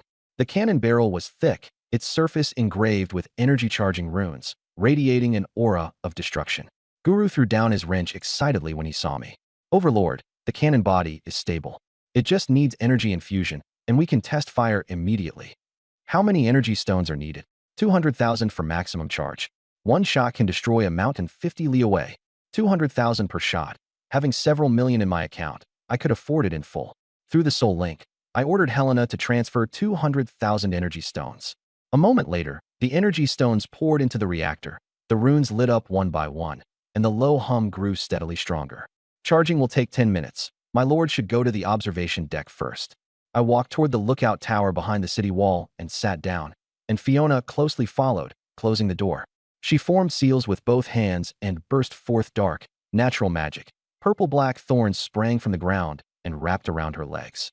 Her soft armor was pulled tight, revealing her perfect curves. Master, the abyss mark inside me is burning too fiercely. I need your comfort. She looked up with yearning in her face, her red lips slightly parted as she panted rapidly, both hands suspended by vines and powerless to resist. I reached out and covered her flat abdomen, and Fiona shivered, letting out a soft moan as she leaned against the vines for support. My fingers traced toward the dark purple mark at her collarbone, and the scorching sensation made her lose herself. Master's power is the sweetest poison in this world. Her eyes reddened as she arched her chest forward, actively cooperating. In the cramped lookout tower, forbidden lust erupted, and heavy panting mingled with the friction of vines into a symphony of conquest. 10 minutes passed in an instant, and Fiona, flushed and sweat-soaked, collapsed limply beside the fur-covered chair. I finished getting ready and stepped out of the tower. On the city walls, the star-destroying cannons had finished charging. Purple-black light flowed along the barrels, distorting the air. Overlord, target locked on the half-orc watchtower 50 li away. Gula shouted excitedly. I raised my hand and swung it down. Fire! Boom! A purple-black beam 5 meters thick pierced through the clouds and swept 50 li in a flash. Seconds later, a blinding white light erupted from the distant mountain peak, followed by a mushroom cloud rising into the sky. The watchtower mountain was completely erased. It worked. Gulu jumped in excitement. 20,000 energy stones for one devastating strike. Worth it. Install star-destroying cannons on all 4 walls. Yes, sir. Helena hurried up onto the wall. My lord, Su Qingxue, the region's #2 player, has led a merchant caravan into the territory and requests a face-to-face discussion about the cut. A player had come to me on her own. Bring her to the hall. 10 minutes later, Su Qingxue stood in the center of the hall. Silver-white hair, frost armor, beautiful as an iceberg, yet she was trembling slightly. For 1,000 succubi stood in formation, staring at her, the oppressive pressure tearing through her defenses. Chu Feng, a 50% cut is too harsh. 30% is my limit. I tapped the armrest. You only have the Vyugra to offer tribute. I set the rules. Accept it, or get lost. We're both human lords. Why do you have to be so ruthless? She stepped forward. Impudent. Betty pressed down with her right hand. Boom. Gravity dropped abruptly, bending her knees until she fell to the ground with a pained cry. The Ice Queen's arrogance shattered instantly. I descended the steps and looked down at her. In my eyes, there are only the obedient and the dust. I pinched her chin and forced her to look up. My palm was like a furnace. The ice armor instantly melted into water. What are you going to do? She trembled, covering her chest. I seized her hands behind her back, and my scorching chest pressed against her skin. I lowered my voice near her ear. 1 energy stone less, and I'll strip you naked and hang you on the city wall. She completely gave in and went limp. I agree. Releasing her, she collapsed to the floor. After stumbling to her feet, she took out an ancient green leaf glowing with light and placed it at the foot of the steps. This is a strange treasure recovered by the caravan. I present it to you with sincerity. Then she hurriedly left. Fiona, the dark elf princess, stepped in, and the moment she saw the leaf, her expression changed drastically. Master, This is the origin leaf of the ancient elven sacred tree. It can grow into a true elven sacred tree. How many energy stones does it need? At least 200,000. Without hesitation, I went to the open ground behind the hall. 200,000 energy stones poured out, piling up into a mountain of crystals. The origin leaf was tossed onto the top. Do it. Fiona bit open her fingertip, and blood shot onto the leaf. Boom. The crystals melted crazily, and purple-black roots burst through the rock and into the ground. A towering giant tree rose from the earth. 10 meters, 50 meters, 100 meters. The abyss sacred tree took shape, its canopy like a giant umbrella blocking out the sky. Life recovery increased by 500%. Every day, it condensed 10 drops of holy water, permanently increasing physique. The trunk split open, revealing a 5-meter-tall tree hollow. Master, I must enter the tree core to guide the energy. Fiona blushed, her eyes full of longing. I'll accompany you. Entering the tree hollow, vines wrapped around Fiona and lifted her into the air. She became the human-shaped core of the tree. I pressed my hand onto the tree core, and blood and energy surged in. The tree's power became even more obedient. I wrapped an arm around her waist and pressed her against my scorching chest. Now, present your reward to the sacred tree. Several hours later, the energy settled down, and Fiona softened into my arms. I handed her over to the maid and returned to my seat alone. Helena. Su Qingshue's caravan completed more than 10 large transactions in half a day. A 50% cut earned us 60,000 energy stones. This golden trade route was secure. Betty walked in. Overlord, the 10,000-strong army of the Cyclops King's court is launching a fierce attack from the west. 100,000 giants, each one 5 meters tall, capable of destroying city walls. All troops, mount the walls and meet the enemy. The earth trembled as an army surged toward us like a gray tide. The four corners started destroying.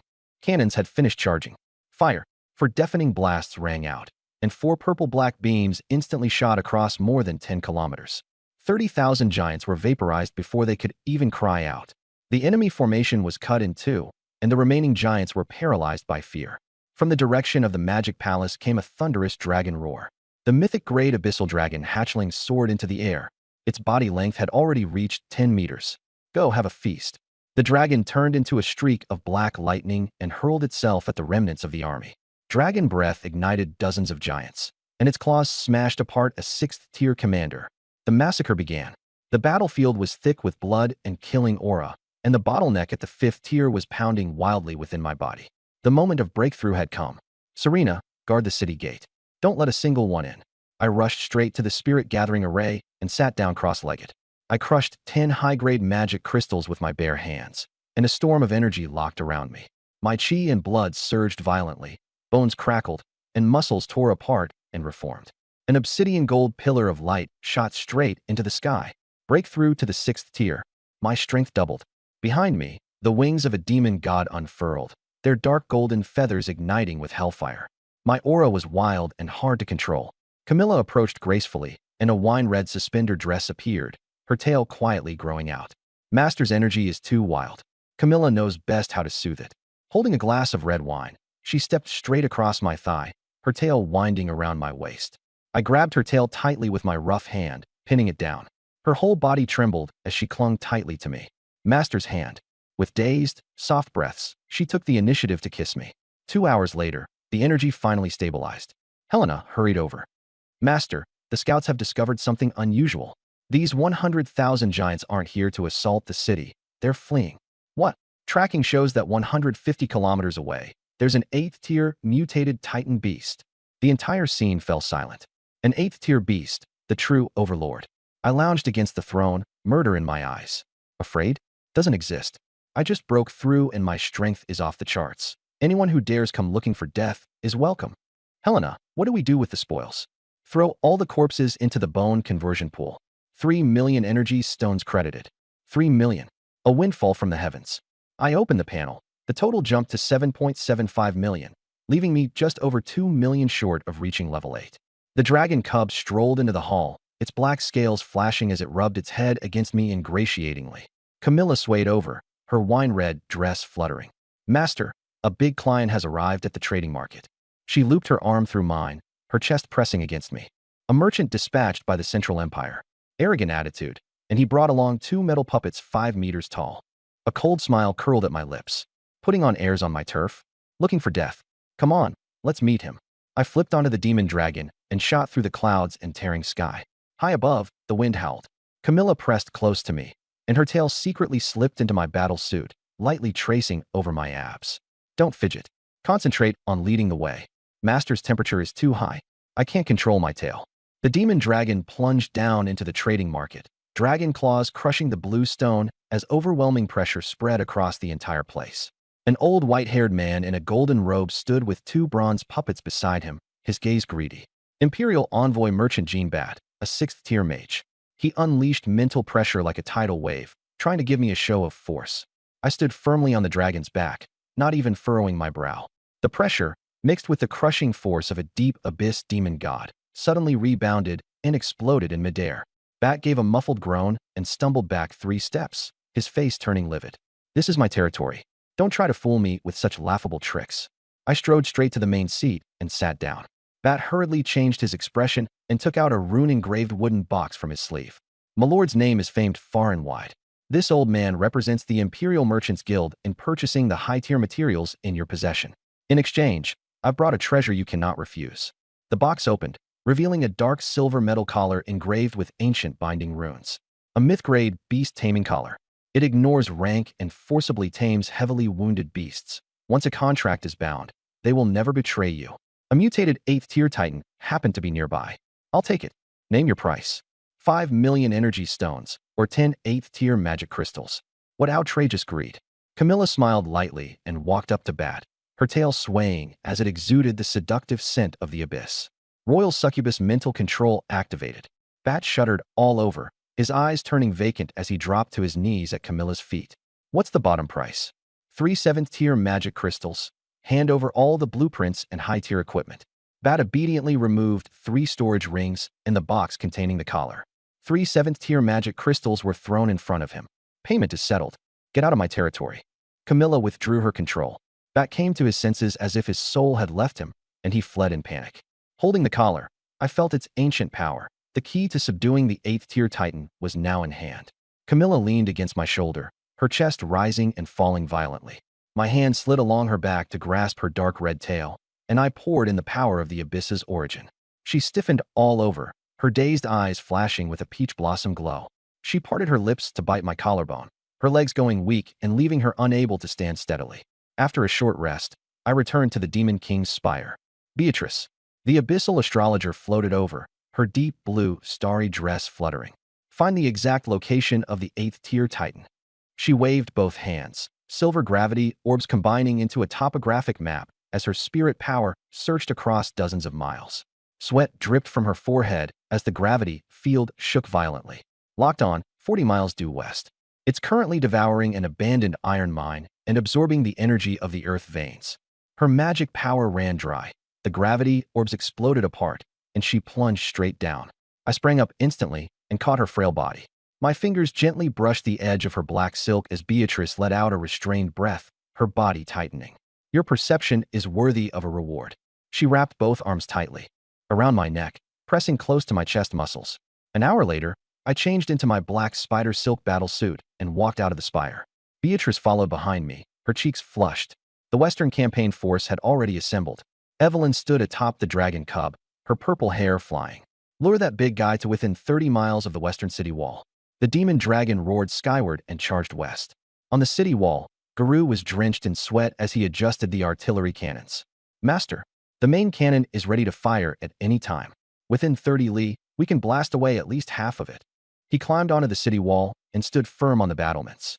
Beside him, Beatrice hovered in the air, ready to lay down a gravitational deceleration field. 40 li away, in the wasteland of the abandoned mine, the Titan mutated behemoth stood like a moving mountain, over 100 meters tall, its entire body covered in thick rocky armor. Evelyn rode the magic dragon, hovering above the beast's head, her heavy bow drawn into a crescent. Deep abyss armor-piercing arrow. The thick arrow tore through the clouds and shot into the rocky shell over the Titan's left eye. Runes exploded, and purple-black flames burned. The Titan roared to the heavens, pounding its chest furiously, shockwaves lifting a level 12 hurricane. It stepped forward like pillars crossing a 100-meter fissure as the ground collapsed. Evelyn kept perfect control of the distance, luring the Titan step by step into the firing zone. 35 li, 32 li. 30 li. Hold it down. Beatrice's starry eyes widened in fury as the black silk blindfold shattered. Absolute gravity field. 500 times pressure. Gravity slammed down from the sky.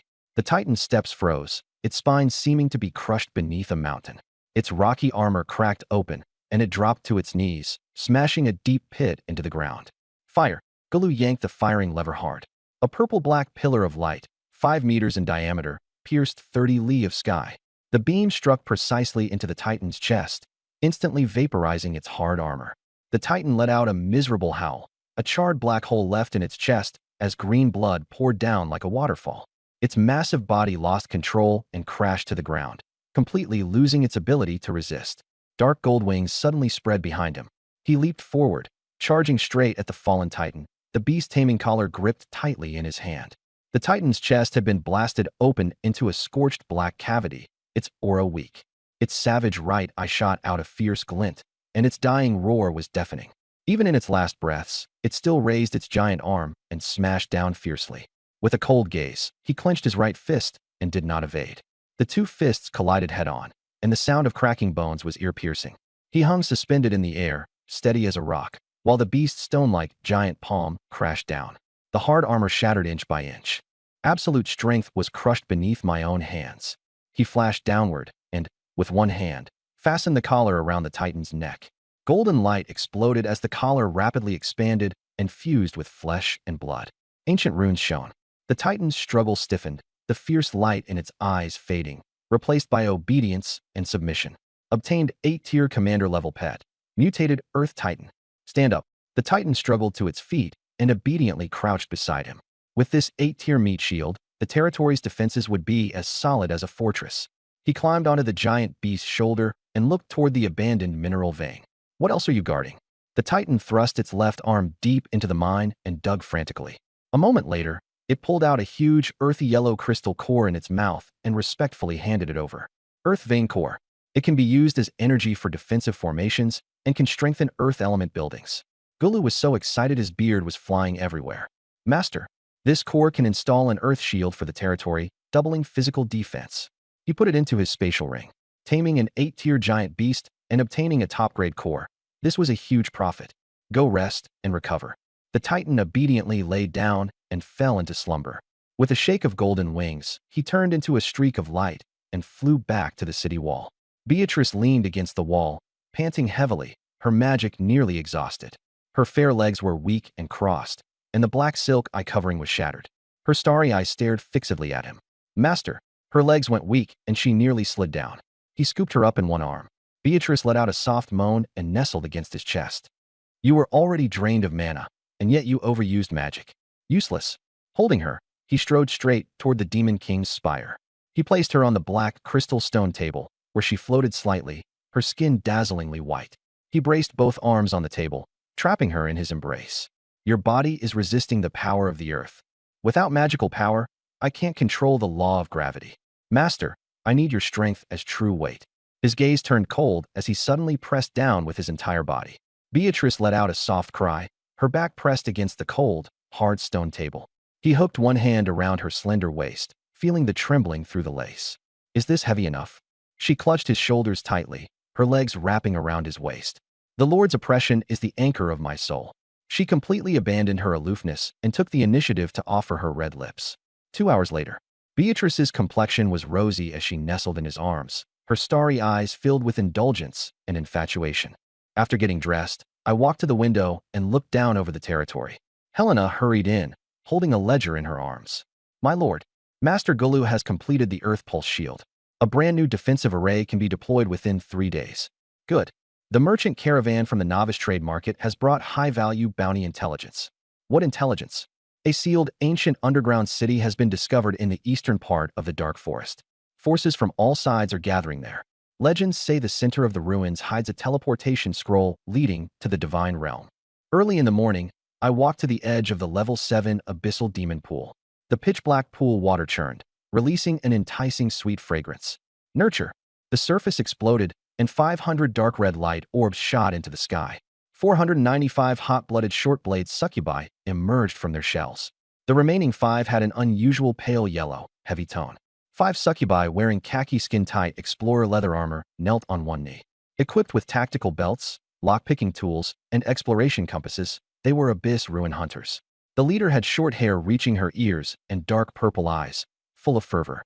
Ruins hunter Vera, at any time, I am ready to pry open every treasure vault in the world for my master. The succubus force steadily grew stronger. I brought Vera into the Demon King's spire. An ancient underground city has been sealed off 30 li away. What do you think? Vera spread out a tattered ancient parchment fragment, an earth-sensing map. Master, the entrance has many mechanisms and chaotic spatial magnetic fields. It must contain a divine-grade teleportation relic. The traps are deadly, and without a professional team, death is certain. An hour later, she collapsed in exhaustion, but her magical power had been fully awakened. Gulu entered excitedly, holding a giant wrench. Master Overlord, the Earth Pulse Shield deployment is complete. Even an 8th-tier boss smashing it won't break it. Stepping out of the spire, I saw the territory's dark gold walls covered by a thick, earthy yellow energy barrier. Indestructible, with no worries left behind. Yuna, Evelyn, Vera, the 3 generals quickly gathered. 1,000 elite troops assembled. We march on the eastern underground city. I turned and stared at the 8th-tier titan at the edge of the territory, lying like a small mountain. The huge wound in its chest had scabbed over, and its stamina had recovered to 60%. Today we walk. I leaped onto the giant beast's shoulder, 100 meters high. The collar flashed with silver light as the titan roared, shaking the heavens. Evelyn and Vera stood on either shoulder, while Yuna led 1,000 succubi transformed into a black cloud circling overhead. Clear the way. East. The giant beast took one stride and crossed the 15-meter-high city wall. With every step, the earth shook like thunder. Trees and boulders were mercilessly flattened. On the eastern side of the dark forest, ancient ruins were surrounded by a shattered stone circle. A 50-meter bronze gate was carved with intricate ancient divine demon runes. Outside, there was a sea of people. Player alliances, beastmen, and goblin merchant groups were all fighting over the terrain. Suddenly, a rumble came from the western earth, and the titan beast charged into the battlefield with destructive force. It opened its mouth and roared, sending shockwaves that toppled the fan of forest. Everyone froze in terror. A human lord even dropped his sword and sat down helplessly. With my hands behind my back, I stood firmly on the titan's shoulder, looking down at the scattering crowd. The succubus legion had surpassed 5,700, and all had changed into Dark Knight phantom leather armor, like black clouds blotting out the sky. Run, run now. With every step the titan took, dozens of beastmen were crushed into bloody mud.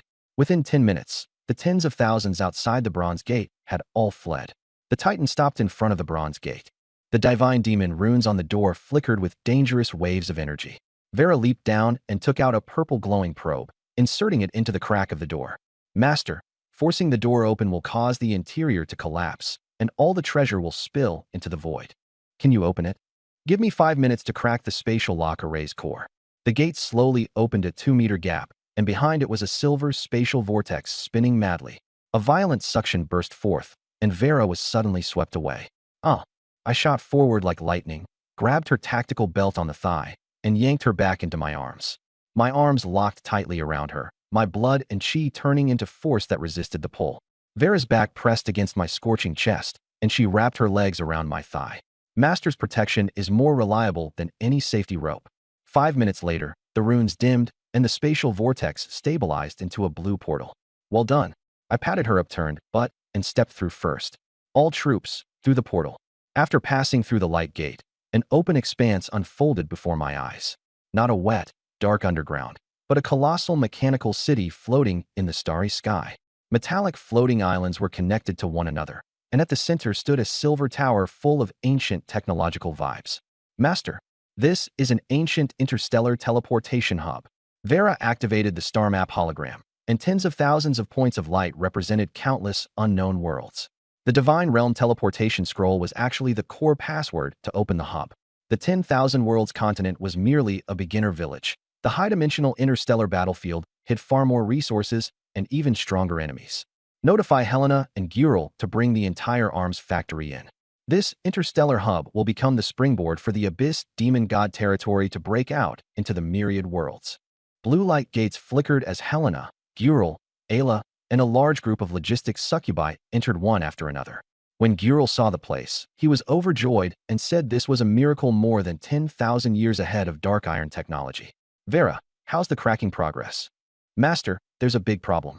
She said anxiously. The hub core requires the highest bloodline verification. You must personally inject authorization binding. He stepped forward. How do I do it? Blood and magic power need to be injected. I'll handle the spatial password sorting. Without hesitation, he stepped forward, his chest pressed tightly against Vera's tense back. His large hand pressed on her lower abdomen to pin her against the edge of the operating console, while the other slammed hard into the circular recess. Metal spikes cut open his palm, and six-stage chi and blood along with the power of abyss origin gushed wildly into the core. Vera let out a soft cry, her whole body trembling violently and her legs going weak. Keep the password stable, don't interrupt it. Her face flushed red as blood. Feeling the heat against her ear and his slight forward pressure, she gritted her teeth and supported herself while her 10 fingers flew across the keyboard. The master's power is too overbearing. 10 minutes later, the silver tower exploded with blue light, and the star map lit up completely. Vera collapsed into his arms, her expedition suit drenched with sweat. Well done. A mechanical voice sounded. Highest authority, binding successful. Welcome, Supreme Ruler of the Abyss Demon God System. Energy is insufficient for ultra-long distance teleportation. Star core fragments must be collected to recharge. Master, Girl roared. An ancient armory has been discovered on the floating island to the left.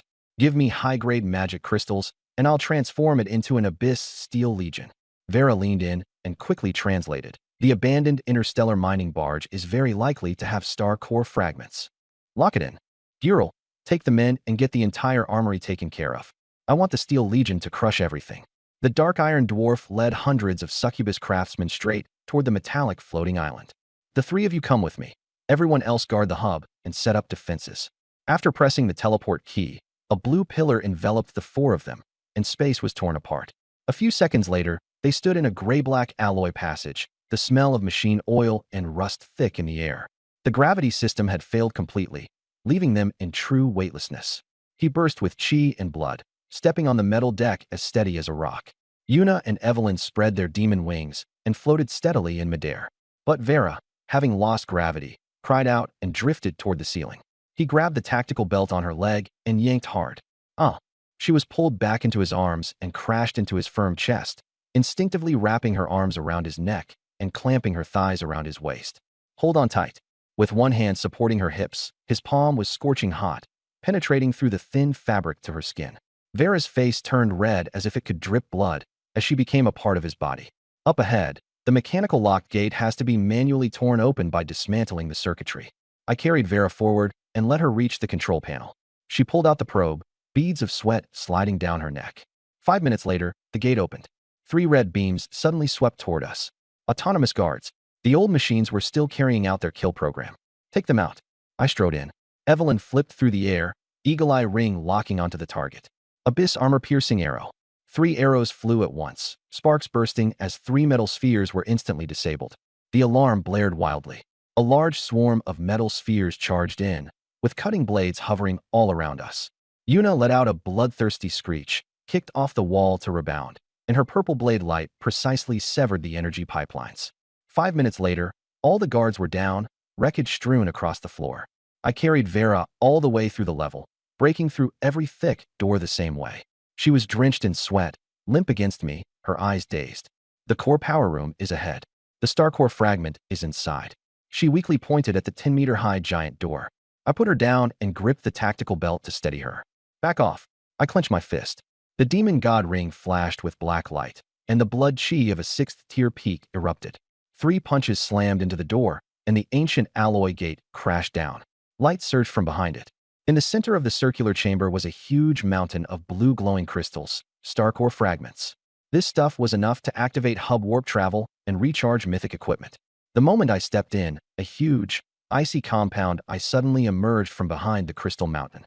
A 20-meter-long black alien insect crawled out, its exoskeleton covered in barbs, glinting with metallic cold light. In zero gravity, it floated by blasting air from its abdomen, letting out a deafening shriek. Its mouthparts spewed sickly green acid, which turned into countless floating green spheres, sealing off every route. Dodge the acid balls, don't take them head-on, I shouted. Evelyn hovered by the hatch, drawing her heavy bow to full tension. Whoosh! An armor-piercing explosive arrow shot out. The recoil in zero gravity was too strong. Her whole body drifted backward and slammed into the wall. She pushed off and slid aside, avoiding the acid spheres. The arrow hit the compound eye dead on. With a boom, the alien insect wailed miserably as its eyelids exploded. "Leave it to me." Yuna kicked off the ceiling and rushed out, swinging her demonic blade to slice through the acid barrier. The insect swept its forelimbs across, but in zero gravity, she had nowhere to brace herself. I threw a punch, blasting out a shockwave and knocking the insect's body off course. Yuna grabbed the barbs on its back, mounted its neck, and drove both blades into the gaps between its joints. Purple light exploded within its body, and the alien insect stopped struggling. An 8th-tier cosmic beast, slain. A system notification popped up, killed an 8th-tier cosmic alien insect. Reward, 100,000 energy stones. Obtained 1 8th-tier cosmic magic crystal. Obtained 100 portions of cosmic alien insect exoskeleton. Yuna pulled her sword free and floated toward me. The moment she landed, one of the remaining acid spheres grazed her left leg. Hiss! Her leather armor started smoking white, and the strong acid burned through her skin. My gaze turned cold. I stepped forward in a flash, grabbed her waist, and yanked her into my arms. In zero gravity, she couldn't resist. Her body leaned back, supported only by my single arm locking around her waist. I tore open the edge of her leather pants, my palms surging with magic as I pressed it against the red mark, forcefully devouring the acid toxin. She writhed in pain but had no strength to resist, her legs curling tightly around my waist, her arms around my neck. "Master, your hand is hotter than the wound," she gasped, her eyes filled with mad devotion.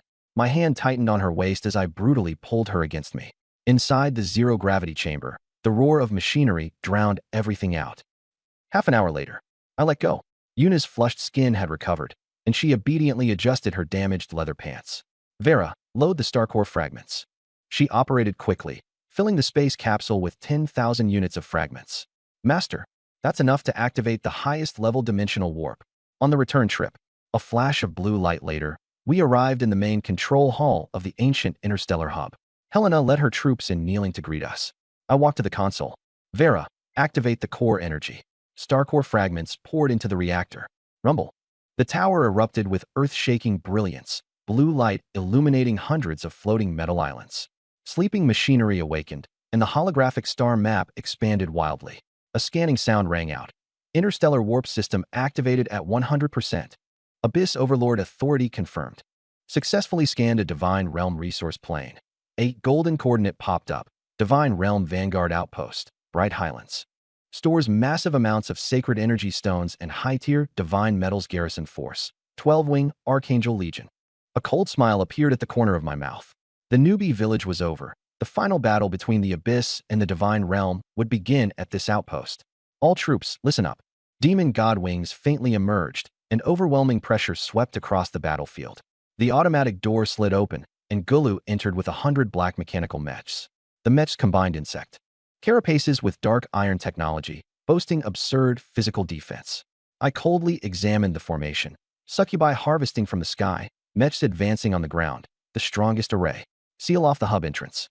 Not even a speck of dust is allowed in. Vera changed into a silver-white neural conductive suit and stood in front of the star map machine. The Divine Realm Outpost's spatial barrier is extremely thick. I must enter the neural link pod and use my brain as a navigator to forcibly lock onto the coordinates. I nodded and followed her to the transparent cylindrical pod at the back of the hall. She took a deep breath and stepped inside, and the tubing automatically connected. Initiate synchronization. The blue conductive gel instantly filled the pod, and a massive flood of information surged into her brain. "Ah!" she screamed in pain, her body convulsing violently. The amount of information exceeded the limit of 6th-tier spiritual power, and the conductive suit flickered wildly. Without hesitation, I stepped into the narrow cylindrical pod, and the hatch sealed shut. My chest pressed tightly against her back, while the blue gel flowed between us. "Relax your mind. Leave it to me." I locked my arms around her waist and fused my blood energy with the origin power of the Abyss, forcibly injecting it into her body. That domineering force suppressed everything, instantly stabilizing her nerves. She gasped for breath, her front pressed against the cold glass, her back against my scorching muscles. "Master's power is the most stable anchor." She tilted her head back against my shoulder, her legs instinctively pressing together. 10 minutes later, the holographic star map burst with red light. Bright Highlands coordinates locked. The hatch opened, and I supported Vera, whose face was flushed and legs weak, as we stepped out. Alarms blared instantly. Detected reverse tracking from the divine realm. The spatial barrier has been breached. In the center of the hall, golden light tore through the void as a spatial rift split open. A 3-meter-tall golden-armored warrior stepped out, with 4 pure white wings and a holy flame cruciform sword in hand. 4-winged battle angel, tier 7 elite, filthy abyss vermin. I'll purify you all with holy flame. I sneered disdainfully. Tear him apart. The mech roared to life and charged straight at the angel. Despicable pile of scrap iron, the angel roared as he swung his sword. The flames were instantly extinguished by abyss enchantment, and a mech's high-frequency particle blade severed the angel's right arm. The angel screamed and tried to flee, but Yuna flashed in purple light, and a magic blade drew a cross-shaped death beam. The head flew off, and the body crashed to the ground. The divine realm's arrogance was crushed into a joke by absolute violence. I stomped the head to pieces and looked toward the teleport gate. All troops assemble. Flatten bright highlands. The teleport gate stood 10 meters tall, its white light blinding as sacred energy surged.